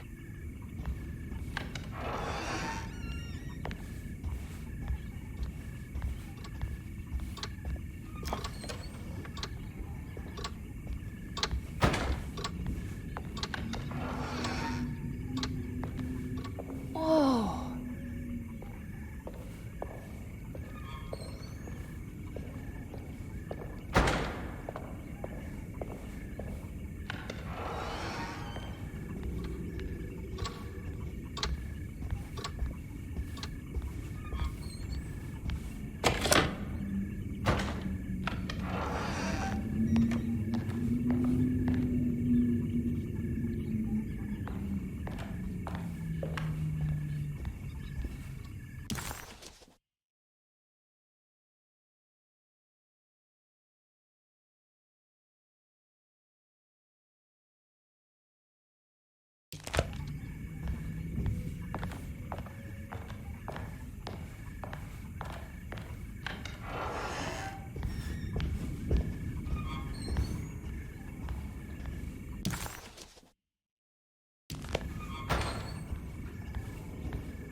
Come on, Grace. I'm too tired for games. I'll even let you play with my jackknife. Oh, good evening. You haven't seen a little girl by any chance, have you? I don't think so. You would have known if you did. The only kid crazy enough to be in this place. She's not in her room then? That would be a first. Always running around causing trouble. She's very hard to pin down, that one. You want to sip? I'm good, thank you. Well, I should be going then. Unless there's anything you need from me. I just want to find my uncle before anything happens to him. Oh, don't worry, miss. He'll show up. He is much too lily-livered to kill himself. Why would he? It's his greatest ambition, didn't you know? Take care now.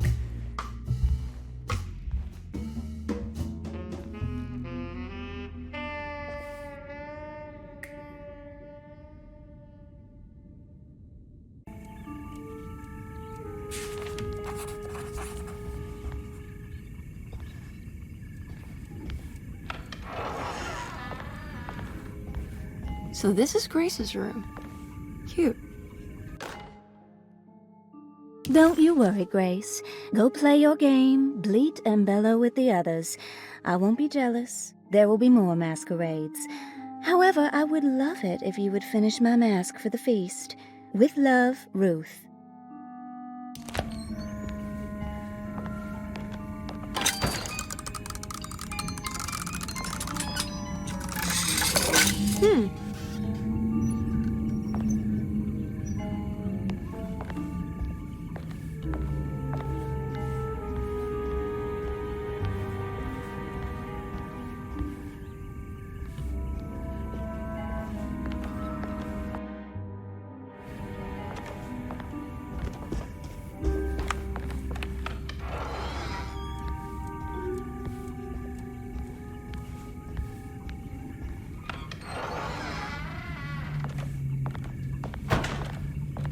This must be the great Cassandra Beauregard's room.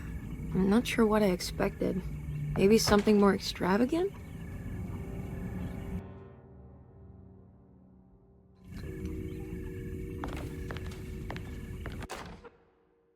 Miss Beauregard, I picked up your medicine at the post office today. As you understand, it needs to be administered by the orderlies for your safety.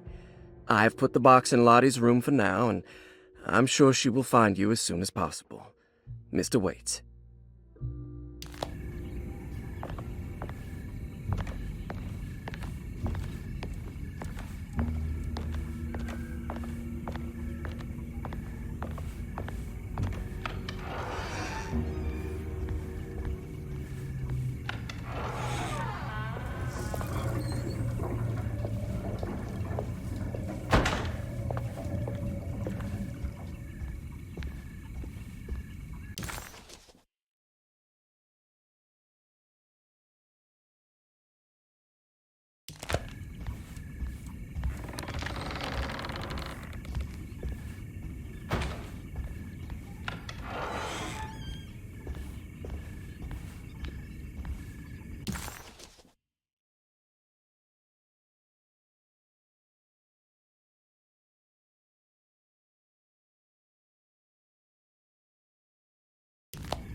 Do you teach piano as well?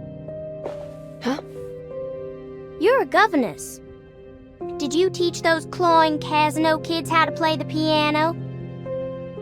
How do you know about that? Just because grown-ups don't notice children doesn't mean we don't notice you. Yes.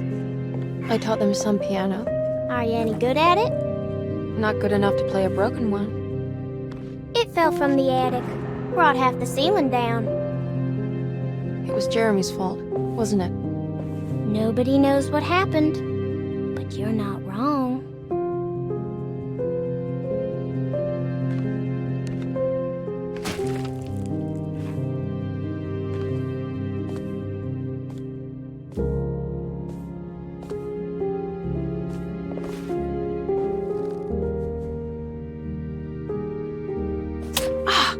What are you doing?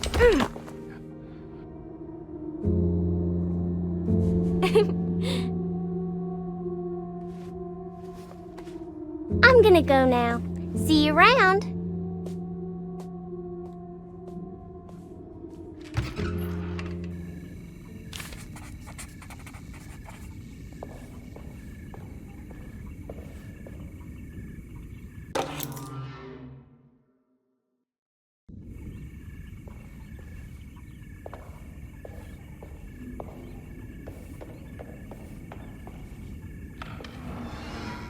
Ugh. There's more of that unsettling rot. On the commonplace of evil, there lies virtue and stark irreverence, careless thoughts of luminous indifference. But blame not the beast we once were, which science so often wished to refer. Not the wicked full of sin, it is you who stand and grin. All our good intentions aside, whereupon we build our pride. Sunless solitude, follow not this corrupting light. Prophets of confidence always crashes out of sight. Hear me, for we all bear this mark. Thus we must remain alone in the dark.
What's that?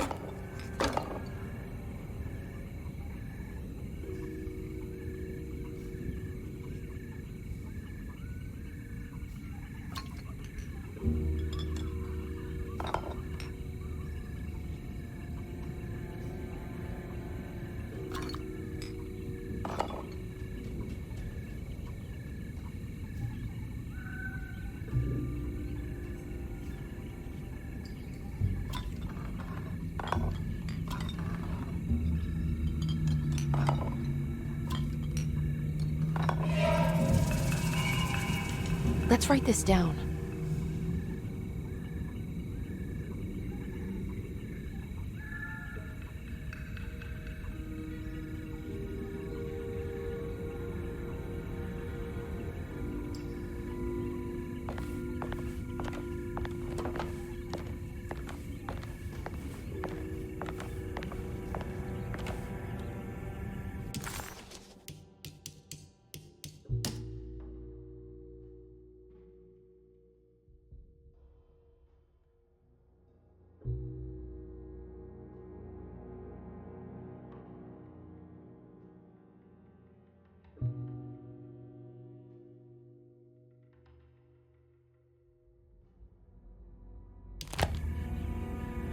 I think I've seen this somewhere.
The talisman is showing another room.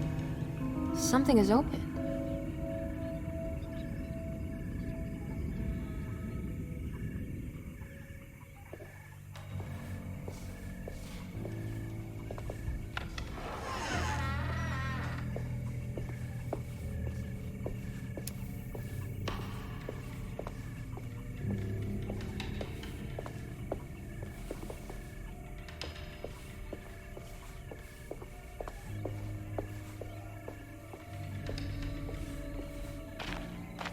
It worked.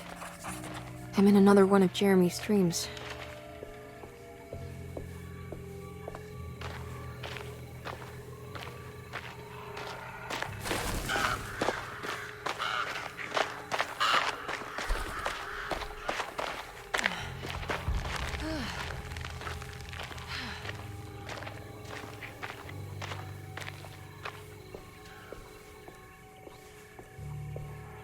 It's been a while since I visited the family tomb. I hope it's in a better state than the real world.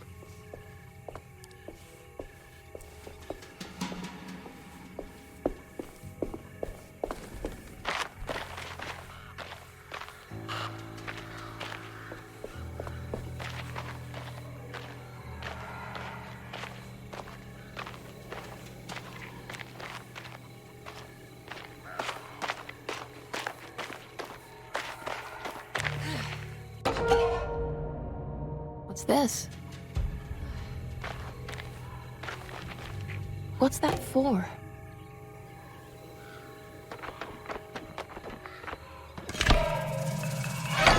There we go.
I made it out.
Emily, is that you?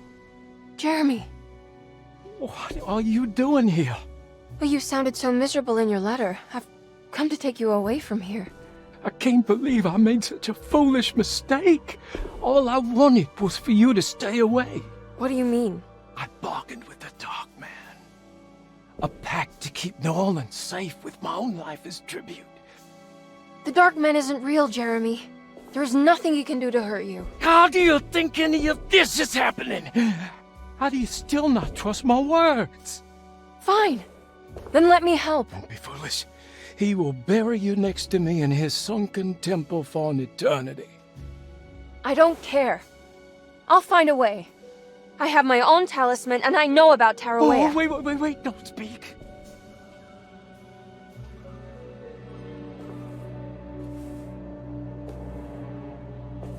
Who's in here? Show yourself. You know who, Emily. He took your grandfather. No, I mean it. Who's in here? I can feel someone's in here.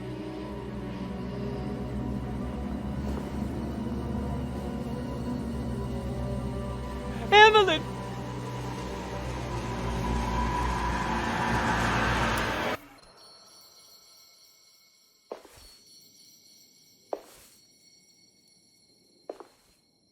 Tarawea.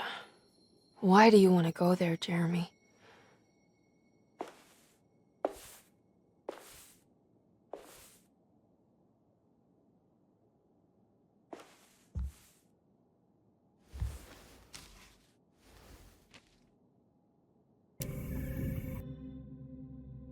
I've seen so many strange occurrences lately. Memories explode into existence and then burn out like tired glass bulb filaments. Dreamscapes crash down from the stars and sink into the sea. Doors that lead to nowhere and absolutely everywhere at once. With all this reverie, I want to think there's a chance that you found a way to remain alive in some way I cannot fathom. Just like I've learned to navigate with my talisman. Maybe you, with all your knowledge, you somehow knew a way to find me again. Perhaps in Tarawea. Oh, my love. Jeremy.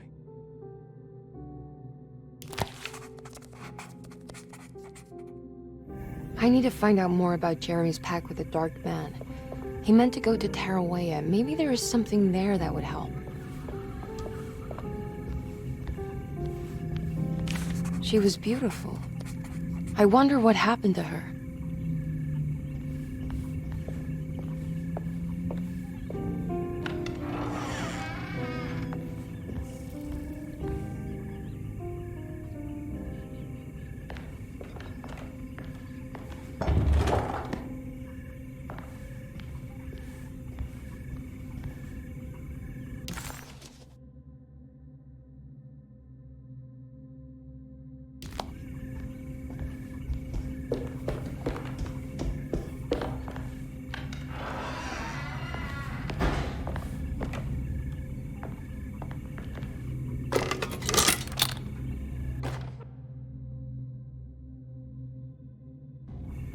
It's a telescope box.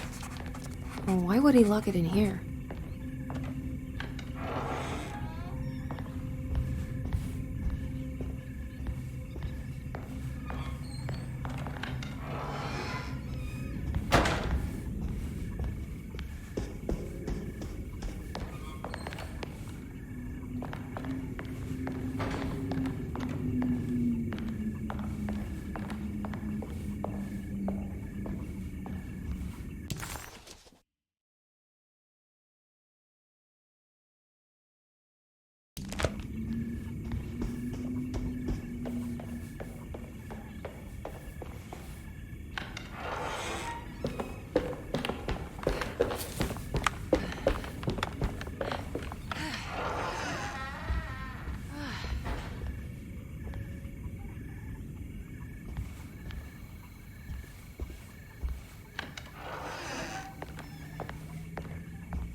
Wait, what's going on? It's entering the numbers by itself? Okay, great, so where is that?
here we go.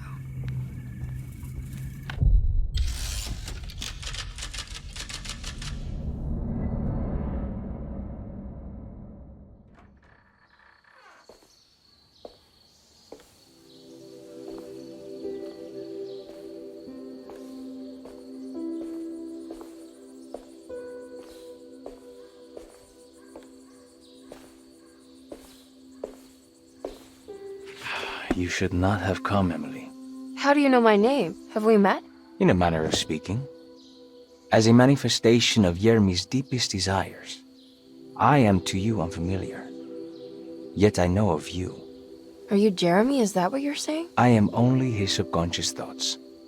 I cannot speak for his totality. How come you have a Spanish accent? And what is this place? Is this Tarawea? This is indeed the fabled convent of Tarawea, where Yermi goes to find peace during his sessions with Dr. Gray. It's all fantasy then. Based on the things he has read and seen. And that includes you. Yes. My name is Juan Luis Jorge. Yermi once read a book of mine. It stuck with him. Can you help me break the pact with the Dark Man so we can leave Derceto? Yermi doesn't want you to. He wants to honor his word to the Dark Man. Why? What's the point? I don't understand what the pact is for. The people of Derceto are calling upon evil to enter this world. Your uncle offered his soul to the Dark Man to contain this disaster. What? No, that doesn't make any sense. The pact will be fulfilled at dawn. As the sun rises, Yermi will forever be entombed in his sunken desert temple. As promised, the Dark Man shall quarantine and starve the evil inside Derceto. What about all the patients and the staff? They will not stand a chance. That's unacceptable. How could Jeremy agree to this? Desperation, of course. Yermi did not choose martyrdom lightly. Well, nothing is lost yet. I'm sure I can find a way to break the pact and save Jeremy. And hopefully the people at Derceto. What even is this evil you're talking about? I don't know much.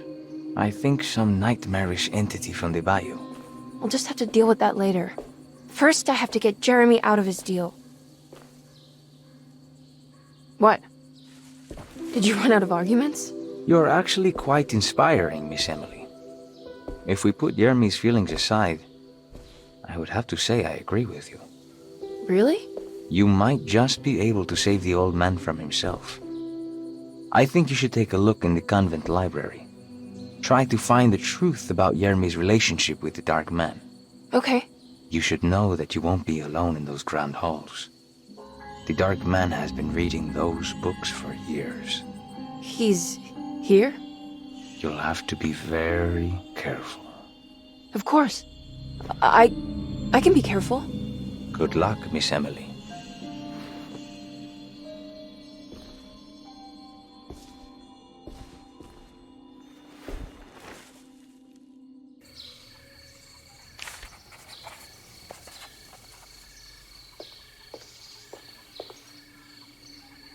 What is the Dark Man, do you know? The Black Sun. The stalker among the stars. The crawling chaos. No. Neither I nor Jeremy knows what he truly is.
There's something missing.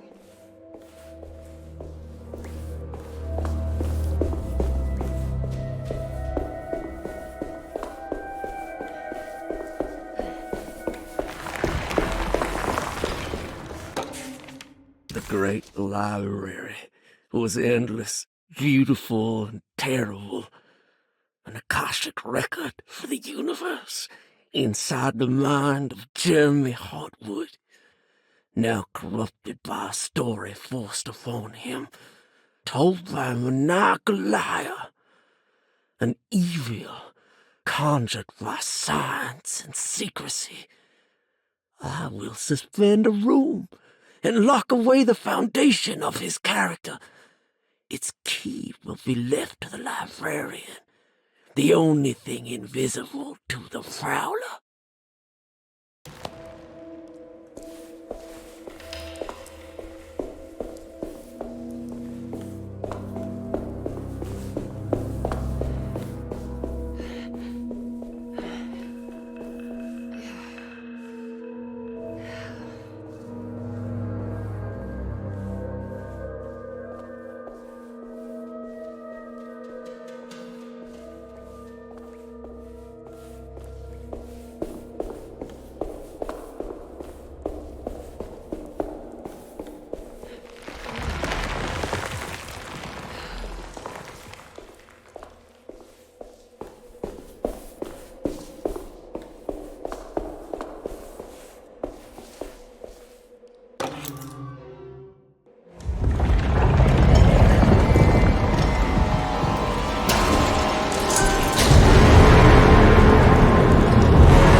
It was in the hot autumn that I went through the night with the restless crowds. He was a kind of itinerant showman who held forth in public halls and aroused widespread fear. The New Orleans address of the event is lost, but I remember distinctly the Prex shipping company pressing their contribution. Emily! Please,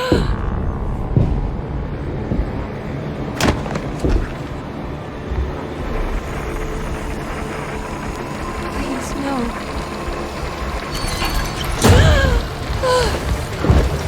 I hope you found what you were looking for, Emily.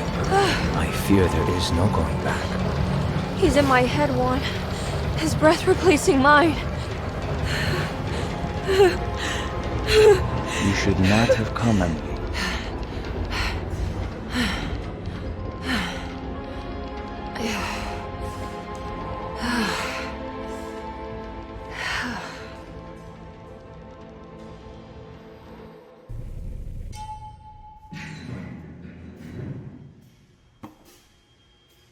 Well, if it isn't my new best friend. Come, join me for some giggle water. Ruth? Oh, Miss Hартвуд, don't tell me you've been out swinging without me. Ruth, what is this place? Where are we? Have you never been to the Maccabean before? Goodness me. Tell me, Miss Hартвуд, have you ever considered going out for an evening? Are we in New Orleans? Oh, who can tell anymore? I just went inside the grand parlor and suddenly here I am. The grand parlor? Can I get back to Derceto from here? Are you sure you want to? We could stay here and drink the night away. How about a gin fizz?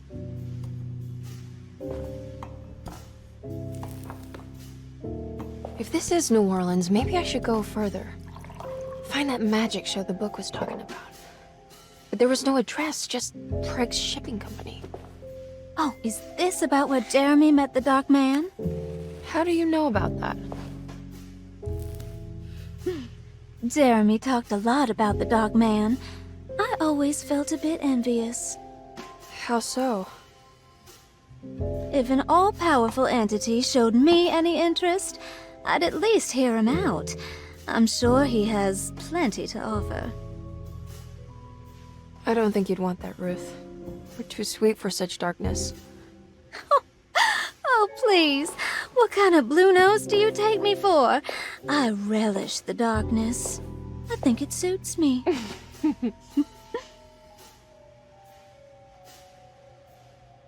You don't happen to know how to find the Prex Shipping Company, do you? Of course. Their office is just over there. Whoa, what happened? You just got lucky. A bientôt, Mademoiselle Emily. Hey, do you know where my uncle is? No, but I bet you're close.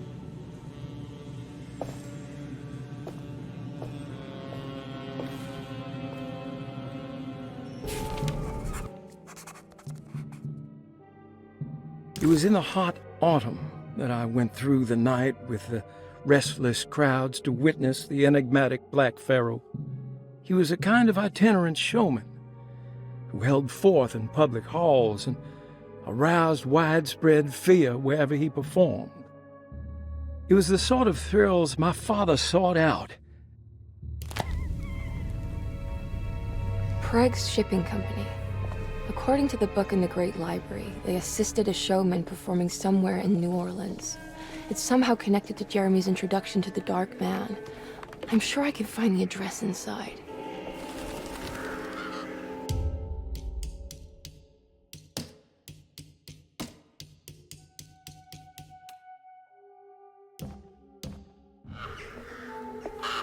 It's locked from the other side.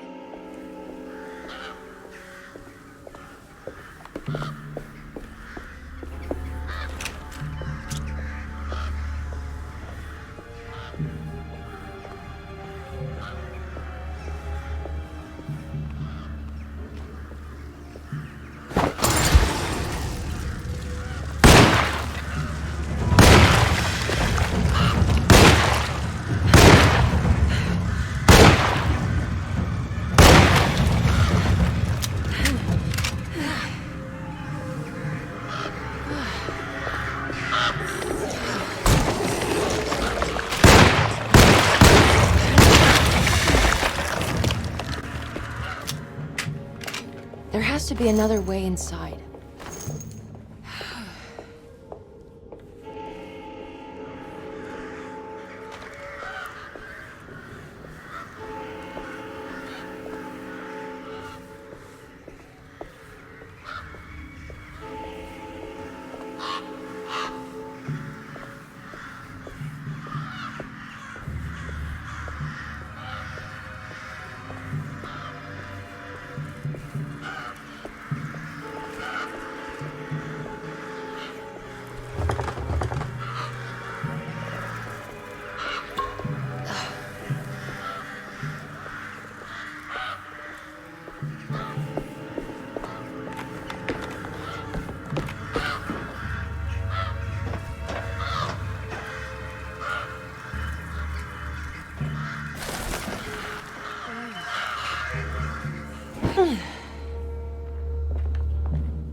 All done.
Yeah. All right. I made it inside the warehouse. Now let's find that address.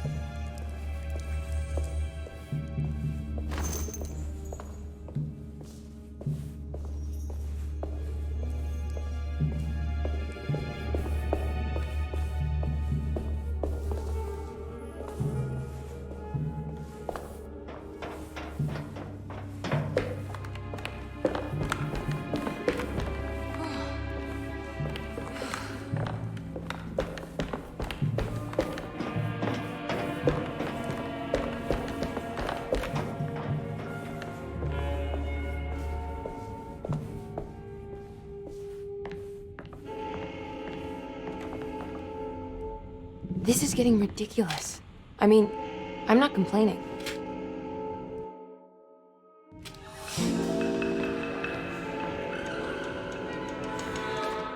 Our ship was raided while in dock. All of his things were recovered, but blood was shed. Several men were carried into the Mississippi River.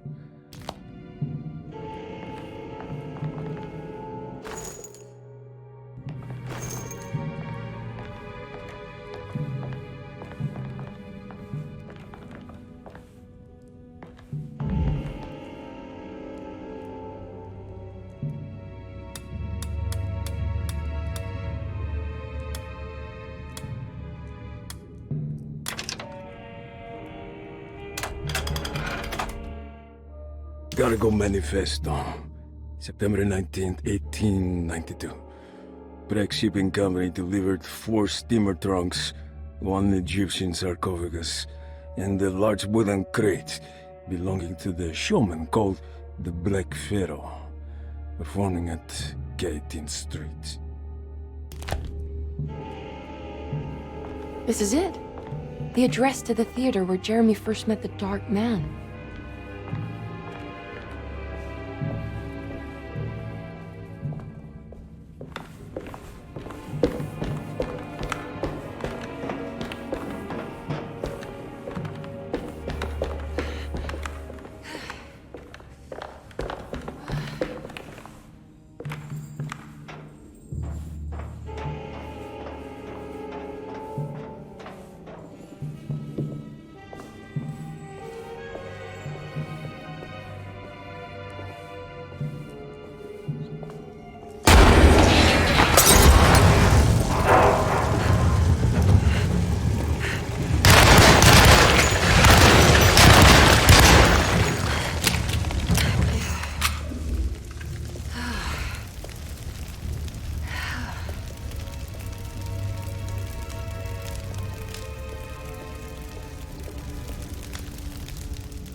Looks like the fog cleared up.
You shouldn't have come. Don't say that. You needed my help. All I wanted was to keep people away from Desetto.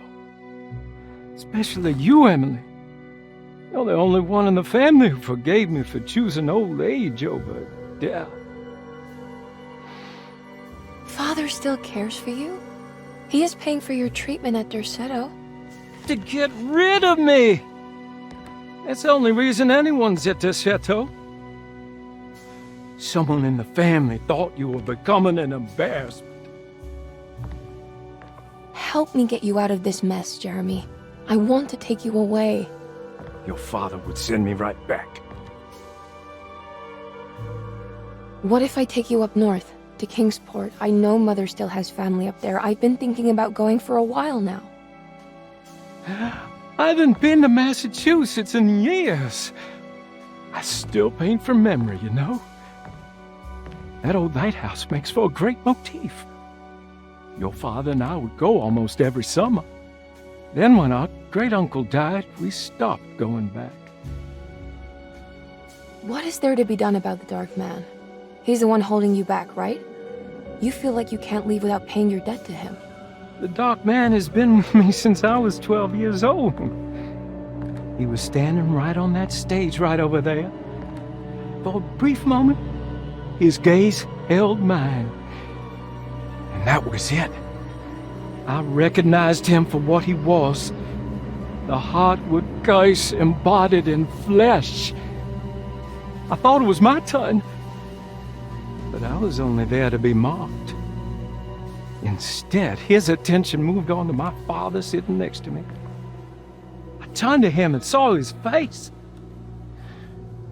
The whitest shade of pale I've ever seen.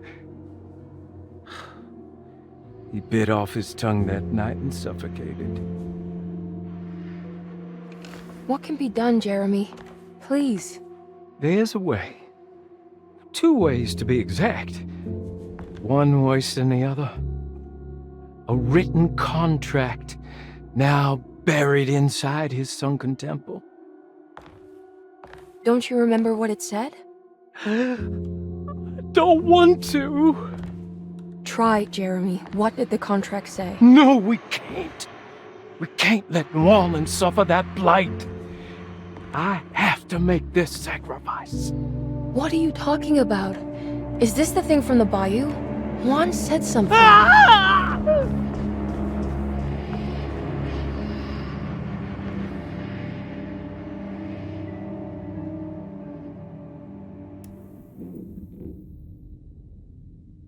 Okay, so there is a way to break the pact at least. Hidden somewhere inside the Dark Man's temple. I just need to find it, somehow.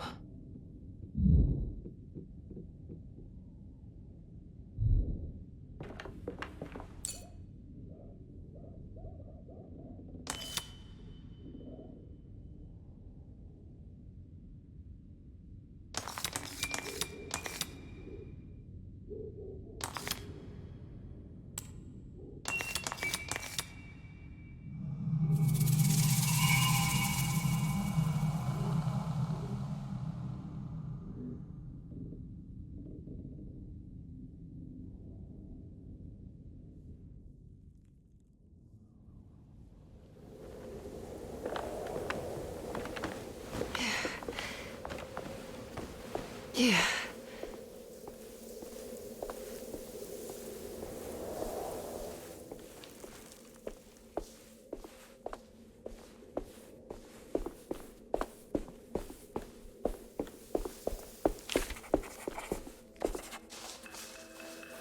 Oh.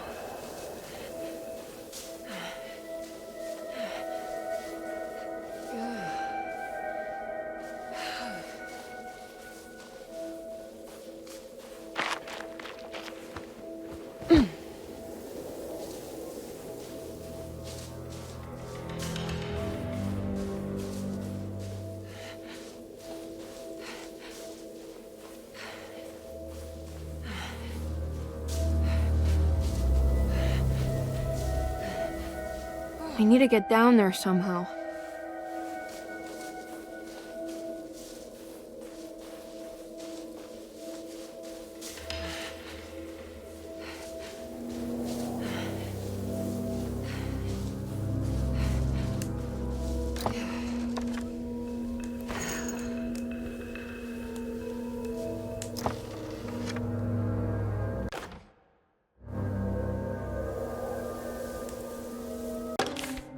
The temple of Nephron-Ka lies under our camp.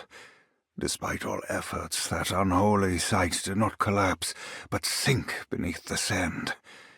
The pharaoh is long dead, his name meticulously stricken from all ancient writing. But that stage meant for blood and terror remains. The temple is said to be lightless, built to harbor all the haunters of the dark found in the very depths of our universe. Calling on the gods meant creating a bridge between our world and theirs. The terrible Aldebaran of Taurus, the Black Sun, was seen as the most important star in the night sky, because, according to the Kitab al-Azif, it was said to be the home of that crawling chaos known as Nyarlathotep. Through ancient mechanisms, it was said that the priests could open shafts channeling the light emitted by that strange stone called the Shining Trapezohedron.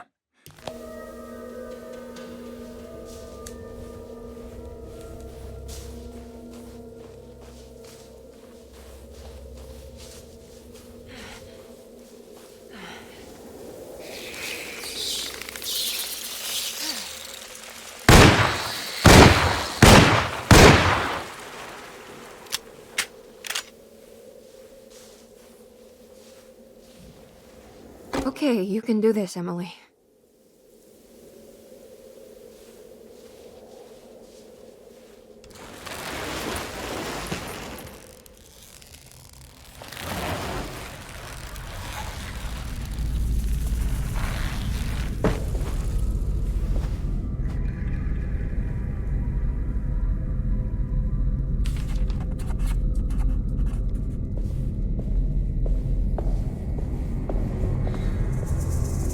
Constellation Taurus. The big star is Aldebaran. It's something to do with the Dark Dam. I've seen this in a dream, but as a shallow pit of darkness. This is definitely where the contract is hidden, but how do I get to it?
I think this one moves.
We're...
What's happening?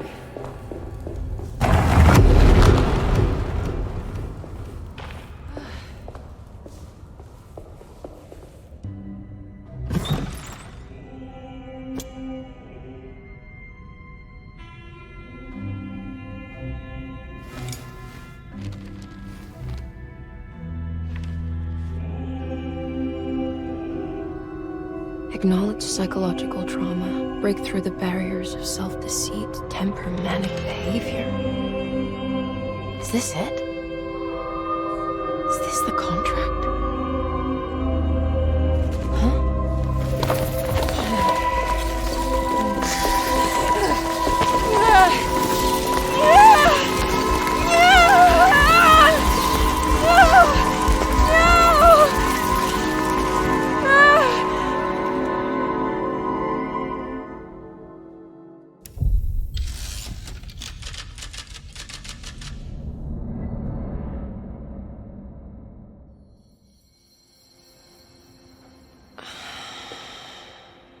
Oh, Jeremy. How much pain and suffering you could have prevented. Emily? What are you doing? Detective, how is your investigation going? Well, I still have no clue where Jeremy is, but I think I know why he's hiding. This place is full of lunatics planning to perform some kind of ritual tonight. Well, that sounds ridiculous. Or rather would have just a day ago. It gets worse. I have reason to believe they killed anyone who didn't want to go along with the plan. Detective, have you encountered any monsters tonight? I just told you, I think they killed people. Beauregard, the author, Perosi, the singer, Mr. Waits, the clerk, Mr. Chance, the gardener, they're all missing. No, I mean, have you fired your gun tonight? Of course not. They wouldn't just kill outsiders like that. It would bring too much attention. But you should keep your eyes open. So you haven't seen anything strange? Been anywhere else? What are you trying to tell me, Emily? Are you in some kind of danger?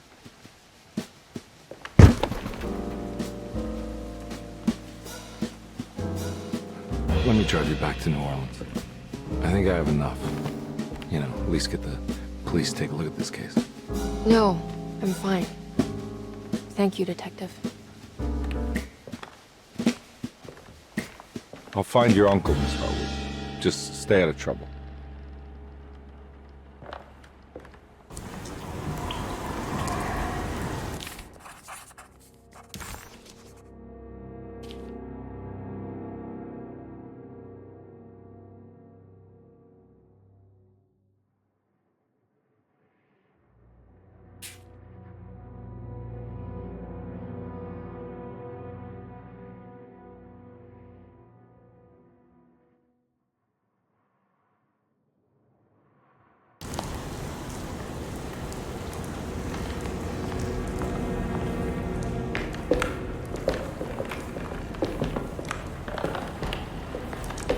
Getting rough out there.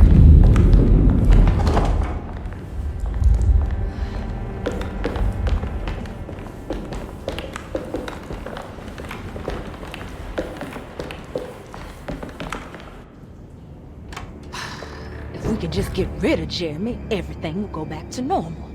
That reminds me. I saw Miss Emily earlier. You remember her? You know she's Jeremy's niece. She's looking for him. That's right. She's helping us. In her own way. As long as she don't stand in the way of the mother of 1,000 young. I don't think she knows or cares about that. She just here for Jeremy. I've been more worried about that Detective Karnbi fella. He's been snooping around asking all kinds of questions. God, it hurts. I wish you would stop doing that. Gives me the heebie-jeebies.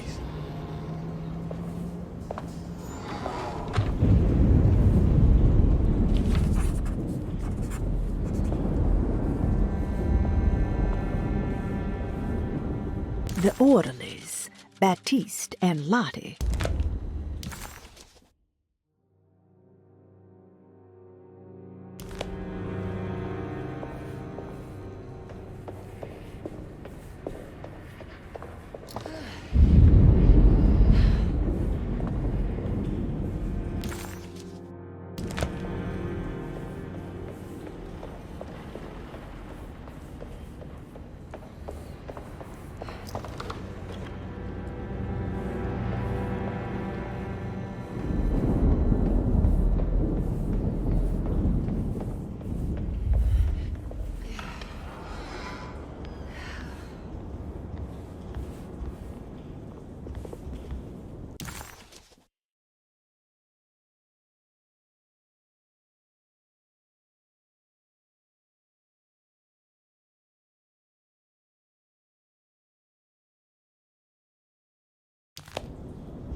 We must have faith that Jeremy's pact with the Dark Man is a bluff.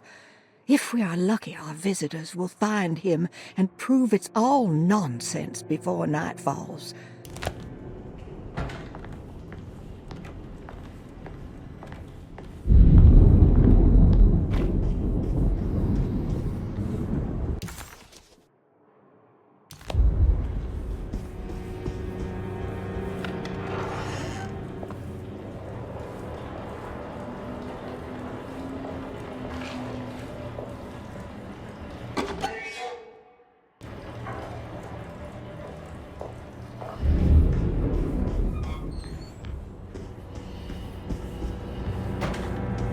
It's blocked.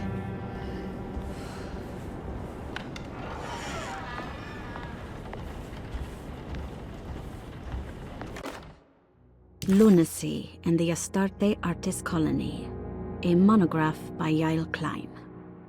In early 1909, the old Derceto plantation outside of New Orleans was turned into an artist's colony. 3 famous European artists rented the house and the surrounding land from the owner, the Ledoux family. The colony was chiefly run by Sebastian Cortez.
Mr. Waits must have had a spare key to Dr. Gray's office, but where?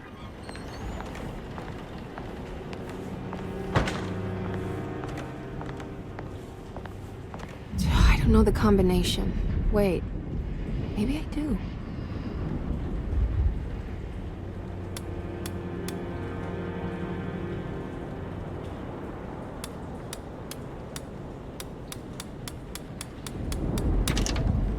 It worked.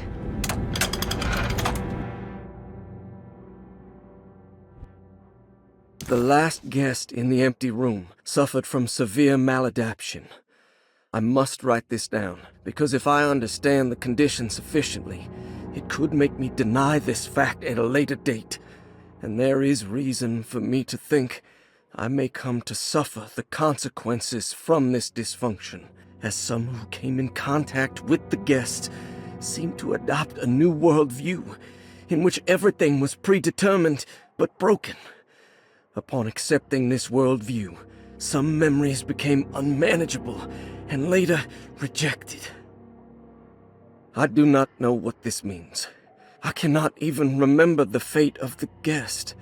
I think they were simply misplaced one day and forgotten.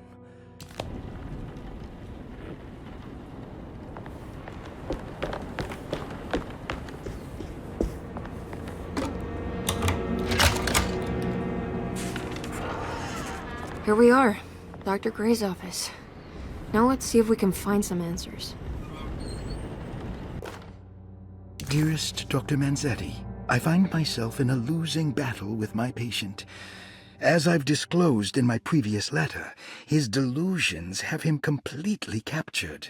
It's bad enough that he is torturing himself with paranoia, but his madness turns out to be quite persuasive to others, effectively laying the ground for mass delusion.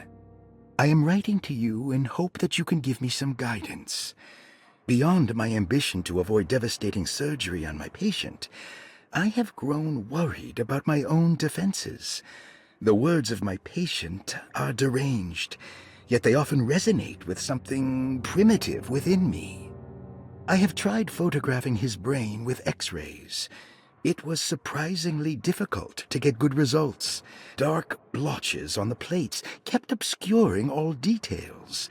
My patient looked at the bad plates and cried out in terror, telling me the dark areas was the shadow of the worm, eating him from inside.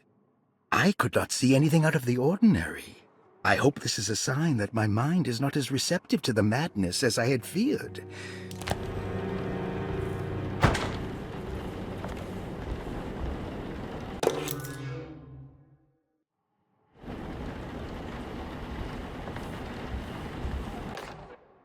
I have finished tidying up Miss Beauregard's belongings. I will leave it to you to contact her agent and have them collect her things. I found one of Grace's drawings she might want back, along with this key in her room, which I believe you've been looking for. Mrs. Thompson.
Hey, little lady, how's your evening been going?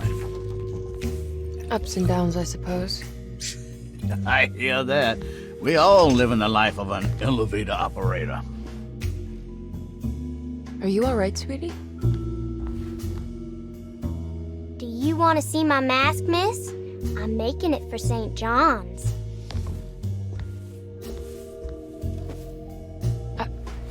How did you... Is that supposed to be my... Ow! You should learn your place, little girl. Why are you acting this way? What did I ever do to you?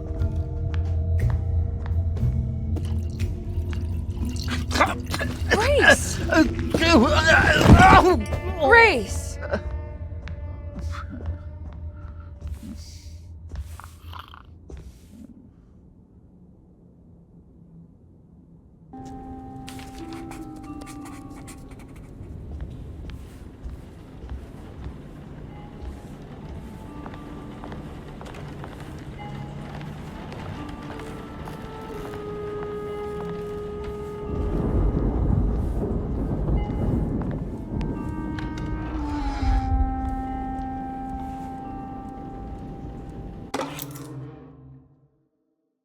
I'll just borrow these. At least he's breathing. I'll just let him sleep it off. There's something missing.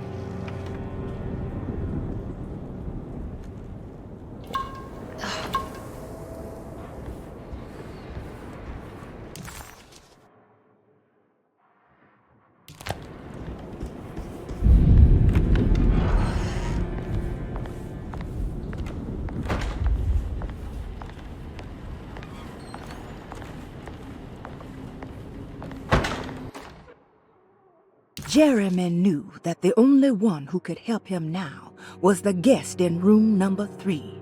The room seemed to have been empty for...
I need the key.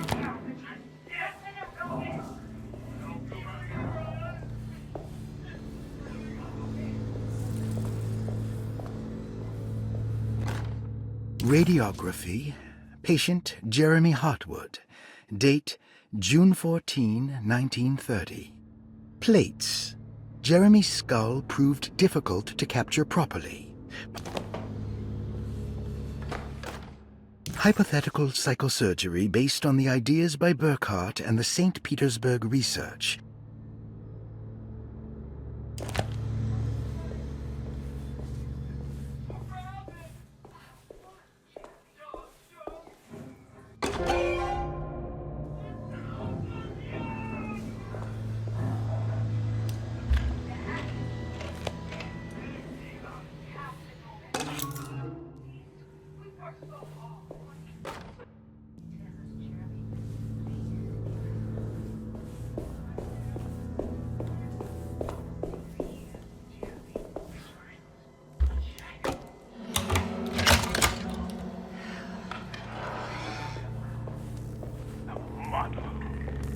Tell us.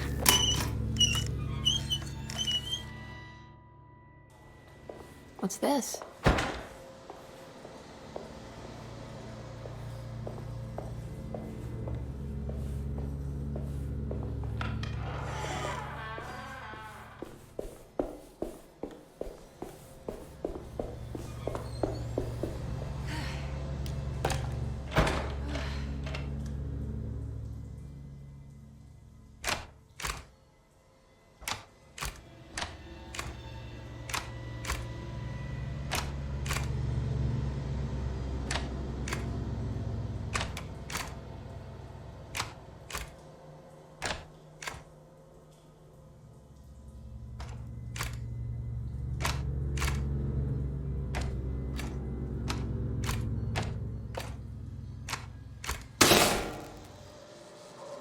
Oh, that's better.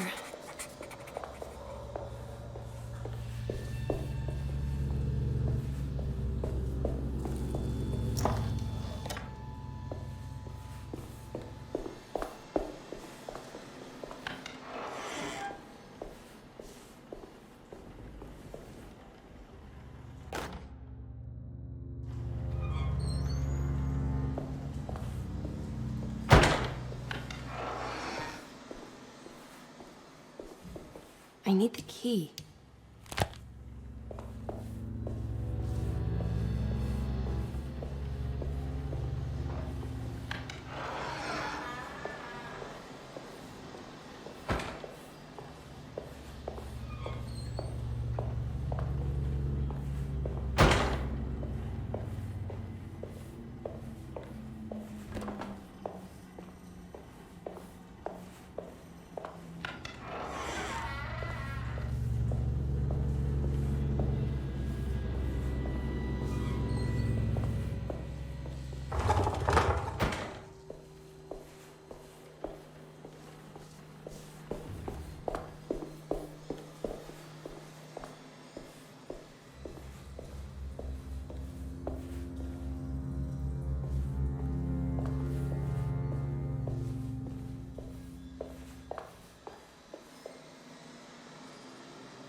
I guess I never got a chance to look around this place.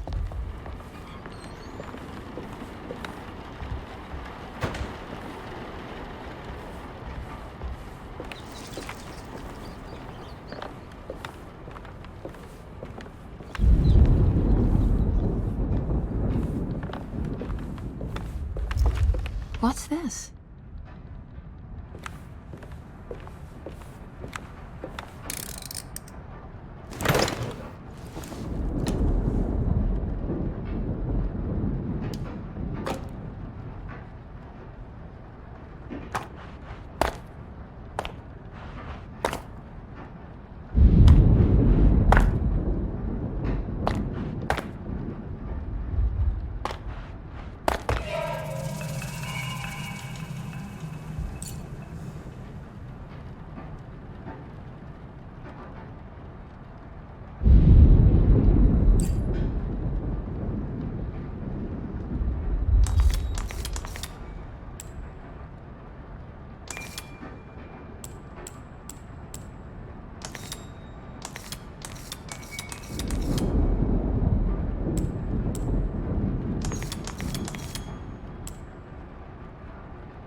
This feels familiar somehow.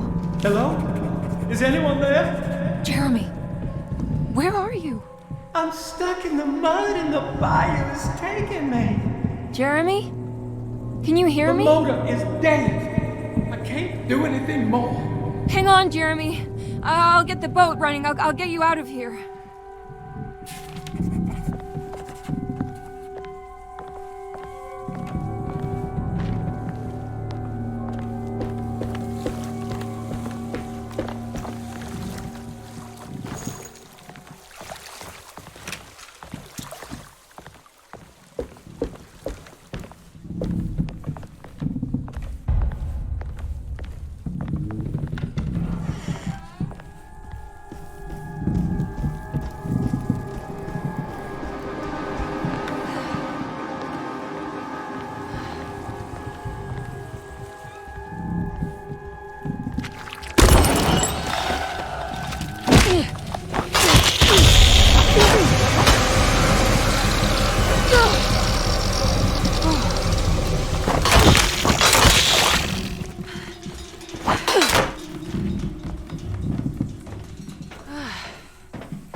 The boat is run aground, crashed right into the bayou.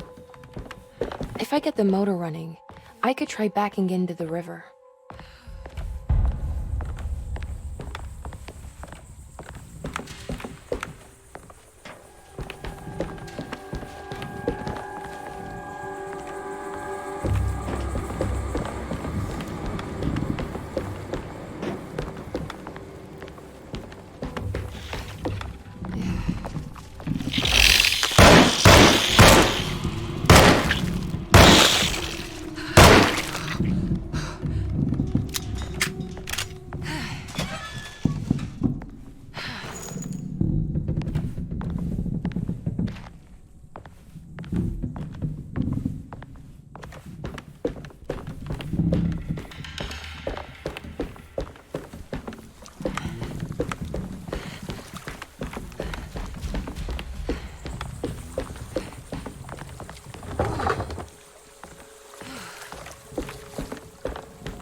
I can break this.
I think it just needs fuel to run.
Jeremy? Are you ready to tell me what happened?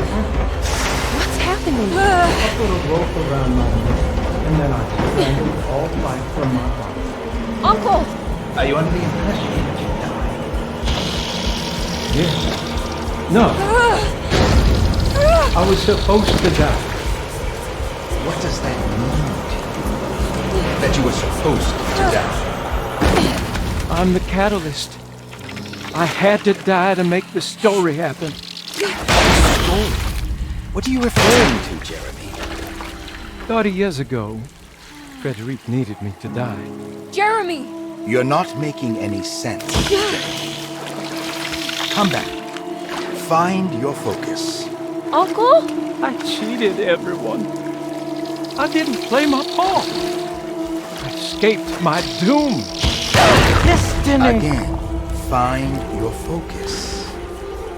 Jeremy! Now everything is wrong. Nothing is in place. Hey, listen to me. We're gonna drown. Calm down, Miss Hартвуд. You're not in any danger. But Jeremy, he was here, wasn't he? Miss Hартвуд, I am beginning to suspect your family curse is catching up with you. Have you ever talked to a doctor about your condition? No. No, I was just confused. I thought I saw him for a moment. I'm fine. I'll let you be. Miss, I want you to know I'm here to help, if you need me.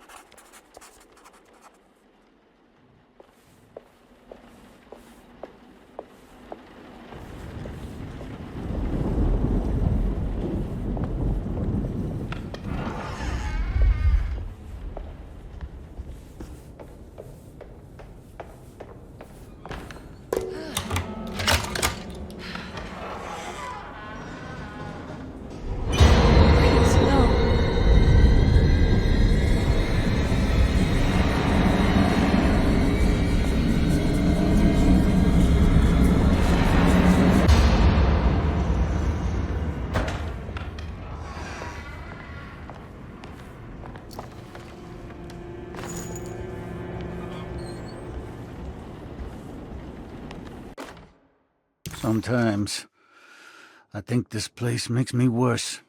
That Derceto might be my grave.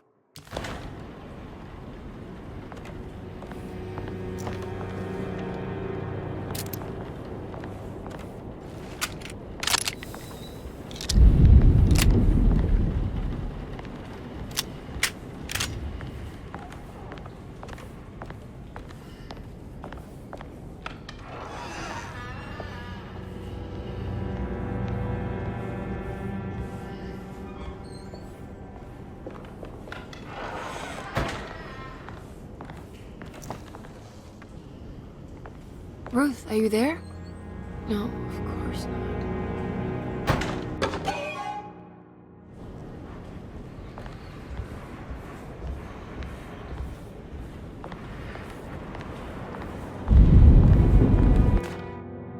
Castle built the zoetrope as an exercise in animation. He is very interested in moving pictures and has even ordered an aeroscope camera for the colony.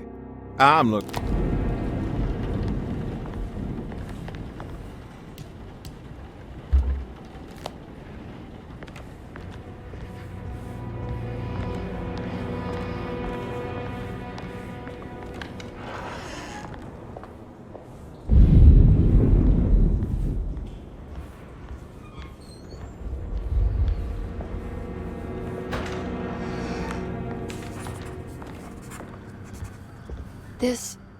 This is my room.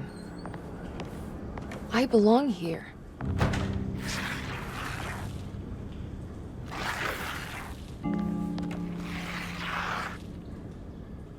When I get back, I did this. I wrote that.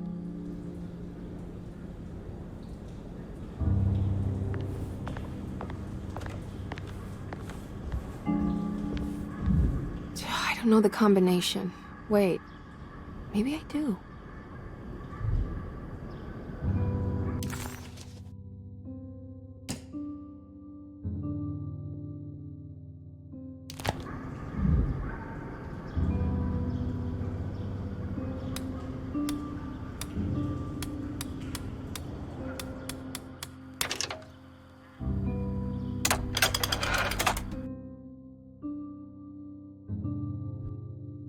Darling, I finally found that photograph from my time in France during the war. I don't expect this to be your fiancé, but it did make me think of him. What an incredible man he must have been. You were lucky in a way. He could have been a nobody and died falling into the Mississippi. How long have I been here?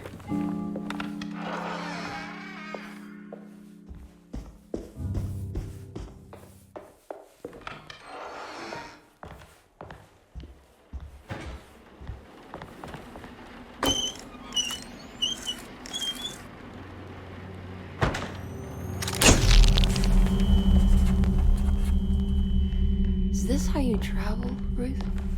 The war in Europe rages on, and America is doing its part to hold back the German aggression. Ships from Boston and New Orleans arrived yesterday to bolster our gallant forces. I'll find you, John.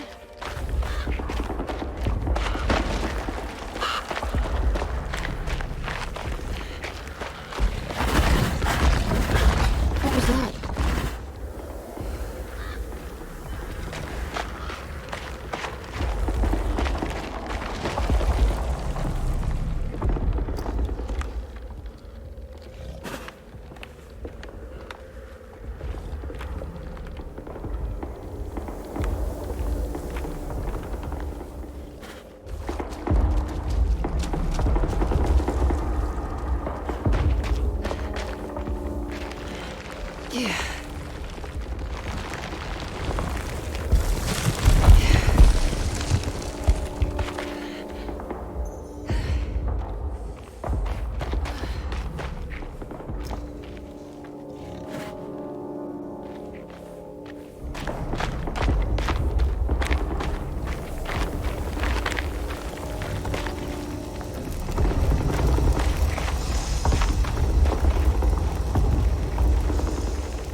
Oh God, I thought I was done with you.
Today, the American Expeditionary Forces face considerable John? losses in France.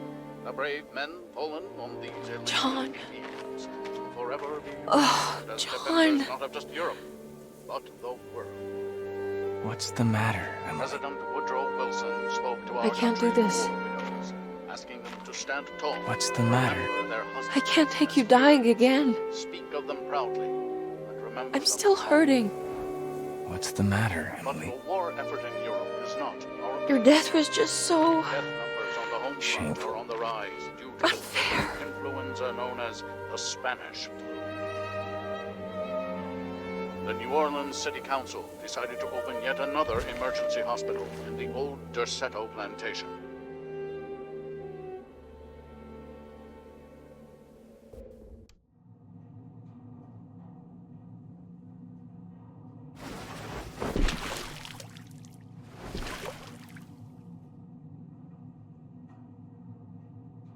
Where is this? Where am I?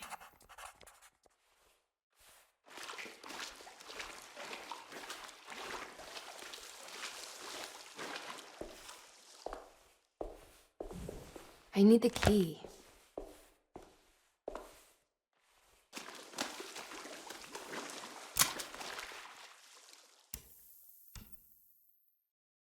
Oh, come on.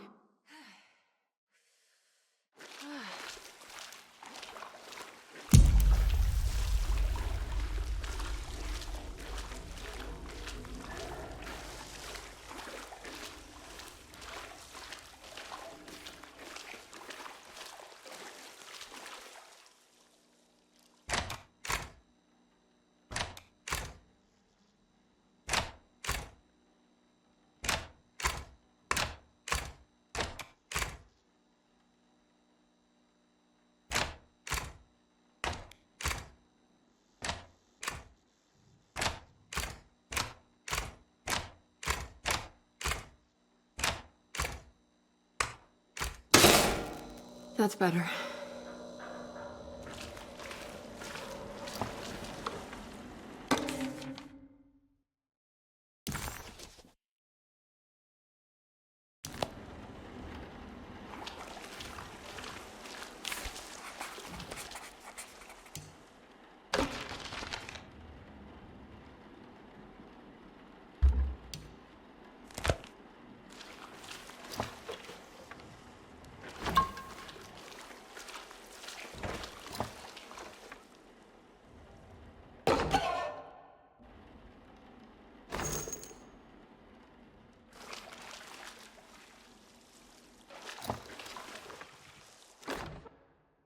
Closing the Refuge, June 17, 1919. It is with a heavy heart that I must declare the Derceto Refuge to be harmful beyond saving. As an emergency hospital, we have over the last 2 years treated hundreds of patients suffering the so-called Spanish flu. Unfortunately, our mortality numbers are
What's that?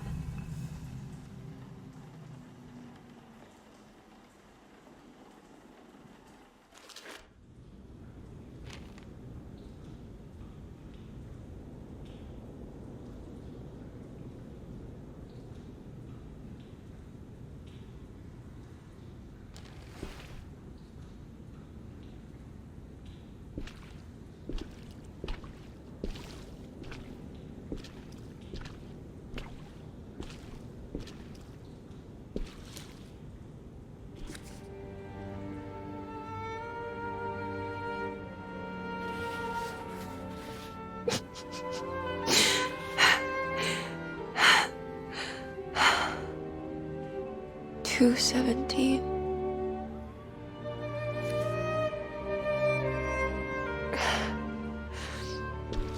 Oh, John. I didn't know this is where you would end up. I didn't want to know. I stopped visiting you because I couldn't stand the indignity of your awful illness. I was ashamed of you. Ashamed of myself. Forgive me. Please, John. Let me go.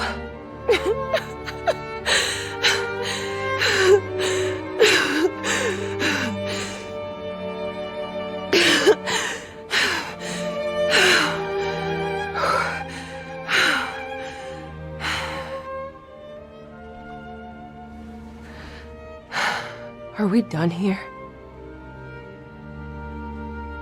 Is this what you wanted?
Miss Hartwood, lock the door, will you? I'd rather not run into dear Dr. Gray if I can help it.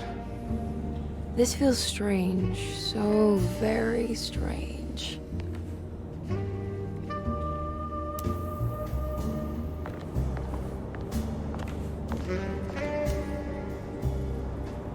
You okay?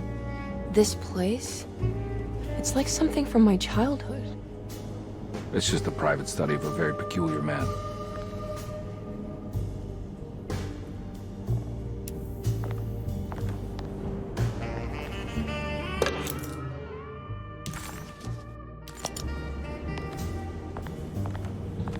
There's a book missing.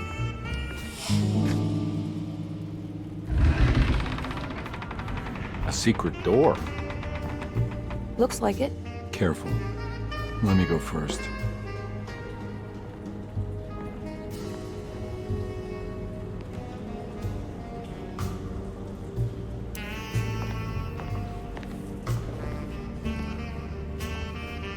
Now we're talking. Great job, Emily.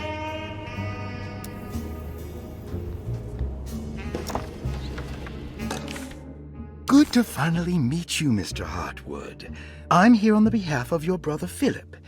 You were expecting me, weren't you? Yes, you're from the settle.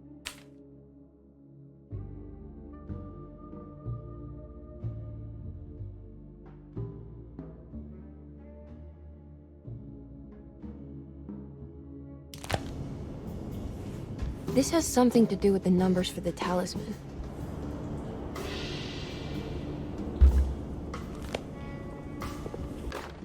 The Snake Dagger, a monograph by Yael Klein. In Ludwig Prin's book on pagan rituals called The Mystery of the Grave,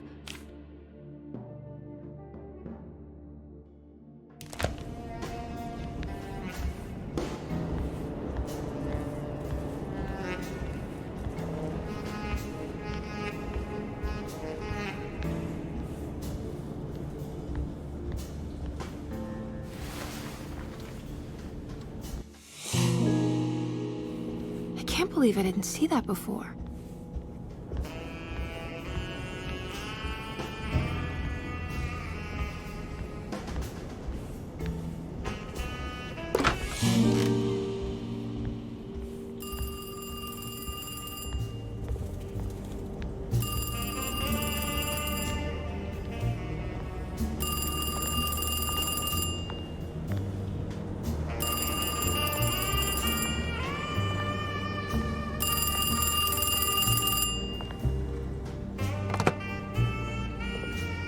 Hello? Who's there? Jeremy? Jeremy is with the Dark Man.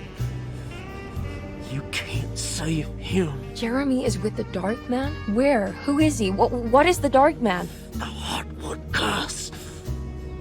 He will come for you too.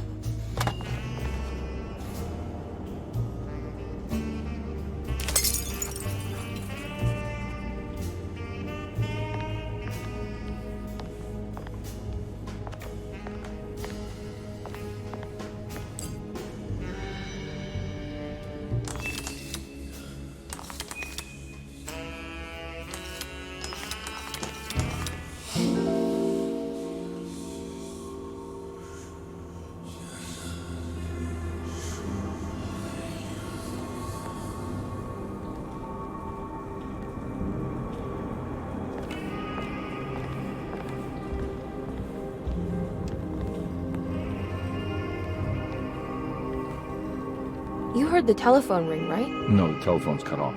I tried calling the police earlier. Yeah, that's what I figured.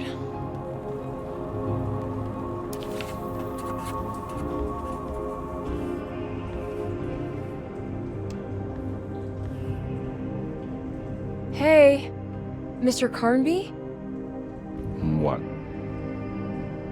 Nothing, right? It's a closet? That's right, Detective. I'll see you later. I have to finish this. You're going inside the closet? I know what it looks like, but I can't explain it, much less justify it. All right. You do what you have to do, miss. Goodbye, Detective.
We can talk about this. It's too late for that. It's too late.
Man is going to be in the middle of your existence, Jeremy. And at least set everything in order.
else can I do?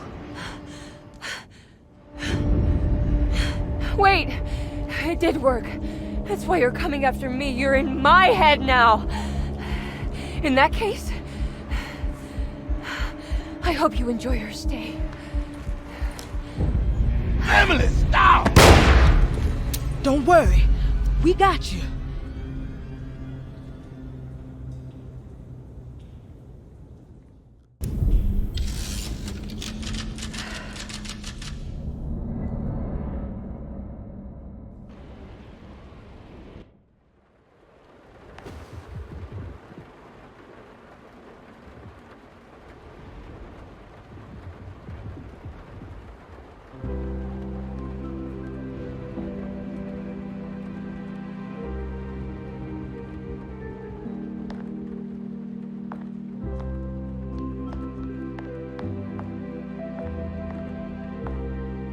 Are you alone? Or is he in there with you?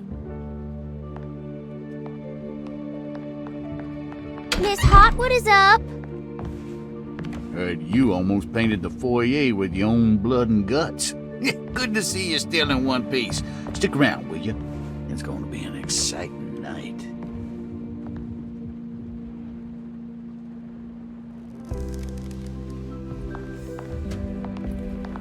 Good to see you made it, miss.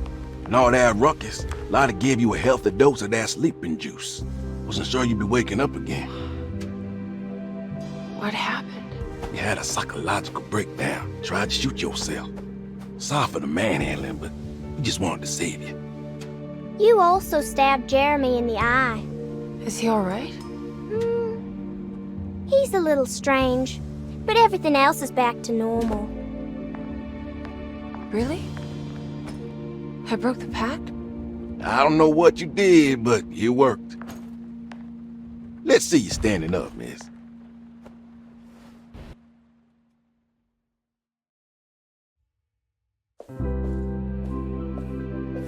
Jeremy, are you okay? I'm so sorry for hurting you. How can you ever forgive me? Emily, I missed you so. I do hope you'll stay with me for a while. Uncle, what's wrong? Is it anesthesia? He seems so meek. I wish that was the case. It turns out that you managed to lobotomize him. It's actually quite impressive considering your technique. This is permanent? You sacrificed a piece of his mind to save the whole. It's a little like treating a bad knee by cutting off the leg. It's blunt, but it works. That's terrible. Perhaps. But at least he won't suffer anymore. Do you remember the Dark Man, Jeremy? Ah, yes. Where did he go? I hope he is doing all right. You see? With a violent stab, you made any future treatment quite redundant. I assume you will be bringing him with you back to New Orleans. I will. I just need to find Detective Karnbi.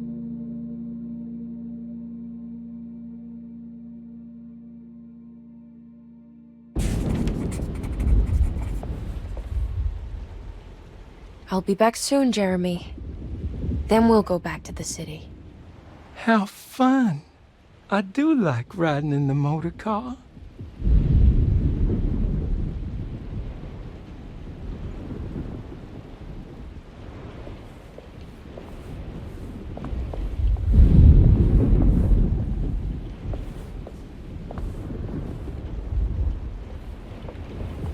Well done, Miss Hартвуд. You officially made Derceto the dullest place in existence again. Oh, thank you. Happy to be of service.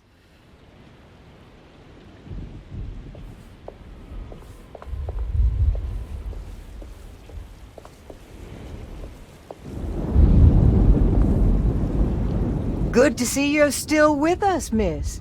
Are you hungry? No, thank you. I'm still a bit woozy.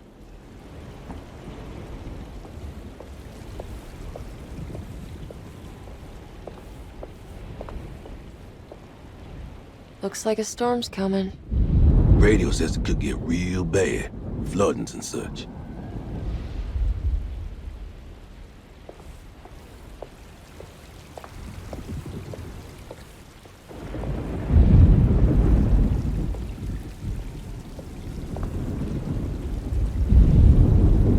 almost forgot this was here. The very heart of Deseto, you know.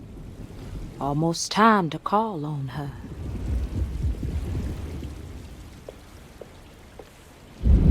Do you know what's about to happen here? Just a little ceremony we do each year on the eve of St. John. We raise our glasses to the old wishing tree here and ask for a better year.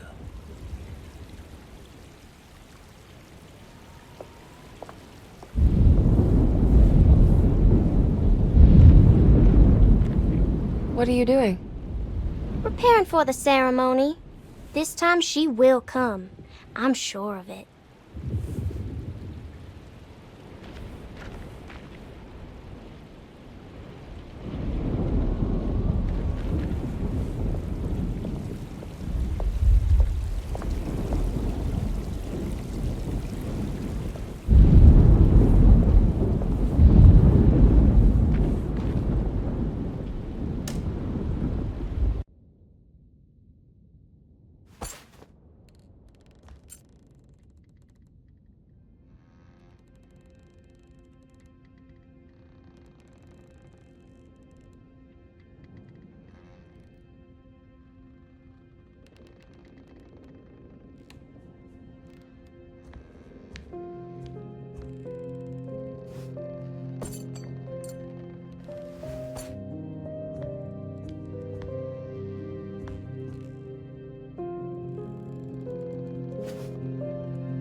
Hey, kid.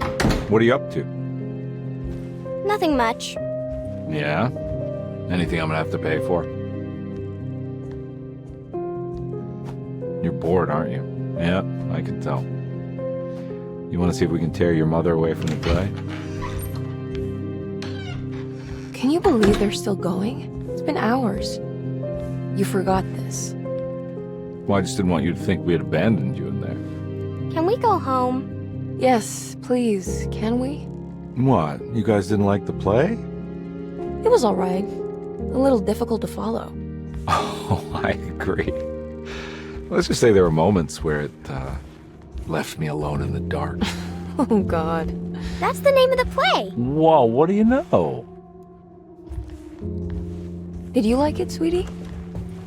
There should have been a hedge maze. A hedge maze? Uh-huh. And pirates. That would have been fun. Well, maybe next time.